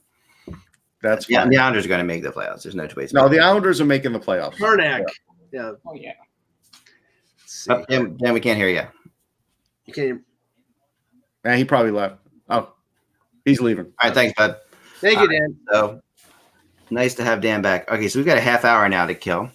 We have an hour and a half to kill. Yeah, depending on how long this all goes. If we even go to 4, who knows? It is. I mean, there are some things out there. There are some things. Let's talk about what has not happened. And there's Mr. Patria back. Oh, Yeah, I was actually just coming back to say goodbye. Actually, Okay. I do have to go. Dan, thanks for coming on. All right, take care, guys. Have a good time. Thank you, man. All right, so like somebody just one of my friends, an Islanders fan, just texted me, announce the Parise deal, you cowards. As I'd love it. All right, so what has not happened today? Okay. Well, we can start with McKenzie saying that at 2:30 p.m. it doesn't look like Toronto is anywhere near trading Tyson Barrie. which means they didn't get it means they didn't get an offer that they thought was good enough. Then why did Tyson Barrie leave the ice and like shake hands and say his goodbyes to all the players? Maybe he had to pee as well. We don't know. No, he actually was seen like hugging players and saying Were we? maybe that's what he does before he pees. But I'm just saying that I think that Wow. not likely. Well, it's not. It's 2:30, and they could be saying that just to because they're trying to get a better offer. Up the ante. Yeah. Yeah, exactly. Okay, we're not going to move them if the offers aren't good enough yet. If I think they want to move them. I think they probably should move them based on the way that they played over the last, I'd say month, but the last week has been, particularly pathetic the way that they've played. They lost in Buffalo last Sunday, which was an embarrassment, and then the bigger embarrassment about in Pittsburgh last Tuesday, and then to top it off, the cherry on top of the Sunday, losing to the Carolina Hurricanes with a 42-year-old beer league goalie in there. I mean, it's a train wreck, and I think they at least need to recoup some futures or be able to get a package of picks to flip for another defenseman to maybe salvage something, because I think that they're a team that if they make the playoffs, will get destroyed. Yeah, but there's only so much you can get for a guy that's in UFA at the end of the year, though. Right. So let's talk about the bigger question, though. The bigger question is, next year you're going into the last year of Freddie Anderson unless they sign him over the summer. Yeah. What are they doing there? Well, first of all, they're re-signing Muzzin, so there's and Muzzin has been one of their better defensemen this year. Right. I'm not sure about Anderson right now, Russ. I think they're going to probably let it play out until the end of the contract, put the pressure on him to have a good year. And if they don't, then I think that they'll explore other options. I mean, they might pick up another veteran goalie next free agency period. I think they're going to stick. I think they're going to stick with Anderson and Campbell. The only thing that No. I mean, not this year. Oh. Going into this year. In the following year, not this summer, but the following summer, then they may be looking for another goalie to bridge the gap. Then.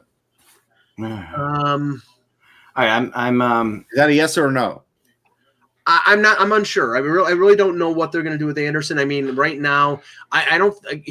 I know a lot of Leaf fans, short-sighted Leaf fans, who believe that Anderson was to blame in part for like some of the downfall this week, and I think that's completely asinine. When you're playing in front of an incompetent defense that cannot shut down a team, gives up 3-4 goals in the span of 3 or 4 minutes with regularity, I don't know how you can blame the goaltender. I'll say that, but you can blame Carey Price for playing behind the non-existent defense. Sure, but don't always blameless. The only thing that I didn't like from Anderson, and he's he's on pace to play more games than last year. Again, they play a ton. I got some news on Parise, just a rumor, but I don't know if this is. I'm trying to listen to both you guys and get my text at the same time. So I don't know if you said anything, but the rumored return for Parise would be Ladd and Sabat, and they're Sebastian Aho. Basically. Oh wow.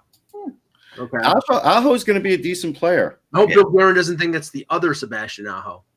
Right. No, it would be the Sebastian Aho that they have. The defensive and less good Sebastian Aho. Right. Yeah, no, and Esmir in the chat says short-sighted Leaf fans still blame Lamorello. I mean, I don't blame Lamorello for some of the he got some, like the Morgan Riley contract was phenomenal. The Nazem Kadri contract was pretty decent. There are some people who believe he should have stayed for one more year to get Nylander and Marner and Matthews signed. I don't know whether that anything would have changed in terms of them getting him cheaper, any of them cheaper because Lamoriello was there. I mean, based on his reputation, sure, but I think we'll see what Lamoriello does with Barzal. I'm not as enthusiastic or as confident that as Dan was that they're going to get Barzal for $8 million. I heard that kind of stuff about Marner. He ended up getting almost 11. So anyway, so getting back to the Anderson thing. So the last part of this is what I didn't like is in that game against Carolina, he gave up a sieve goal at the end to make sure that game was out of reach. Like he completely gave up a horrible goal. I would say 2-3 minutes to go in that game. Just because the team folded didn't mean he needed to too, and he did too. He may have been 2 or 3 minutes into the third period because they didn't give up a goal the rest of it. And then into the third period, yeah. And that's sort of like was the final thing with the house burning down there. Yeah, but he faced 47 shots, Ross. I know, but that's the thing. It's like, you have to face 47 shots sometimes in this league. Right. He faces it with regularity. So does Alexander Georgiev. Guys do it. I mean, this is the conundrum for Freddie Anderson. I get it, but Freddie Anderson is not the problem. The problem is the team in front of him has no concept of how to play two-way hockey. Okay. Even next year, if the defense is improved and his numbers will be better. You don't know that. I believe it.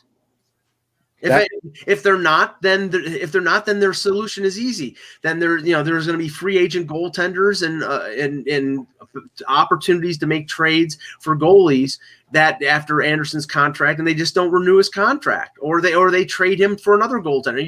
You could see him traded to Pittsburgh for Matt Murray or Sebastian Aho, or Tristan Jarry or something like that. I mean, you don't know what can happen. I think that I think Anderson has value, and I think he has faced an inordinate amount of criticism because he's in Toronto and because goaltenders in Toronto are like goaltenders in Montreal or goaltenders in Chicago or what. They're always the focal point of criticism. I'll just say I think his value is dropping. That's just my personal opinion compared to last year.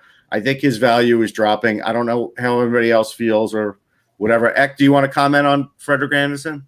I think he's such a tough one because he's I know I've ripped him a lot, and that's why Mike gave you the eye there. But tough, just talk about it. I was just checking. It's I said some short-sighted fans. He's not short-sighted, and he's not a fan of the Leafs. I'm saying there are people in Leafs Nation who criticize. No, I know, but you gave Ekdom Maloika there for a minute. I saw it. No, I didn't. But go ahead, Ek. Sorry. No, I didn't. Yeah, the Sabres and Patrick Kane. All right, no, we're not going there yet. Not going there yet. Okay. John Shannon says that Joe Thornton is not going to Dallas. Then he's probably not going anywhere. I think he's only going to Pittsburgh or nowhere else. Yeah. I don't know if Pittsburgh's got the room anymore. I don't know how they could. I mean, if San Jose takes half, the contract's not that big. If they take half of his deal, no, but Pittsburgh's probably close to the cap at this point too. Sherry definitely took him high. I mean, Sherry's a. Why did they throw Jack Johnson back at San Jose and said take him? Yeah, Pittsburgh is above the cap right now. Right, they're probably gonna have to. But I don't know what Cahoon's salary was, but it's like 1.7, I think, when I looked it up. Yeah, but Sherry was $3 million. I bet you the Sabres are retaining salary. They have to be. They have to be. Yeah, I mean that's the only thing that makes sense. Sherry was $3 million. Evan Rodriguez was $2 million. That's a $5 million cap hit, and Cahoon was $925,000. So yeah. Let me ask this dumb question: does Pittsburgh have a first this year? No, they traded it in the Zucker deal. Yeah. See, if they still had a first, they could trade a first and like Jack Johnson for Joe Thornton, and San Jose would probably take that. But without a first, they're in trouble. Yeah, they're gonna. They won't have a first or a second.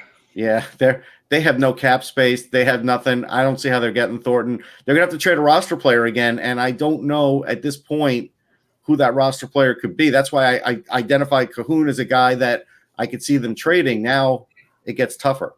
Yeah, I mean, there's really not that many Stanley Cup contenders. Like you go through it, like Boston, no. Tampa, no. Pittsburgh, maybe. Washington, no, because these are people that throw in. I mean, I think we need to discuss something else though, because Carolina still hasn't made a trade for a goalie. I know this is the big failing right now for Don Waddell. Yeah, he does not make a trade for a goalie at this deadline. He is putting his whole season in jeopardy. Yeah, and that's insane because you wouldn't think that Craig Anderson would be that expensive, right? I mean, maybe they're being held up. Maybe it's just something that like they're playing chicken on, but maybe. I mean, and also Colorado still isn't traded for a goal either, and they're another one that had. I guess they have Michael Hutchinson. Oh, they traded. Well, yeah, but but they really do believe in Francouz. I could give them a pass because Grubauer will be back. It's not like he's out for the year. They gave and they extended. So they believe in Francouz enough to give him a 2-year extension. So. Right. Probably on the thought that if he goes into the playoffs as their number one and he does really well, then they'd have to probably pay through the nose to get him. So better to do it now, to be proactive. Right. But no, I mean, okay. So if the Penguins put Zach Aston Reese on LTIR, which they probably are going to do or have, that opens up $1 million plus Cahoon's $925,000. That's $2 million. But then there's 3. So the Sabres have to be retaining 50% on both of those guys, I would think.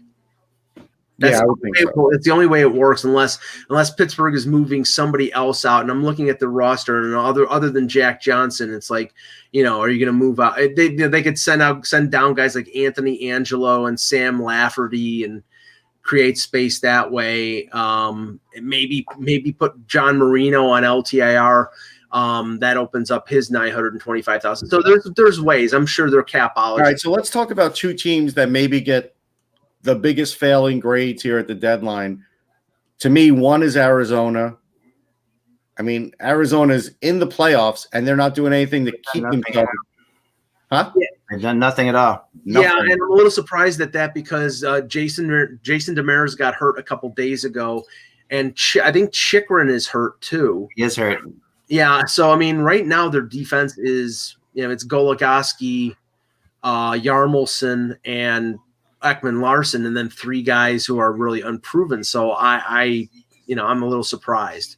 So that's one, and then Winnipeg. I mean, Winnipeg at this point, they can't move Bufflin.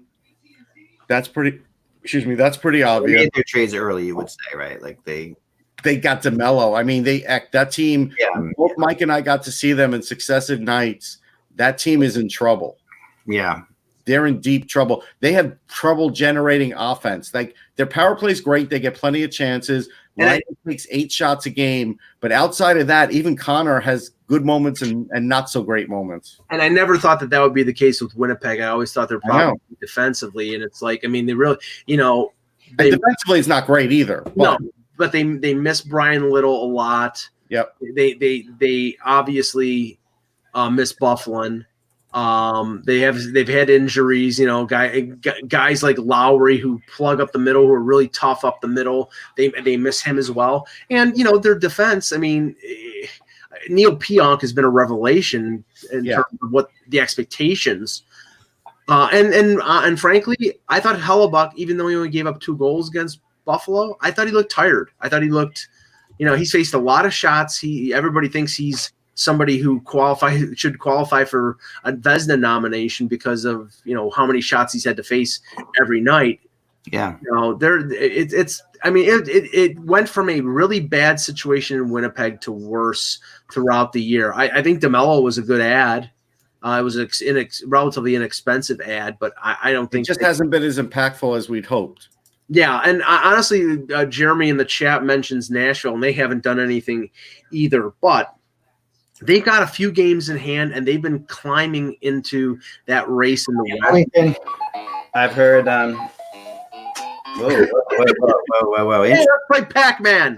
That's a text from a special source, actually. Okay. That gets the Pac-Man. Some of my special sources have ringers that cut through my silences, and that source told me that they heard that the Blackhawks would move Patrick Kane if you took Duncan Keith along with it. How about that? And this, I'm telling you, this is like a real. I am not joking. That would decimate the franchise. Decimate them. This is a serious source. Sure, but that decimates the franchise. The Madhouse on Madison would go mad. Yes. I have no idea who would go back, but I mean that would really hurt them. Who would make this? Who would make that trade? Well, the Sabres would. I mean, Sabres would. Would Columbus make that? Don't say, Mike. Listen, don't say no, Mike. If the Sabres had a chance to get Patrick Kane, they would have him. If they can get Patrick, if they have a chance, they have to be in that. If Kane's out there, they're in the conversation. There's no right. Way. But would Columbus make a trade like that? Sure. I'll tell you this right now. Patrick Kane, the last team he wants to play with is the Buffalo Sabres. The last one. And he's got a no movement clause, so he can control where he wants to go. He can. He has moved out of Buffalo. He lives in Chicago full throughout the year. Every time he comes back to Buffalo, he gets in trouble with his gang of friends here. He does not want to come back to Buffalo. I would shoot that. I would be, I'll shoot myself on the show if he comes to Buffalo. All right, everybody heard that. Yeah, we're not condoning it. Unfortunately, I don't have a gun, so I don't think that's a good idea. We're not condoning it, but he did say that. Yes, I did say that. I wouldn't say that. I'm going to say the next disappointing team is the Nashville Predators, because the best thing that you could tell your fans today is that you re-signed Rocco Grimaldi. That's a bad day. No offense to Rocco. Yeah, but they did trade Roman Salamaki in a first round pick. Yeah. Sorry, that's old. Nashville hasn't done much to improve their situation. Somebody said, "Wow, Mike is getting." I think and on Nashville, I think the one thing that they could still do is get Trevor Daly. I mean, I'm not saying it's anything spectacular. Knocking over with a feather. Everything Nashville would do at 3:00. Like you would. This is a bad day for Nashville, because they're already on the outside looking in, but they're only 2 points on the outside. They have done nothing impactful. Yes, Randy Terrell with a nomination for the best comment in the chat. He says, "Wait, you live in Buffalo and you don't have a gun?" That's pretty good. Nice, loved it. That's pretty good. But Eck, I mean, you have to consider this. Is Nashville at the point where they have so many players that have too high of contracts and nobody else values them that David Poile just can't trade them anymore? Pretty much, yeah. I mean, not that no one else values them, but I mean, yeah, not. I mean, but I think. I mean, I don't think Nashville's a terrible team. They're not a terrible team, but they're in need of something, and they don't have it yet. The problem with Nashville is they've got a lot of players that don't always show up. Between with Torres and and Joe Hansen, you've got two guys that don't always show up. You're two big guys who have a lot of money under them. Just Esmir in the chat. I worked in Buffalo for 2 years. Depression gets depressed. Buffalo. Come on, it's not that bad. If I live here, it can't be that bad. Right, Mike. I keep telling yourself that. But hey, and Russ keeps coming here all the time, so I'm forced to. It's not like I have a choice. It's not voluntary. He loves the Wings. But I do love the Wings. But Eck, this is a concern for Nashville, because going forward, is I guess UC Saros is their goalie next year, unless they're going to get somebody in free agency, right? I mean, they're going to probably in the Leonard conversation. But is he any good anymore, Mike? I don't think you're going to. No. Okay. Pekka Rinne has got one more year left at $5 million. Right, but he's not any good. Is he a $5 million goaltender? No, he's not. I think the Nashville Predators will be one of the leading candidates for Georgiev if the Rangers trade him. I think that's fair. If they were to trade him, I think that's a very good possibility. But this is just the point where I think, Nashville's had a lot of good moments. Don't get me wrong. Yeah. This season, this isn't the season they wanted.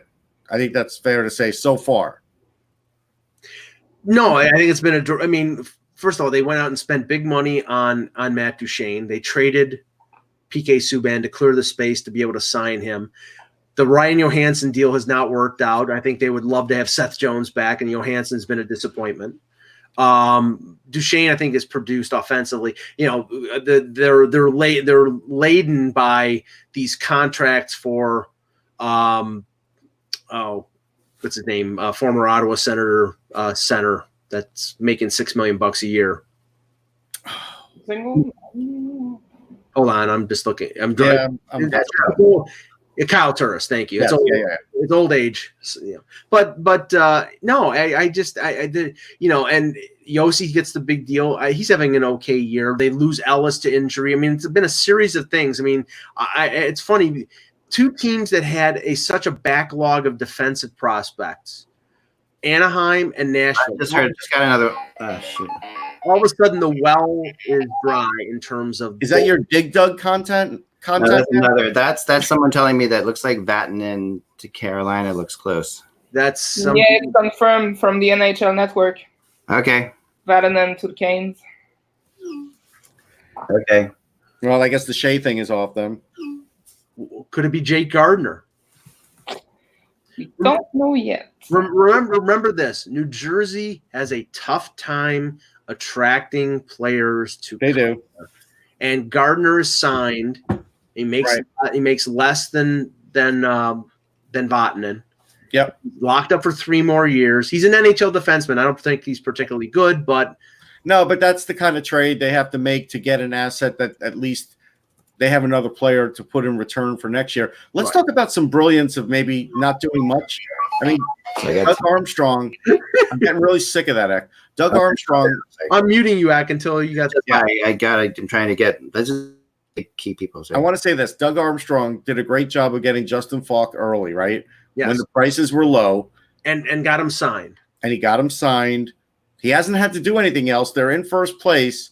They literally are the best. They have the best chance to repeat of really any team in the since Detroit. I mean, it's really they are in good position right now. And Corinne, how much was Mark Bergevin crowing at the fact that he flipped a 4th round pick to get Marco Scandella and then gets a 2nd and a conditional 4th for him a month or 5 or 6 weeks later? That was an absolute coup.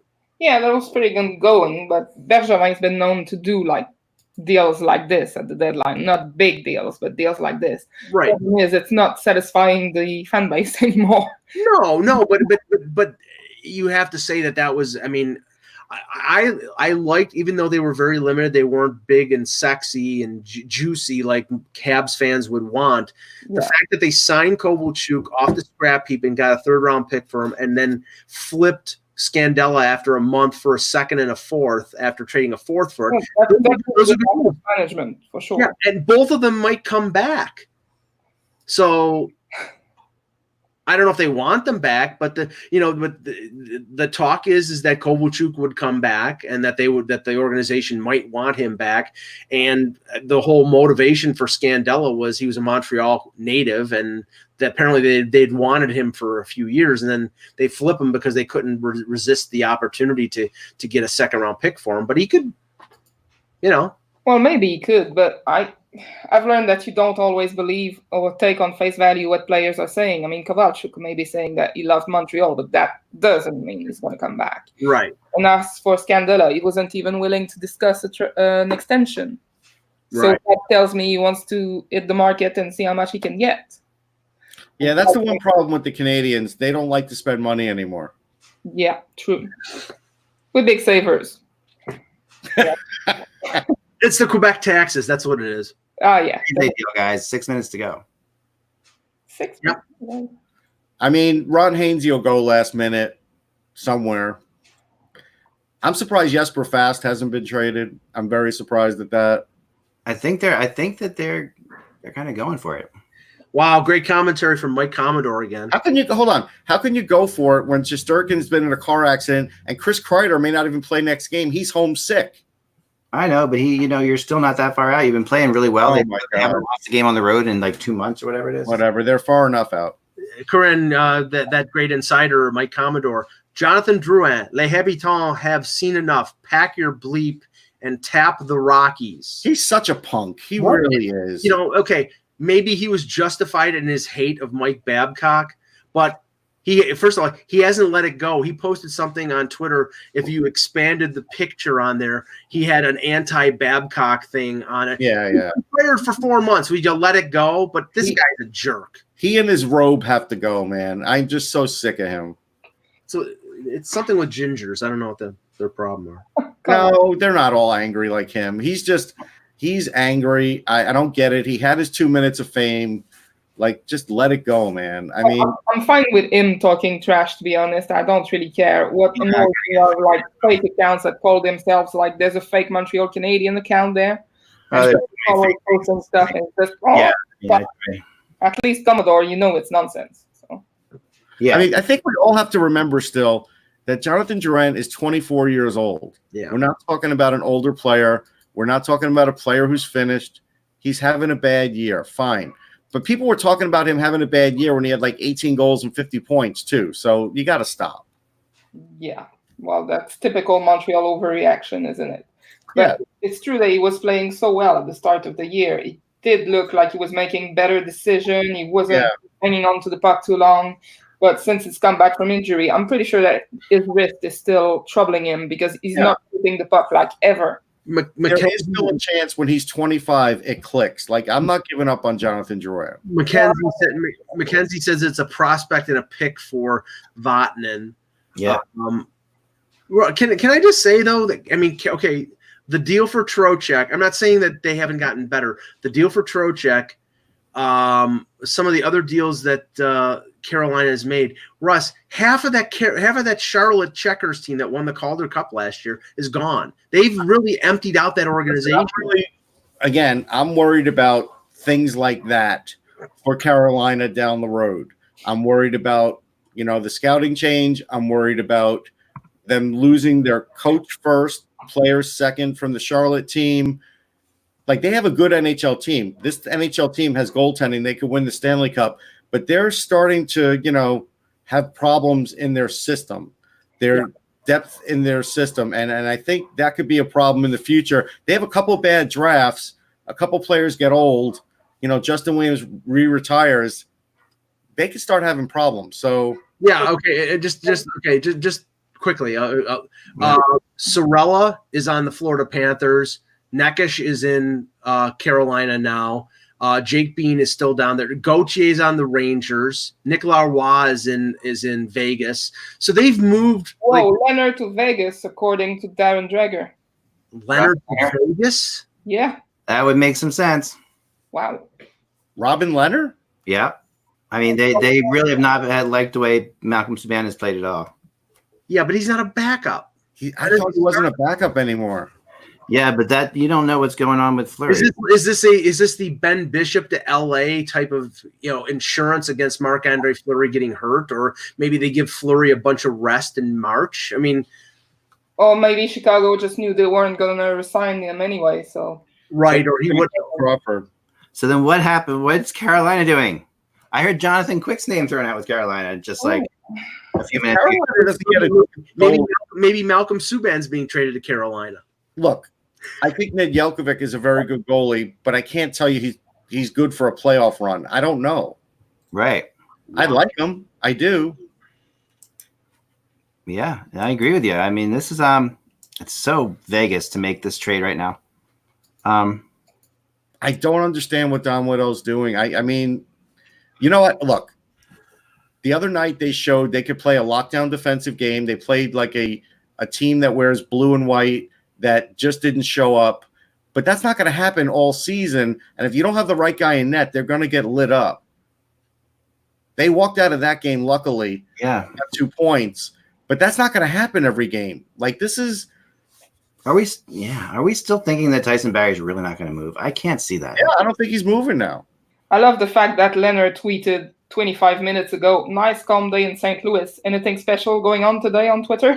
There you go. There you go. Until I see the Leafs say that they didn't do anything, I still think that Barry's getting. It's 2:59. I know, but we know that things come. I'm not saying we have no Parise trade either, guys. I know, right? I know that from being up in Toronto for a couple games over the last couple days. I know that Dubas will be talking. I know that Dubas will be talking with the media like almost immediately after the deadline. If he does that in the next few minutes, then nothing happened. But we'll see. Yeah. Yeah, somebody in the chat says, why would Carolina not trade for Leonard? I mean, I don't see. We don't know what came back. I know the first round draft pick before that they were unwilling to give up. I mean, do they think that Leonard and Fleury is enough to cover up their issues on D? Obviously, they do. I mean, that's I don't know. I'm surprised that McKenzie says no Tyson Barrie trade for Toronto. Deadline has passed. Well, no, he talked to somebody. That means, No, was that just tweeted? Yeah, it was just tweeted now. 4 seconds ago. Yeah. Jeez, then they really. So they've done nothing. They dropped the ball. So that game Saturday night, nothing.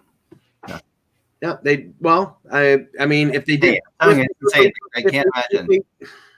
If they didn't get what they thought that they should get for him, then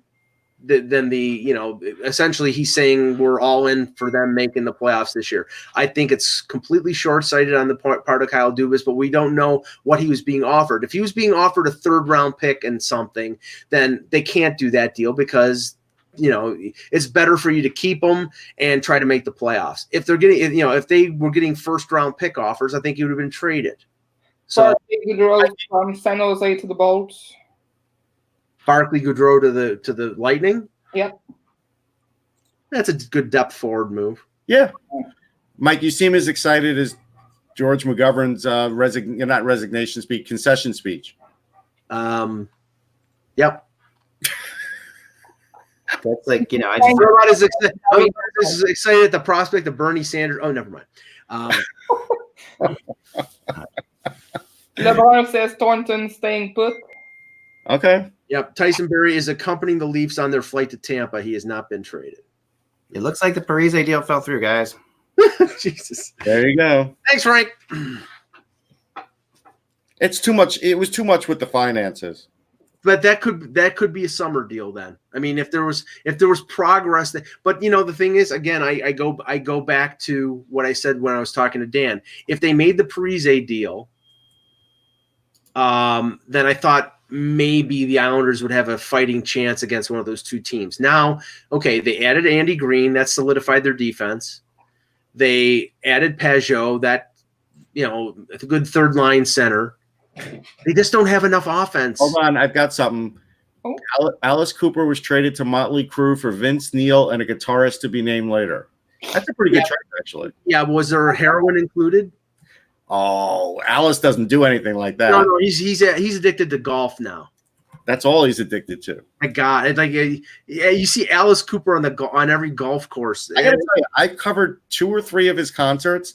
They're wildly entertaining. You'd be surprised how good they are.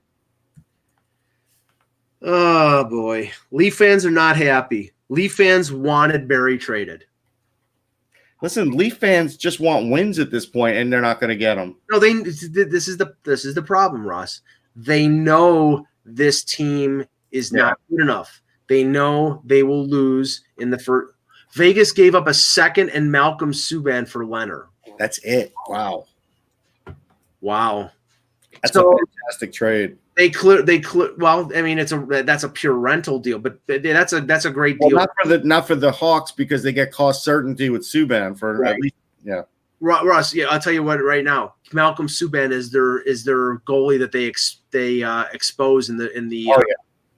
That's Malcolm Subban was acquired to be the expansion goalie. Now, I'd be surprised that they don't re-sign Crawford now, but there might be a first-round pick going to San Jose for in the Gaudreau trade. No, there's no way he's not. He's not.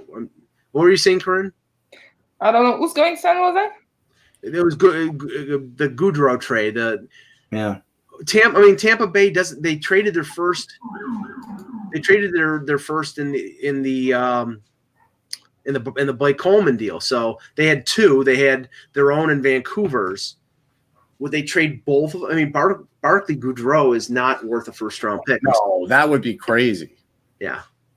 So we could all take a rest with the Johnny Gaudreau stuff. He didn't go in here. Yeah, that's the wrong Gaudreau. Mm-hmm. Yep. That was all nonsense. It's continued to be nonsense. Yes. Oh man. I mean, honestly, Philly is in no position to get him. Unless you're trading Jake Voracek. Columbus has acquired Devin Shore from Anaheim. Oh my goodness. I thought Devin Shore was on Dallas, but maybe. He gets around, Mike. He is a Torts kind of guy. Listen, we could say what we want, right? Is it going to shock us if in the last week Columbus is still hanging in there? No, they're going to be. They will hang in there because they're the Rasputin of the NHL. They're going to. They really are. Like they you can shoot them. You can. They're bucking every trend right now. Yeah. Let's see here. I don't know. I think Carolina, as good as a trade they made. David Pinata, ready for this? Hearing a high draft pick, possibly a first, could be part of the deal with San Jose from Tampa in Gaudreau trade. Wow. Must be talking to the same person I'm talking to. That's crazy. It's probably conditional. It's probably conditional, but still. On what condition? Did he wins the Rocket Richard Award? Them winning the cup. Did he win the Rocket Richard Award the rest of the season? Right. Yeah. Them winning the cup. It's probably the condition, because then it would be the 31st pick, and it's a second. It's a second basically. Thornton will not be moving from San Jose. Okay. That was the most likely thing. Yeah, but leading into this, everybody thought Thornton was going to move, and everybody thought Marlowe. I know. That's what I'm saying is the surprise here. I'm surprised at that part of it. Yeah. What that tells you, Russ, is Marlowe is retiring at the end of the year. Yeah. I think he wants to get his last chance at a Stanley Cup. Pittsburgh is the best option that he had. He's probably retiring at the end of the year. And I know that I think Doug Wilson came out and said that Thornton and Marlowe were welcome back if he traded both of them. But man, how many times do you go back? I mean, the interesting. I would bet that that Sidney Crosby made a call to Patrick Marleau and said, "Come on." And to me, that sounds like the kind of thing that could have happened. Like in this situation, it's possible because Patrick Marleau's going there for we know he doesn't. He loves the area. He likes his family, but it is just a few months, and he's retiring, like you said, probably. And this is his chance to win a Stanley Cup, and Crosby got to him probably because Crosby's got a lot of power among those guys. He will, if he calls you, you'll listen. Sonny Milano is the return to Anaheim for Devin Shore. So, Milano. Wow, that's kind of surprising. Yep. A little bit. I mean, he's been. What was the return? Sonny Milano. Oh, Sonny Milano for who? Devin Shore. Devin Shore. Oh wow, they dumped him. Yeah. So here's the thing about what I was talking about before with Patrick Kane. Okay, it's not happening now. I didn't think it was, but that's out there among people. So for what it's worth, I mean, we have to look for. We might want to examine this at the draft. I'm not saying that it's impossible that Patrick Kane is traded. If you ask me who is more likely to be traded of the two, I would say it's from their point of view, from the Chicago point of view, you would think it would be Taves. Yeah. And not Kane, because Kane, I think everybody thinks that Kane has got more left in the tank than Taves does. But I mean, I just can't see it. But maybe that's just the fact that it's hard to believe that they would want to move either one of them. If they think that they're so up against it cap wise that they can't afford two $10.5 million players, or that one or both of them are at the point where they're starting to fade because they're in their early 30s. Yeah.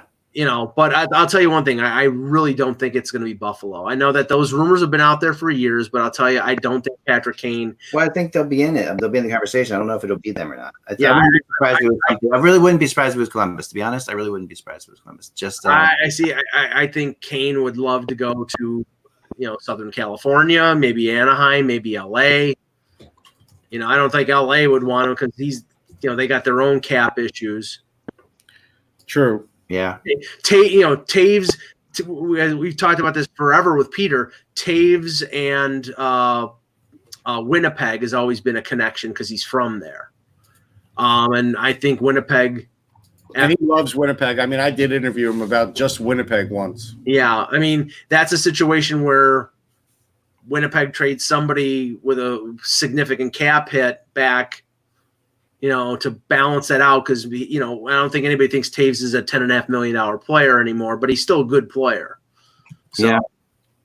No, he is. I still don't think Kane will get traded. I know. Ultimately. Hey, Jan. Jan, can you hear us? Yes. Yep. Okay, now okay. Can you hear me? Yep, we got it. So, according to the reports here, the Tampa Bay Lightning have acquired Barclay Goodrow. Goodrow's contract is $925,000. Yeah, he's a bargain and he plays hard. And if they get a first for that, though, the Sharks have had a very good day, man. I mean, steal for San Jose. I mean, they Goodrow actually stepped up and played some first line with Couture out, and actually didn't look bad there. But in terms of the return for what kind of player he is to get a first-round pick for Barclay Goodrow, I mean, heck of a move by San Jose. Can I throw an instinctual thing out there for you guys? So, of all these times doing the trade deadline, Well, Brady Shea to Carolina per LeBron. who? Brady Shea Brady Shea is supposed to go. for a first-round pick. Okay. So they got Shea and Vatanen. Well, Vatanen is conditional based upon his injury, right? So they must be concerned that the injury in the heel is going to keep him out longer than expected. So, yeah. My feelings are that, normally right at 3:00, you get guys, this is the one time that I'm always checking, like, McKenzie, Drager, Friedman, these guys, right? Like this is like at 3:00 because they'll sit there because they've got the connections and teams will tell them we still got something going on. And we went a good 12 minutes without any of them saying that this year after 3:00. And that is a little bit, it's curious to me, just from an instinctual point of view, like this thing just happened. They're not saying anything at all. Makes me wonder if there is something big still out there that hasn't been. Well, some teams have been saying we're done. Like Washington said we're done. Yeah, teams will say they're done for sure. But I think that those guys, I'm a rumor guy and they're trade breaking guys. So like for me, I'm just saying instinctually, I have noticed in the past that they are way more active to say there's more things coming. And right now, they're not saying more things coming, and they're not saying nothing else is coming. Really, for the most part. I'm not watching TSN, so I don't know. Jam, we can't hear you. Sorry. You're muted. And are you on your phone? Because it's not working. You muted it. We can't hear you. Here, try coming back in. All right, try on your laptop because it's not working. Well, this is a good deal for the Rangers. Like I said, Shea wasn't going to work out there. They get a first. This is a very good deal. Now the money for D'Angelo is not a problem. So nobody has to ask the question or wonder if they're going to trade him or if he's going to re-sign. All those things are going to be a yes. They're re-signing. Yeah, I think you're right. Wow. Let's see here. Yeah, because it's really suspiciously quiet. You mean your kids are being quiet? Well, no, my kids have been quiet all day. No, it's suspiciously quiet in terms of. Here you go. You mean Panda's being quiet? That's surprising. Yeah.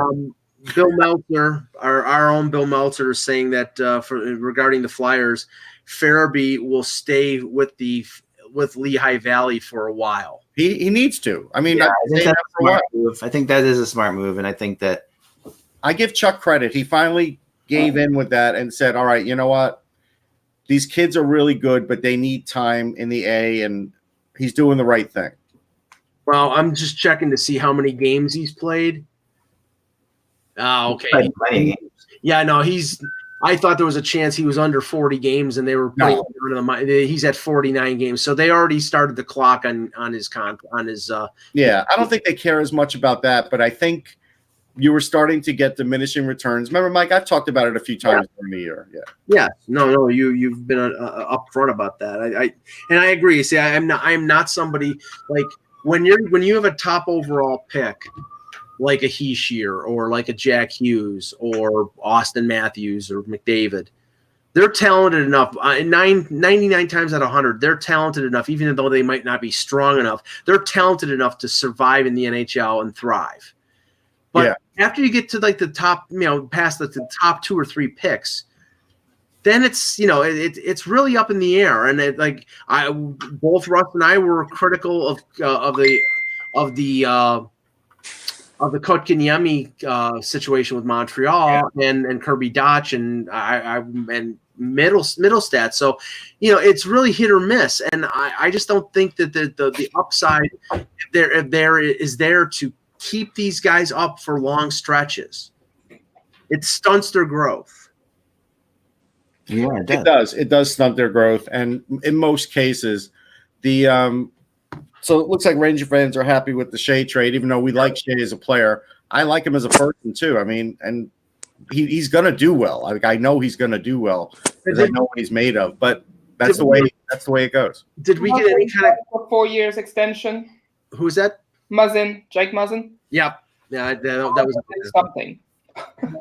Yeah, that contract won't be. Yeah, that's something at least. Well, I like Muzzin a lot, and I think that's a good move. They had to do that. That's been out there for a couple weeks. Yeah, they had to do it. It's an interesting time to announce it. I'll give them that. Always deflection neck, I mean, it's definitely like, hey, look over here, look over here, look over here. I got this thing over here. I got this really shiny object here. Check it out. It's always a deflection. Same thing with the the Rocco Grimaldi. So at least the GM can come out and say something and say, well, this is what we did, and we did something. Yeah, I mean, like I said, it's been out there for a couple weeks. They were apparently not going to announce it until, or at least it won't go into effect until March the 1st, because the salary cap that you can allocate for the following year goes up by 10%. So they probably saying they're announcing it, but it won't go into effect until then. But that's old news. If you're using that to deflect, because I think Kyle Dubas is going to probably need something to deflect, because now it's up to him to try to keep the rest of this great defense together. Just keep them Muzzin's the cornerstone. Great defense, yes. Muzzin's the cornerstone, and Muzzin's. Don't get me wrong. Muzzin's not the problem. I wish they had 6 Jake Muzzins. No, I mean, definitely. But the problem is not just the defense, the blue line, but the forwards playing defense. They cheat. They try to jump into the attack way too early. Sometimes they don't back check. A lot of times they turn over the puck in the neutral zone. They are an incompetent defensive club, and they have been for years. And until they change that, they will never get further than the first. If they make the playoffs, they'll never get further than the first round, because they always come up against teams that play like adults, that play tough two-way hockey, like Boston and like Tampa. Right. Yeah, that's true. That's true. Let's see here. It's just not a happy day. I'm sorry, Mike.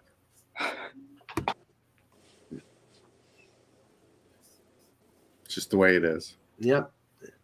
That's a Bruce Hornsby song. At least it probably won't snow again this year. Yeah, but the next line is some things will never change. So I don't know if you really want to know that. Like,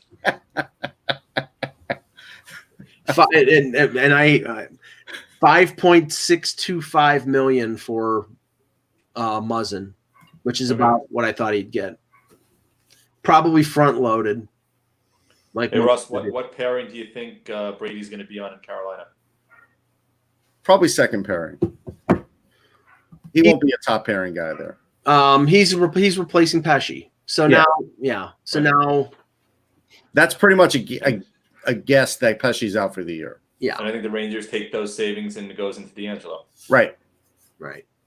Now, I haven't seen what the return was on Vatanen. I also was conditional pick, and part of it's depending on how well he plays. McKenzie says that Yannick pick level. is involved.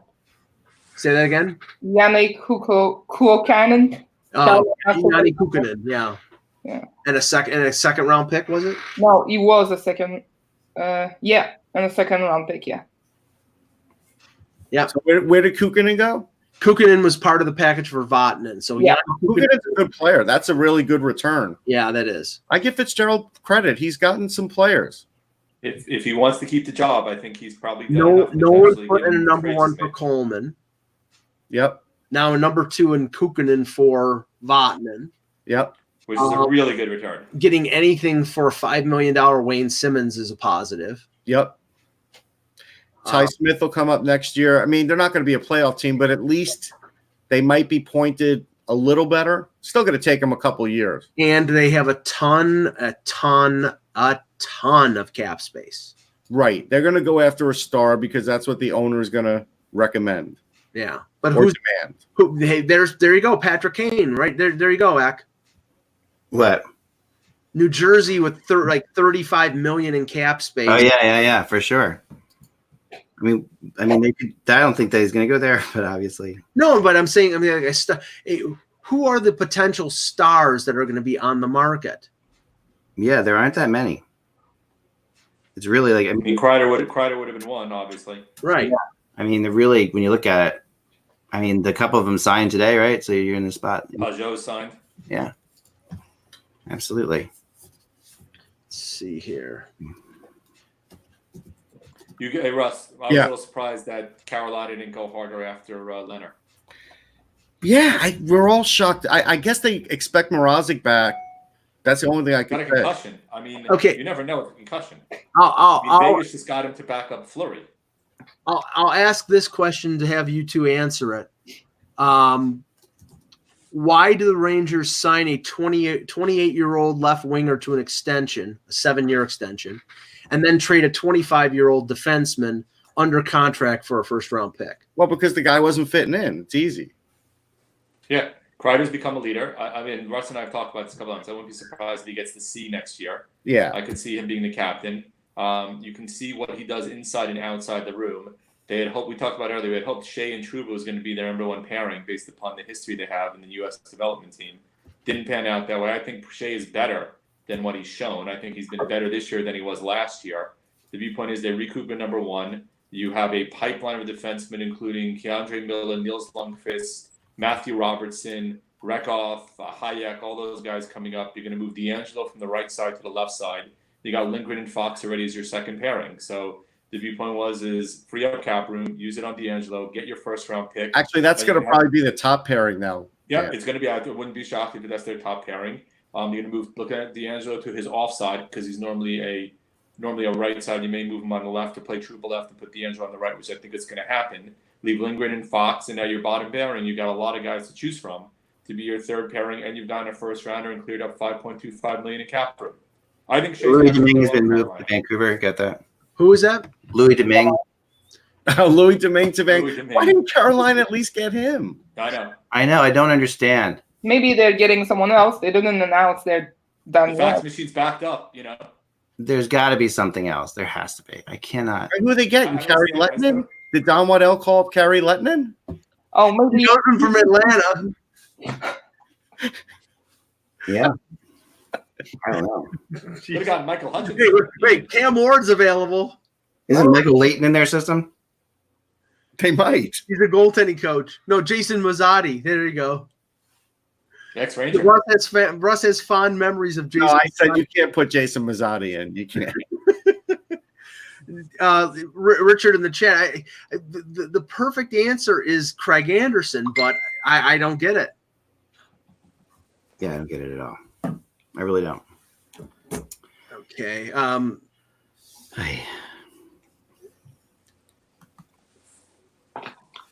Bill Meltzer will be joining us in a second here. Who? No, I'm kidding. Yeah, some guy you probably see in the press box every time you go. I don't know. I haven't seen. Can we talk about Dallas not getting Thornton with him? What's that? Can we talk about Dallas not getting Thornton with him?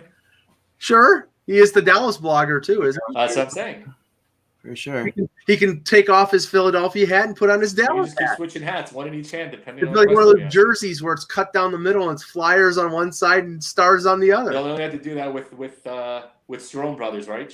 The mother should have done that for Yeah, Ryan but and Dylan you gotta in do the game three in of them. Chicago. She's got to do 3 of them though. Yeah, well, Matthews is a right. So it's a junior jersey right now, or AHL jersey. So what do we make of this Parise thing? Because they'll probably get traded over the summer when they can figure out the finances. Yeah, something's going on there. Finances are just too hard to figure out. It must have been it. I mean, you don't ask players to waive their no trade clause and then not get it done. Right. and it still may get done for all we know. I'm eating more pirate booty. I don't care about the sound. We do. Yeah. Yeah. It's yeah. I mean, I don't know. That's yeah. But nothing. Huh. Okay, so let's just quickly go around the horn here. Yeah, we can wrap this up a little bit here. No, yeah, I mean, no, that because there could still be something happening. I'd say we go to 4, but I was gonna just go through the Atlantic Division. So Boston moves Heinen out. They acquire Kasha. And they acquire Nick Ritchie. I would say the Bruins are better off than they were before the deadline. Definitely better off. Absolutely. Okay, Tampa Bay adds Coleman, adds Bogosian, and apparently adds Barclay Goodrow. But they trade, at least it sounds like right now, both first-round picks that they had, the Vancouver pick and now their own pick, unless it's a 2021 pick. We don't know. We're still waiting for details on that one. What, Corinne? Montreal just pushed back Marc Bergevin's presser. No idea why, but you know. Maybe Jonathan Drouin's getting traded to Colorado. Carey Price is going to Carolina. Who? Or Nick. Carey Price. Yeah, not even joking. Carolina. Yeah, I think I can answer your question. I think Tampa paid a lot. I do think they needed a better defenseman than Bogosian on the blue line as an additional blue liner. Yeah. But I like Goodrow a lot, and I think that's a great acquisition for them. I think Coleman fits them in terms of what they do, and he signed for another year at a really low cap hit. So in terms of it, I would probably put them maybe slightly above Boston, maybe, but pretty damn close. We're joined by Bill Meltzer. Hey, Bill. Hey, Bill. Hey, guys. Hey, Bill. So let's get your thoughts on the moves that the Flyers made. Derek Grant added from Anaheim, Nate Thompson from Montreal. Thompson is mostly a faceoff specialist, penalty killer, fourth line center. Grant, I think 13 or 14 goals. They didn't pay a big price. I know that Pierre LeBrun said they missed out on Pajot. Did you get the feel that they were close on Pajot, or was that just, or what do you think of the whole? Yeah, I mean, honestly, Chuck Fletcher just got done speaking, and he said going into it, he thought it was one of the weakest rental markets that he remembers in recent trade history. Yeah. I mean, the top level of it, Bill's on his phone, so he may lock up here or there. The top level of this rental market was not great. It was Kreider, it was Pajot, Kovalchuk, and a few others. I think it was pretty good. I don't think it was weak. Well, the thing is, once Kreider signed, then I mean, when JG Pajot is your big target in the the deadline market, it's not great. It's okay, but it's not great. Bill, did they take any pressure here? He might be locked up here. Right? Hey, Bill, there you are. Yeah. Okay. Bill, did you get any sense of pressure that they felt here? I mean, obviously, with Pittsburgh, Washington, and the Islanders all moving forward. No, I honestly think that that Fletcher was going to do what he was going to do. They didn't want to give up a ton of assets and mortgage the future. Right. They kind of took the attitude, and I mean, heard this even weeks ago, that they're in a pretty good position to get in, and once you're in, you never know what can happen. Other than probably a couple of teams in the teams at the top of the Atlantic Division, they feel like they could win a 7-game series against Pittsburgh, or even maybe against Washington. I mean, they'd be the underdog in any of those series. But they like where the lineup is at. They like where the blue line is. They're gonna carry 12 forward for now. What I thought was the most interesting decision of the day had nothing to do with adding Grant or adding Thompson. It was sending Joel Farabee to the Phantoms. Yeah. And that wasn't just an on-paper move. He's going to be there a little bit. I think that's the smart move, Bill. That we all saw that he was starting to struggle, and you don't want him to struggle. I think Chuck's done a good job at least identifying, hey, I tried using the kids. They gave me a little something. They're not quite ready. Yeah. Let's see at the end of the year what they got. Yeah, and he kind of indicated that the guys that they sent down, Frost went down again recently, and those guys will be competing to be, part of the mix at the later part of the stretch run, or maybe even in the playoffs, but they have to earn those spots. But I mean, what it does temporarily is that he's expecting, and Vigneault indicated that earlier today too. He's expecting both of the new additions to be in the lineup tomorrow night against San Jose, and it looks like Grant is going to start out on a wing, and just assuming they don't disrupt the lineup at all, that actually puts Grant on the second line left wing right now, which is an interesting spot for him. That's a guy who carried a lot of defensive responsibilities in Anaheim this year, even though he does have the 14 goals. If you look at some of the underlying numbers, he had 3 shorthanded, and that's good. So he's a guy who kills a lot of penalties. One thing with both guys, both Thompson and Mike indicated that both really good face-off guys. Well, the Flyers are already the number 1 face-off team in the NHL. That they've gotten stronger in that regard, and it counts for something. It doesn't win you games necessarily, but it does help in terms of instant. It's definitely like that really defensive responsibilities this year. 70% of his 5-on-5 starts from the defensive zone this year, which is a crazy workload, especially on a struggling team. I expect it to even out a little bit more, and then we'll see from there. I mean, I don't think the Flyers made any huge steps to help their cause. I don't think they hurt their cause either. I think they're kind of one team that's maybe marginally better than they were 24 hours ago, but I think their overall outlook really hasn't changed very much. I agree. The one thing I'll add about Grant is I remember him when he was with Pittsburgh. It was sort of like mixed results. Actually, when you look at him, the best place that he's ever performed is Anaheim. So we'll see. I mean, the Flyers don't really need him for a lot of scoring. They need him for the other things you talked about. If he delivers on that, they got better. Yeah, absolutely. And, people say, well, move James Van Riemsdyk up, but Van Riemsdyk's gotten hot recently on the third line role. Yeah, just leave him where he is. And Mike's done the same thing in Toronto. When they put him on the third line there, he benefited from easier matchups. He's still got the power play time, and that's where you saw the productivity. And the same thing has been happening lately. Yeah, and you limit his defensive limitations by putting him on the third line. If you put him in a top 6 role, he's not the greatest defensive player in the league. So so it makes a lot of sense to keep him in that. He'll get 14, 15 minutes plus power play time. So that makes a lot of sense. Bill, let me before we lose you here. Let me ask you about like the Metro division right now, because all these teams have loaded up. Washington gets Kovalchuk. They get Dylan before. Pittsburgh was really busy. They get Sheary. They get Evan Rodriguez. They get Marlowe. And the Islanders, they get Pajot, and they had Andy Green before. And there was apparently some speculation about Zach Parise, but that never hasn't come through yet. So probably is not happening. But the 3 teams in the Metro have really stacked up locked up their or loaded up their rosters. Yeah, and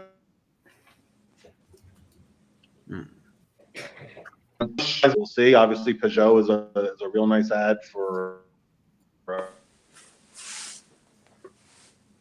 Yeah, he's good. Please, he's not. I think we're losing Bill there, but I think so. He helps the overall offense. Yep. Sorry, Bill, we're losing connection here. So he dropped. Thanks, Bill. Thanks for calling in, though. Thanks, Bill. Thank you for calling. I mean, I think you have to put in perspective. That Pajot is what he is. Like he's can historically been like a 10 to 15 goal player. He's not. No, but he's good defensively. People forget he's good defensively. He's very good defensively. He's really popular in Ottawa for a lot of reasons too. He could score shorthanded goals. Like that's the kind of guy in the playoffs You're in the playoffs. All of a sudden, you get a shorthanded goal from a guy like that. It could change a game. So he'll do a lot of things. He's fast also. So there's nice things there. I mean, the Islanders needed that desperately. And like Mike pointed out, now their center position is a lot more shored up than it was. Yeah. Let's quickly go back. Now it appears that it is a number one for Goudreau. The one that's amazing. I would never give that up. Now Doug Wilson did a heck of a job this trade deadline. Yeah, this is right. I agree. This is the thing that's a factor though, like it was in the Coleman deal. Goudreau has got another year at $925,000, just like Coleman had another year at 1.8. So this gives them. It's not a rental, but still a number one for Barkley. And I'm not slamming Barkley Goudreau. He's an effective, I'd say third line player. But again, a number one. Well, this is where the Sharks get credit. Look, they get killed sometimes because, of those couple of bad contracts that we all want to point out. But where Wilson and his staff, guys like Tim Burke, have done a really great job, are signing free agents, getting late round picks, turning them into players. Goudreau was an unsigned guy. Yeah. You just turned that into a first round pick. And I just had to bring developing him. I just had to bring it back to this just to make a point for a second. Tampa Bay gave up a number one for Barkley Goudreau, and the Leafs couldn't get a number one for Tyson Berry. Sorry, I have to say. Well, so I think the difference there is, though, it's because of the need. Right. Tampa's like, listen, Cooper's like, hey, he plays hard minutes. He's got some size. He's got toughness. We don't have a lot of that with the smaller players, so it just happened to be the right guy for that team. Well, look what they did. They really, I think they're preparing for that second round matchup against Boston, Russ, because you look what they added in the offseason and before the deadline. They added Patrick Maroon. They added, and Patrick Maroon is not a great regular season player, but he did make a difference early in the playoffs for St. Louis last year. They added Patrick Maroon. They added Zach Bogosian, who's a big body if he can stay healthy. And now they've added Coleman and they've added Goudreau. Yeah. So, now, okay. I mean, that's Tampa. Like, this is not, they're not screwing around, The return for Louis Domingue was Zane McIntyre, former Bruin. Okay. I mean, at one point, the Bruins, nobody in Bruin land wanted to trade McIntyre. They thought he was the destined goalie, and now all of a sudden he's not. They thought he would replace Rask one day. I remember hearing that talk. Yeah, I remember that too. It's a really interesting. It's like might be a little sneaky little trade by the Devils there. It could be because but I never believed fully in that talk. I did like McIntyre, but not like that. But I do think it's funny. Okay, so we'll go through the teams that were buyers. Florida moves Trocheck out. They get Haula and Walmart back. I don't think Florida's better now. And Prisky, don't shortchange him on Prisky. I'm not, Russ. I'm just saying in terms of guys who will be on the roster. Maybe Prisky will be, but right now, right. But Pierre LeBrun saying Montreal is not done yet. You probably saw that. It just came out now. Okay. These are what tweets are waiting for here. So Montreal sent out for bagels. That's all they did. Yeah, but I heard their bagels aren't as good as Manhattan. They're not. People think they are. They're good though. They're just not as good. I don't think Florida is better than they were before the deadline. I think they've taken a little step back. Maybe Haula fits better as a center with Quenneville than Trocheck does, but Trocheck is a better player, and they didn't get the defenseman that they were looking for. So I don't think they're improved. I think they're improved on faceoffs. I think because Haula's a great faceoff guy. I do think they improved defensively because he's better defensively than Trocheck. His points, because Trocheck's points are down, there's not much of a difference there point-wise. And Walmart was having a good year. I think end of the day, they no longer have to play two defensemen on a wing. I do think that makes Florida better, don't you? Yeah, maybe. But I mean, yeah, I got to look at it like basically that way. I just see right now that they're playing Pizik and Matheson on the wings. And I know they picked up Mason Marchment, but they didn't bring him up. So, they must not, I don't know what the situation is with Owen Tippett. They're not strong on the wings. They didn't get any stronger. Skating. They're worried about the. They did have Walmart, so that's one guy. So then maybe they can move one of those guys back to defense, and that'll. Yeah, I think they'll do that, and that's a help. Now, the news came out. So Toronto, we see the Muzzin signing, according to the reports here, heavily front loaded, shocking, heavily bonus laden, 16 million in so almost over 75% of it is salary is bonuses. So that that basically that's par for the course. We know that's the way they're going to structure most of their deals because of the taxes in Ontario. It's different from I do have breaking news about Toronto. They signed pitcher Shun Yamaguchi. Okay, we're talking about the Leafs. Oh, I'm sorry. You just said Toronto. You confused the team that means something, not the other teams that don't. Even the ones that win an NBA championship, nobody cares about. Yeah, the Raptors, True North. Or at least I don't care about them. Okay. I think this was a failure. Are the Leafs worse than they were before the deadline? No. Was it a failure? Yes, because I think they should have moved. So is it a hashtag failure or epic failure? Failure, not epic. Okay. But if they would have traded Barry, I think that Callie Rosen would have been somebody who would have been a stopgap until Riley and CeCe are back. Now that Barry is staying, their defense is still pathetic, but it is. It's still sky blue or gray.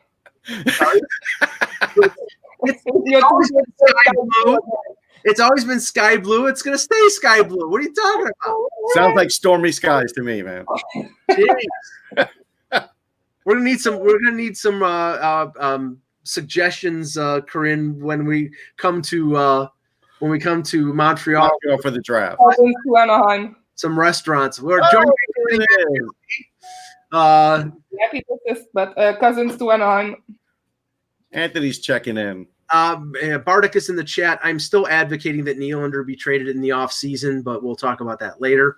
Anthony, get some broad brush thoughts here in terms of what you were surprised at about the deadline. I was a little shocked at the Pajot move by the Islanders, but especially with what they gave up. But then they signed him to the 6-year extension, so that sort of mitigated the. I thought Lou was losing his mind, but then getting him signed, I think, changed it a little bit. Yeah, getting him locked in long term. I think it's a good move for the Islanders for the most part. I think it's going to be interesting. It's going to be interesting to see how he fits in with a very defensive minded coach in Barry Trotz. That's the thing I take out of it.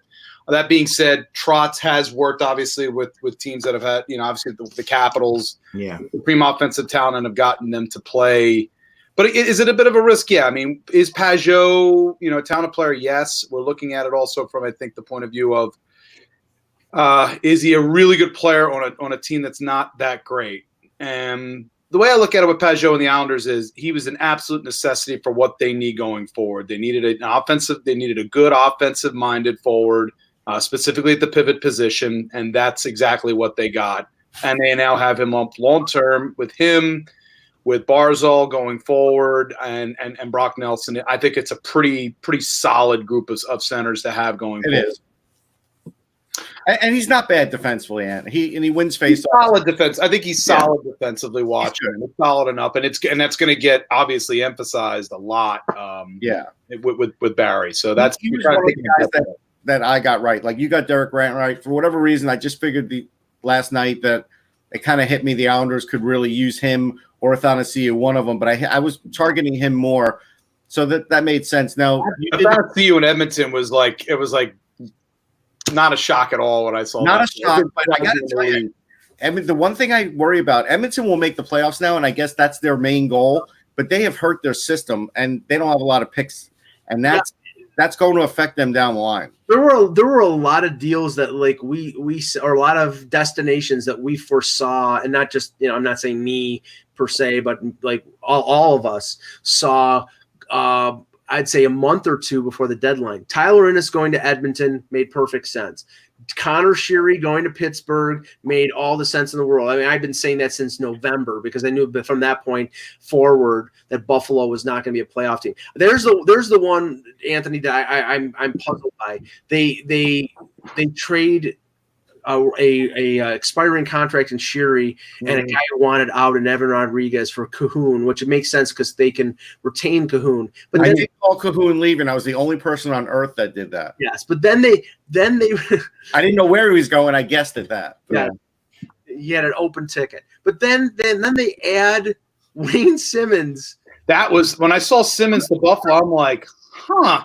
Easily, I mean, the easiest explanation here is that Jason Botterill knows his job is toast unless he makes the playoffs or at least makes March meaningful, because I was at the game yesterday. It was a Sunday afternoon, 3 p.m. game, and there were maybe 12,000 fans. And there's no excitement. Everybody's like, this team sucks. We're not going to make the playoffs another year, 9 years or 8 years, 9 years in a row. You know, there's just right now a lot of people are pissed off at the Pagulas in this organization for dropping the ball. And I don't think Wayne Simmons moves the ball. I don't think that what they did with Pittsburgh moves the ball. It's sort of like a half measure, and they're not a playoff team. But they're playing really well right now, and they've got the fan base going, and they started off really strongly. And the feeling is if they can get hot towards the end of the season, they could make the playoffs. I mean, Toronto is floundering. Carolina is, they don't have a goalie still. I mean, they made all these moves today, but they don't have a goalie. 6 days ago, they had a 2-0 lead against Ottawa. They lost 7-4, and Jason Botterill grabbed papers in the press box and threw them against the wall. That was 6 days ago. They have 2 wins. They got a win up over Pittsburgh, and then they got a win over Winnipeg, and all of a sudden, they're a hot team and they're in the playoffs. No, they're not. They've got 3 teams in between them. That's what I don't understand. They should have traded every UFA they could get anything for, but instead, Botterill is worried about his job. Yeah, this is definitely a GM trying to save his job. So you hope for the best on that one, and it is hope. That's all it is. And he's a good guy. I have nothing against him. I look at the organization and I look at where they're at, and I know Sabres fans who are fed up with them and the way that they operate, and they just keep operating the same way. Well, that's the thing. The Sabres, like I said, I felt like their player development's broken. It hasn't changed. Maybe the GM has changed. Scouting hasn't changed enough. They haven't done well enough in the drafts beyond the first round for the last couple of years. It's been a little while. I mean, they have some guys, Olofsson aside, so those kinds of things, until you fix those things, this was a tough job for Botterill. I think a lot of GMs would fail right now in that market. It's not him. Michael Russo has a quote from Guerin about the Parise thing. He says, it's something we explored. I'm not going to get into the details. Said I worked with Parise on it. The fact nothing happened today is fine. Zach is a big part of Minnesota Wild, and we're excited to still have him. Yeah. Also, the Montreal trade, still looking into what that could possibly be, but Correct. I think it's Yuppie. I mean, Yuppie has been traded before. Yuppie for the future. I was trying to see if the Flyers had definitely announced. Wait, hold on, Corinne wants to talk about that. Hold on. You might be going to Philly for Gritty. No, we wouldn't. I'd make that trade in a second, but Anthony says no. Gritty is way too valuable. Gritty can't cross the Canadian border because he's a felon. That's true. Gritty is. No, he was cleared. He was cleared, Mike. All that being said, if the Flyers are not, I'm trying to get to Bill if they were actually announced that they were officially done, which I think they did. One of the comments from I believe it was from Jordan Hall stated Chuck Fletcher was not very impressed with this trade deadline's rental market. Yeah, Bill. So to me, it's not a fit. I'm wondering if they are going after Nick Cousins, because I heard that rumor was out there. I think once they've already they brought in those other 2 forwards, I thought that was it. I mean, at this point now, because you already have Bunneman going and Farabee going to the fan. Yeah. I agree. The other name, of course, I've been talking about is Duran. And I know that Colorado and some people a lot of people out there. I mean, even Adrian Dater said last night he thought it was very possible to happen. So I don't know. I'm not sure. But we haven't heard anything yet. How many swings and misses did Mike Commodore make today? Oh, Mike Commodore, we talked about him.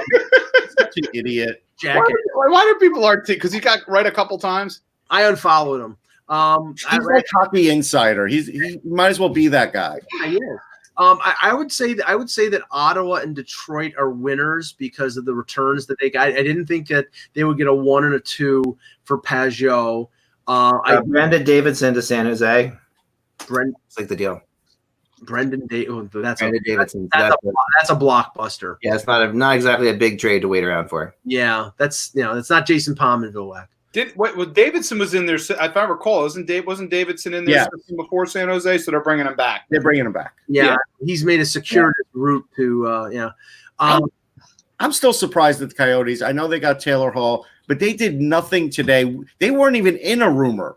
Like, they seem so far removed from the deadline that I don't know. It just their deadline was in December, Russ. They made the Taylor Hall deal. Yeah. The Ducks tweeted that they've got more to come. The Ducks do? Yeah. I'm thinking that's where Cousins. Oh, I know what it is because they have that new stupid movie with Emilio Estevez. That's what that is. No, they gave him a job again. Netflix series. Mighty Ducks Netflix series? Yeah, I think that, or Amazon Prime, or one of those. Worst franchise of movies ever. Okay, so yeah, exactly. I agree. I actually agree with Russ on that. If they had just my favorite, is still Youngblood with the young Rob Lowe. I think if they turn that into a series, we'd have something. I think they could bring Youngblood back now and have him play David Ayers and have him be a goalie. I would. Old blood. Sorry, there ain't young blood there. Maybe for you, Russ, but maybe I could play the part of Eklund in a movie and be like the guy. I'm in the press box with you, Russ, and the goalies go down, and I'm like, I could care less about Rob Lowe. Give me Cynthia Gibb any day. Okay. Now, I think Ottawa were winners because of what they got for Pajot. I think Detroit were winners. Right. I'm going to say something, though. Okay. They are winners for what they got for Pajot, but they're also losers because he only re-signed for $5 million a year, like Corinne pointed out. That is sad if you're an Ottawa Senators fan. Yeah. And that's why I said the other day, if Lafreniere were to go to them for the first overall pick, I would worry about him being able to sign a contract there for what he's worth because they can't even sign Pajot for $5 million. We have another trade. I'm Nashville deal. Irwin, I'm in Nashville. Irwin and a pick for Holzer. Yeah. Oh boy, Indians on the move. I mean, look, Matt Irwin's always a nice depth defenseman. That's all. Yeah, Nashville did something. He's got cup experience. He does. Surprised by the I had looked at Philadelphia for possibly for Barclay Goodrow, and seeing that return, I was like, yeah, they're out of that. He was smart to stay away from that. Mm-hmm. I will ask you this, Anthony. This is the $1 million question. Yeah. He didn't do well with Pittsburgh, and he hasn't really done well away from Anaheim. I think if he just plays a good defensive game, and I don't think there's my expectations are these are again, these acquisitions are bottom six forwards. Yeah. We know the set role for Thompson. Thompson's basically replacing Connor Bunnaman, who's going right. to the Browns. Grant, they're going to get a look-see because he's got 14 goals on the left side with Hayes. I don't think they'll hesitate to immediately swing those spots around and possibly, swing things around. They were looking at Grant as a versatile piece. Right. But talent, I think they know true talent-wise, he's a bottom six player. Right. A physical bottom six player that they could play at center or wing at least. I mean, his shooting percentage is like 17%. It's crazy. The expectation, that was always my expectation, was the third line center. Right. But again, that's before knowing that, they were going to be sending Joel Farabee down. Right. So now we'll see. He's going to get an extended time, and we'll see where that goes. I wouldn't be too surprised if Lawton possibly slots up to 2LW now. If they decide to swap, because I think that's the most likely scenario that they're going to center. But with the changes with the Penguins, with the Caps, everybody. I mean, the Rangers, in a way, Philly's going to get lucky because they won't have to face Jastrzębski. I mean, he was that hot, and because of the car accident, they'll miss him in those 2 games that they're going to play him. But down the stretch, those other teams, the Islanders, all got stronger. This is going to be a real fight just to stay in the playoffs. We knew that coming. We knew that with the division this tight, there was either you have to make your moves, depending on your cap situation. Are you willing to shake things up if you feel that, especially for the teams behind Philadelphia who were starting to slack, they all made moves to shake up to legitimately shake up the roster. Philadelphia was in a different spot in terms of they were playing well and looking to augment their roster at this point with additional depth. And they were looking, obviously, for more physical forwards for their bottom six, which is what they got for very little cost for a fourth-round pick in 2020. Carolina's the worry. If Carolina gets any kind of goaltending, they are dangerous. Yeah, that's the key, though. They have to get work. I figured they were going to be in potentially on goaltending after the two injuries, but I guess this is the thing, Anthony. I mean, you look at the Metro right now. I mean, Pittsburgh with Marlowe, Sheary, and Rodriguez. Washington they got Dylan, they got Kobe. Now Carolina adds Vatanen and Shea and Trocheck. And Trocheck, yeah. And the Islanders add Peugeot and Andy Green. Now, I don't think the Islanders have a big chance to beat Pittsburgh or Washington in the first round. I think the same for the Flyers. Right, so Nick Cousins has been moved to Las Vegas. To Vegas. Yeah. After moving Aiken, he's a perfect. He would make sense. Nick Holden. Yeah. And Cousins. Yeah, Cousins to Vegas makes sense. He's the Cody Aiken replacement. On Holden, they saved money on that. The whole night's Leonard trade is. Do you have that guys yet or no? Second and Malcolm Subban. What was that? No, it's the full package on Lehner. Yes, Malcolm Subban, Slava Denin, and a second round pick. And I assume that pick is a 2020 pick here because one thing, like we said, that does give Chicago cost certainty on a goalie. So with their cap problems, they need that. It gives them a goalie they can expose. Yes, that's true. Yes, it does. Although it's not until 20. I mean, we're talking 2021. Not 2 years, but still. Chicago's been exposing their goalie all year. That's been my contention. Yes. When you look at the defense that they have there, that's really nothing. I would say that I don't know if I can say all those teams are winners because I don't like the Carolina, the fact that unless they know something we don't in terms of the injury situation with Mrazek, that right now Nedeljkovic and Anton Forsberg are their goalies. What's actually Reimer's injury? Because I didn't know. Lower body, and they said it was. Yeah, it was. A player got pushed into Reimer, and then it sort of clipped his leg. So it didn't sound like it was something that was going to be a short-term thing. It sounded like a long-term. I have to say that in the Metro, I think the loser is Columbus because they didn't do anything. And they have so many injuries.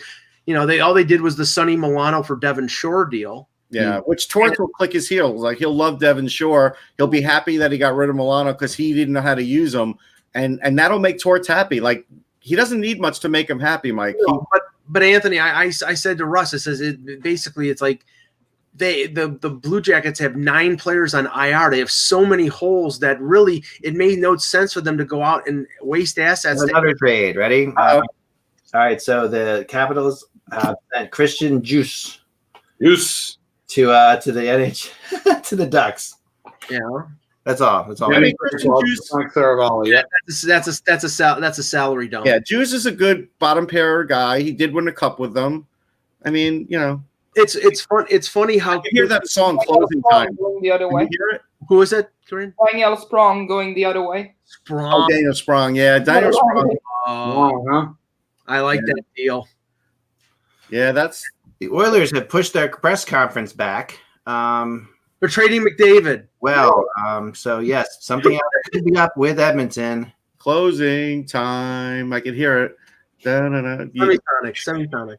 Yeah. No, it's funny. It's funny that that the chatter about the Capitals was that they were trying to deal Nick Jensen, who they just signed to a 4-year extension last year, so they soured on him pretty quickly. They did actually. But in the Metro, I think the team that was the biggest loser was Columbus because they're still in the race, but they didn't really add anything. Now you could say they're going to stay in the race because they've been able to stay in the race with all these injuries without adding players. But Russ, they're not exactly a great offensive team, and they traded an offensive player in Milano. I know, but Shore plays good defense. He's a good face-off guy. That's all Torts cares about. He's going to be about the differential, and he is going to beat his guys to beat everybody to the puck and just win those puck battles and be physical and make sure it's a 1-goal game one way or the other going into the third period. That's what they're going to put all this pressure on Elvis. And we see that Elvis has some growing still to do. There's, in the Philly game, he was a little too enamored with himself as far as moving the puck. And he went way too far out of the net. And when he cleared it behind the net, it eventually gave Philly a really good chance and they got a goal on it. Those are the kinds of things that it's hard to reel that in when the guy's been so good for them. So that's their battle. I mean, they got a rookie goalie and they're going to try and play towards the system. They'll probably do it, but I don't know how long they can hold in. I'm lukewarm about what Philadelphia did because I thought it was a half measure. I didn't, they think they needed to make. The question is what? Yeah, Mike. Sorry. Well, no, I think they needed a center at the Pajot level, and they got stopgaps and Grant. I don't think they were going that road. They weren't going that road, and not at that cost. Right, exactly. And I get that, but that's with everybody else in the division making bold moves. I mean, they may not work, but it's right now. They'd had to be. Philadelphia would have had to have been locked into doing the kind of contract that Lou was going to. You have to be truly convinced. Right. To make that kind of a trade, I think. And again, the difference was for Philadelphia is the fact that they've got quite a few young centers in system within the next few years. Morgan Frost, you obviously know particularly well, Mike. So I think that's kind of the way the asset management works. So beyond that, I didn't feel Philadelphia was going to go.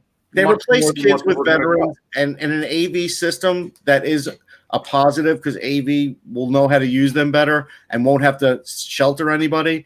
That is a positive because that's what AV was doing, and he won't have to do that now. Now, I think Tom Fitzgerald did an excellent job. He did getting assets for his rentals. He moved Coleman.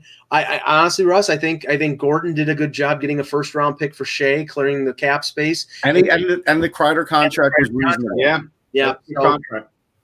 In the West, St. Louis, surprisingly, with all that talk, I mean, maybe they would have been in on Kreider if Kreider hit the market, but they didn't do anything. And really, they're one of the best teams in the league, so you can't really blame them for, they did the Scandella move a few days ago, but that was to replace Bouwmeester. So, Colorado did the Falk move early on, though. Like that's what we said, and they got Falk at a decent price. If they'd have gotten Falk today, it'd have been a lot higher. So they're in position to repeat. Like they have a great chance. Now, Colorado, we are all saying that Colorado was going to be this big, they had all this cap space. They were going to make all these moves. All they did was Nemestikov and then swap for a third goaltender. They really didn't do, they got Hutchinson. Surprising. Yeah. I mean, and Nemestikov, that was a steal and a half, though. I mean, I'm not saying that's great, but they got him for a 4th-round draft pick. Yeah, no, that's a good move. And you know what Ottawa did was they rented Nemestikov for a year because they gave up a 4th-round pick and a minor leaguer for him, and then they got the 4th-round pick which that means they needed a body, and he was there and he played okay, and then they moved him on and they got the same pick back, so it doesn't really matter. Did Dallas do anything? They didn't do anything. I don't think they did anything. I think they were trying like heck to get Thornton, and it just didn't happen. And once that happened, they just looked at it and said, "We're not going to chase after consolation prizes. We either get them or we don't." That's another thing people have to realize about the trade deadline is that it is a big disruptive thing, and so a team like Dallas that's like working really well, and even to the Flyers to a degree, like a team like the Flyers that's working really well, and playing very well right now.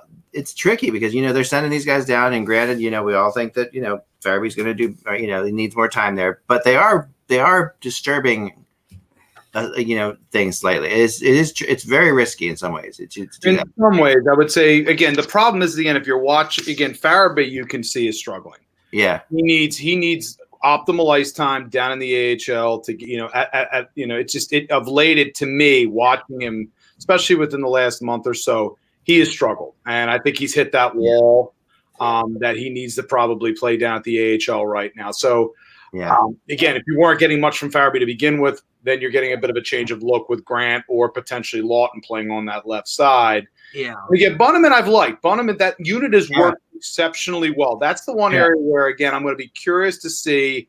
I think Thompson, and even though he's older, obviously at 35, his style is. I think they very much target him because I think they looked at his body type and type of style of game, and looked at him as being a guy who could probably slide right in between Abe Cabell and Raffle, and that line not necessarily missed a beat. We're going to have to see because that line has been particularly effective. I do want to mention that Joe Yerdon said that Evan Rodriguez seemed particularly happy to leave Buffalo, and honestly, who wouldn't be?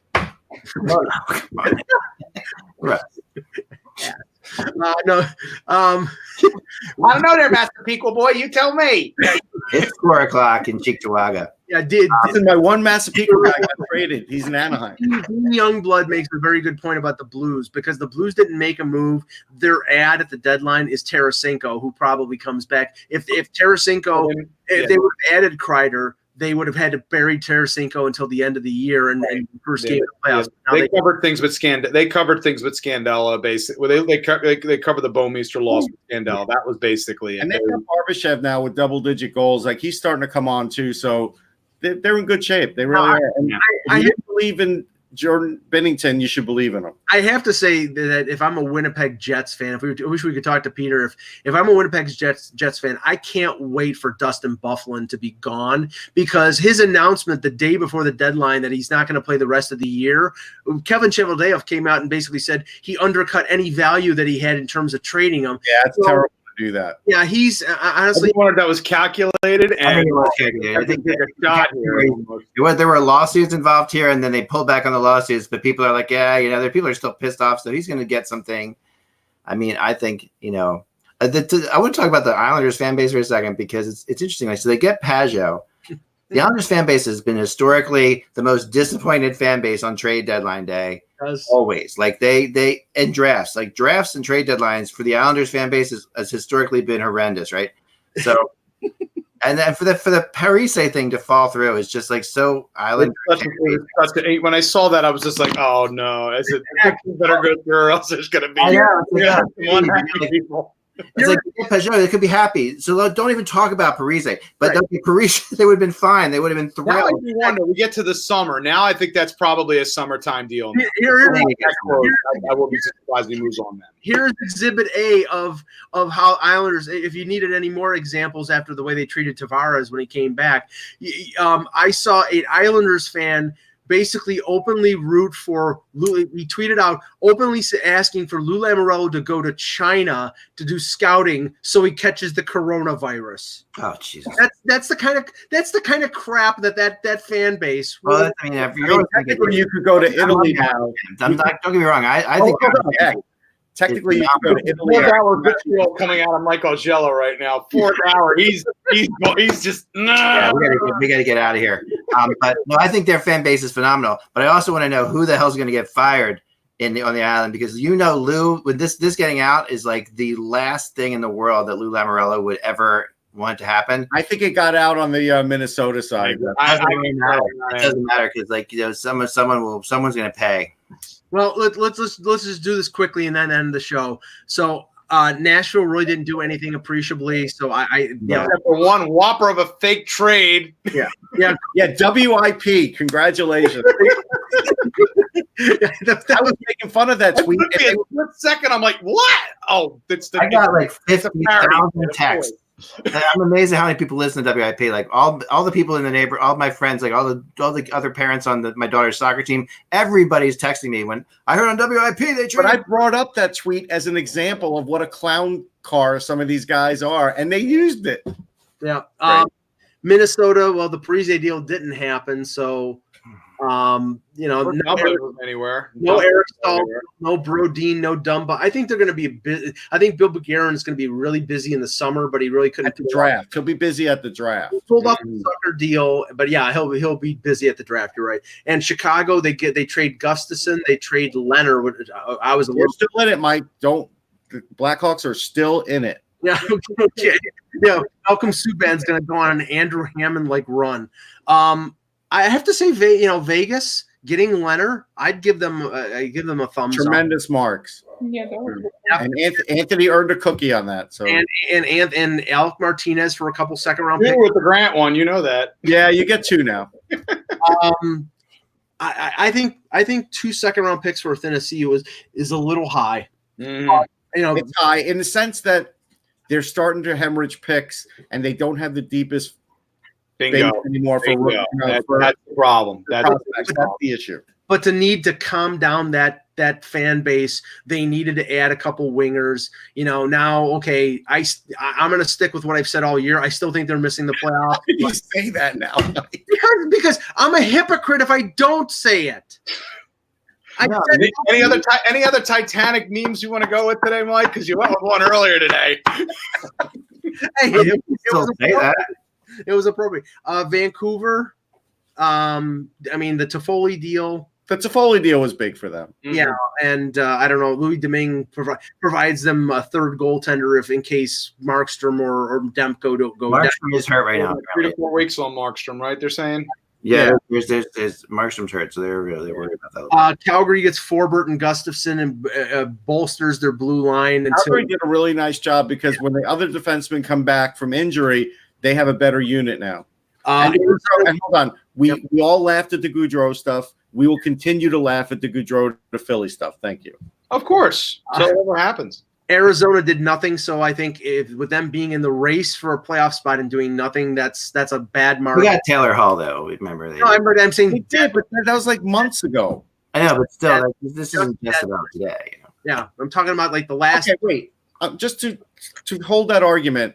Wait, the Coyotes just made a trade just as we spoke about that. Okay, what did they do? They have traded Marcus Hannikainen. The Columbus trades Marcus Hannikainen to Coyotes for a 2020 conditional 7th-round draft pick. Okay. They did nothing. Okay. Kukanainen traded Hannikainen out and say he did something. The Kukanainen traded Hannikainen to Arizona. I have to say that Doug Wilson may be one of the big winners of this draft. He really is. At this deadline, I'm sorry. Yeah. Getting a first-round pick for Barclay Goodrow. An unsigned player that they developed. Yeah. And that's a great deal. When I saw that, again, as I stated before, he was one of my candidates in terms of the depth forward for Philadelphia. When I saw a first-round pick going the other way, I was like, I like Goodrow a lot. I think he will help Tampa. And again, it's the fact that he's under contract for at least 2 more seasons at that number, but a first-round pick. Yeah. That's getting a good return on Dillon. Getting Marlowe to, a 3rd-round pick for basically that's like an extended Kovalchuk. I know Michael Vinnick started like this new business group in Tampa. He announced it yesterday. I think they need to look at asset management first. I do. Yeah, they had again. They're going at this point now. It's damn the torpedoes, full speed ahead. I know. And there are no guarantees, Anthony, because I'm telling you right now, Boston Tampa is going to be a turf war. Because Boston adds Kasha and adds Richie. They got better. They got so I think Wilson did a great job. Anaheim, Corbinian Holzer. Okay. I don't like the Jeffrey Vinnick. See, I'm getting. Yeah, I don't like the deal they made Dan Heinen for Richie. Richie is going to be good in Boston. Heinen's okay, but I think he's more a product of that Bruins system than he is. I don't know how good he's going to be in Anaheim. I don't like that deal at all. What did you think of the Kasha deal, Anthony? The Kasha deal, I thought it was. Well, they got a 1st-round pick, so you can't. Right, and I thought the cost on it was my issue with Kasha is his injury history, the biggest thing. When he plays and he's on, he's a very effective forward. I could see him he'll very easily fit in Boston. The key is, over the long haul. I thought it was a little bit of a high amount to trade, but if he's healthy, he's worth it. Well, the question is, did they get the first because of Kasha, or did they get the first for taking on Backus? And I think they got taken on back. You can mix that whole. It's all part of the package. Yeah, I think So that seems to be for a bad contract. That seems Marlowe cost the Leafs. You got to have a legit sweetener for doing that. I'm not just nobody's in this. Nobody's in this business to do everybody a favor. Yeah, and LA, they traded Forbert today, but you have to factor in the Clifford Campbell deal and the Martinez deal. I think Blake did pretty well, so he's on the right track. I think the teams that didn't make a move, like Arizona and like Toronto, they made a move, Mike. I mean, a meaningful move.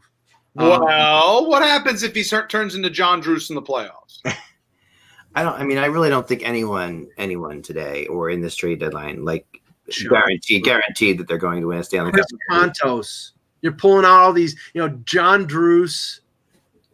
I will say this: I think what the Bruins did could get them an additional round further than they would have gone before, and I think what the Capitals did could get them out of the conference final instead of losing in the conference. Maybe nothing against the Flyers or the Islanders, but I want a bag of popcorn to sit in my nice lounge chair, my Barca lounger, to watch Pittsburgh and Washington kill each other, because that will be compelling. That'll be a bloodbath of the series. Sure. No question about it. Mm-hmm. I agree with that. All right, guys, it is late. It's 4:15. We're done. All right. Now, in a little bit here, the NHL projected standings will appear on HockeyBuzz.com. You want to check out that? That's always fun. And they'll be changing every day along with predictions. And after I go to the bathroom, because I've been holding it all the time. Yeah, I've been holding it for 4 hours. We've been proven that we are better than Clubs Pro Stats and all those other websites. So over 2 years now, we've beaten them both years. All right. Remember, without the buzz, it is just hockey. Have a good day, guys. Enjoy your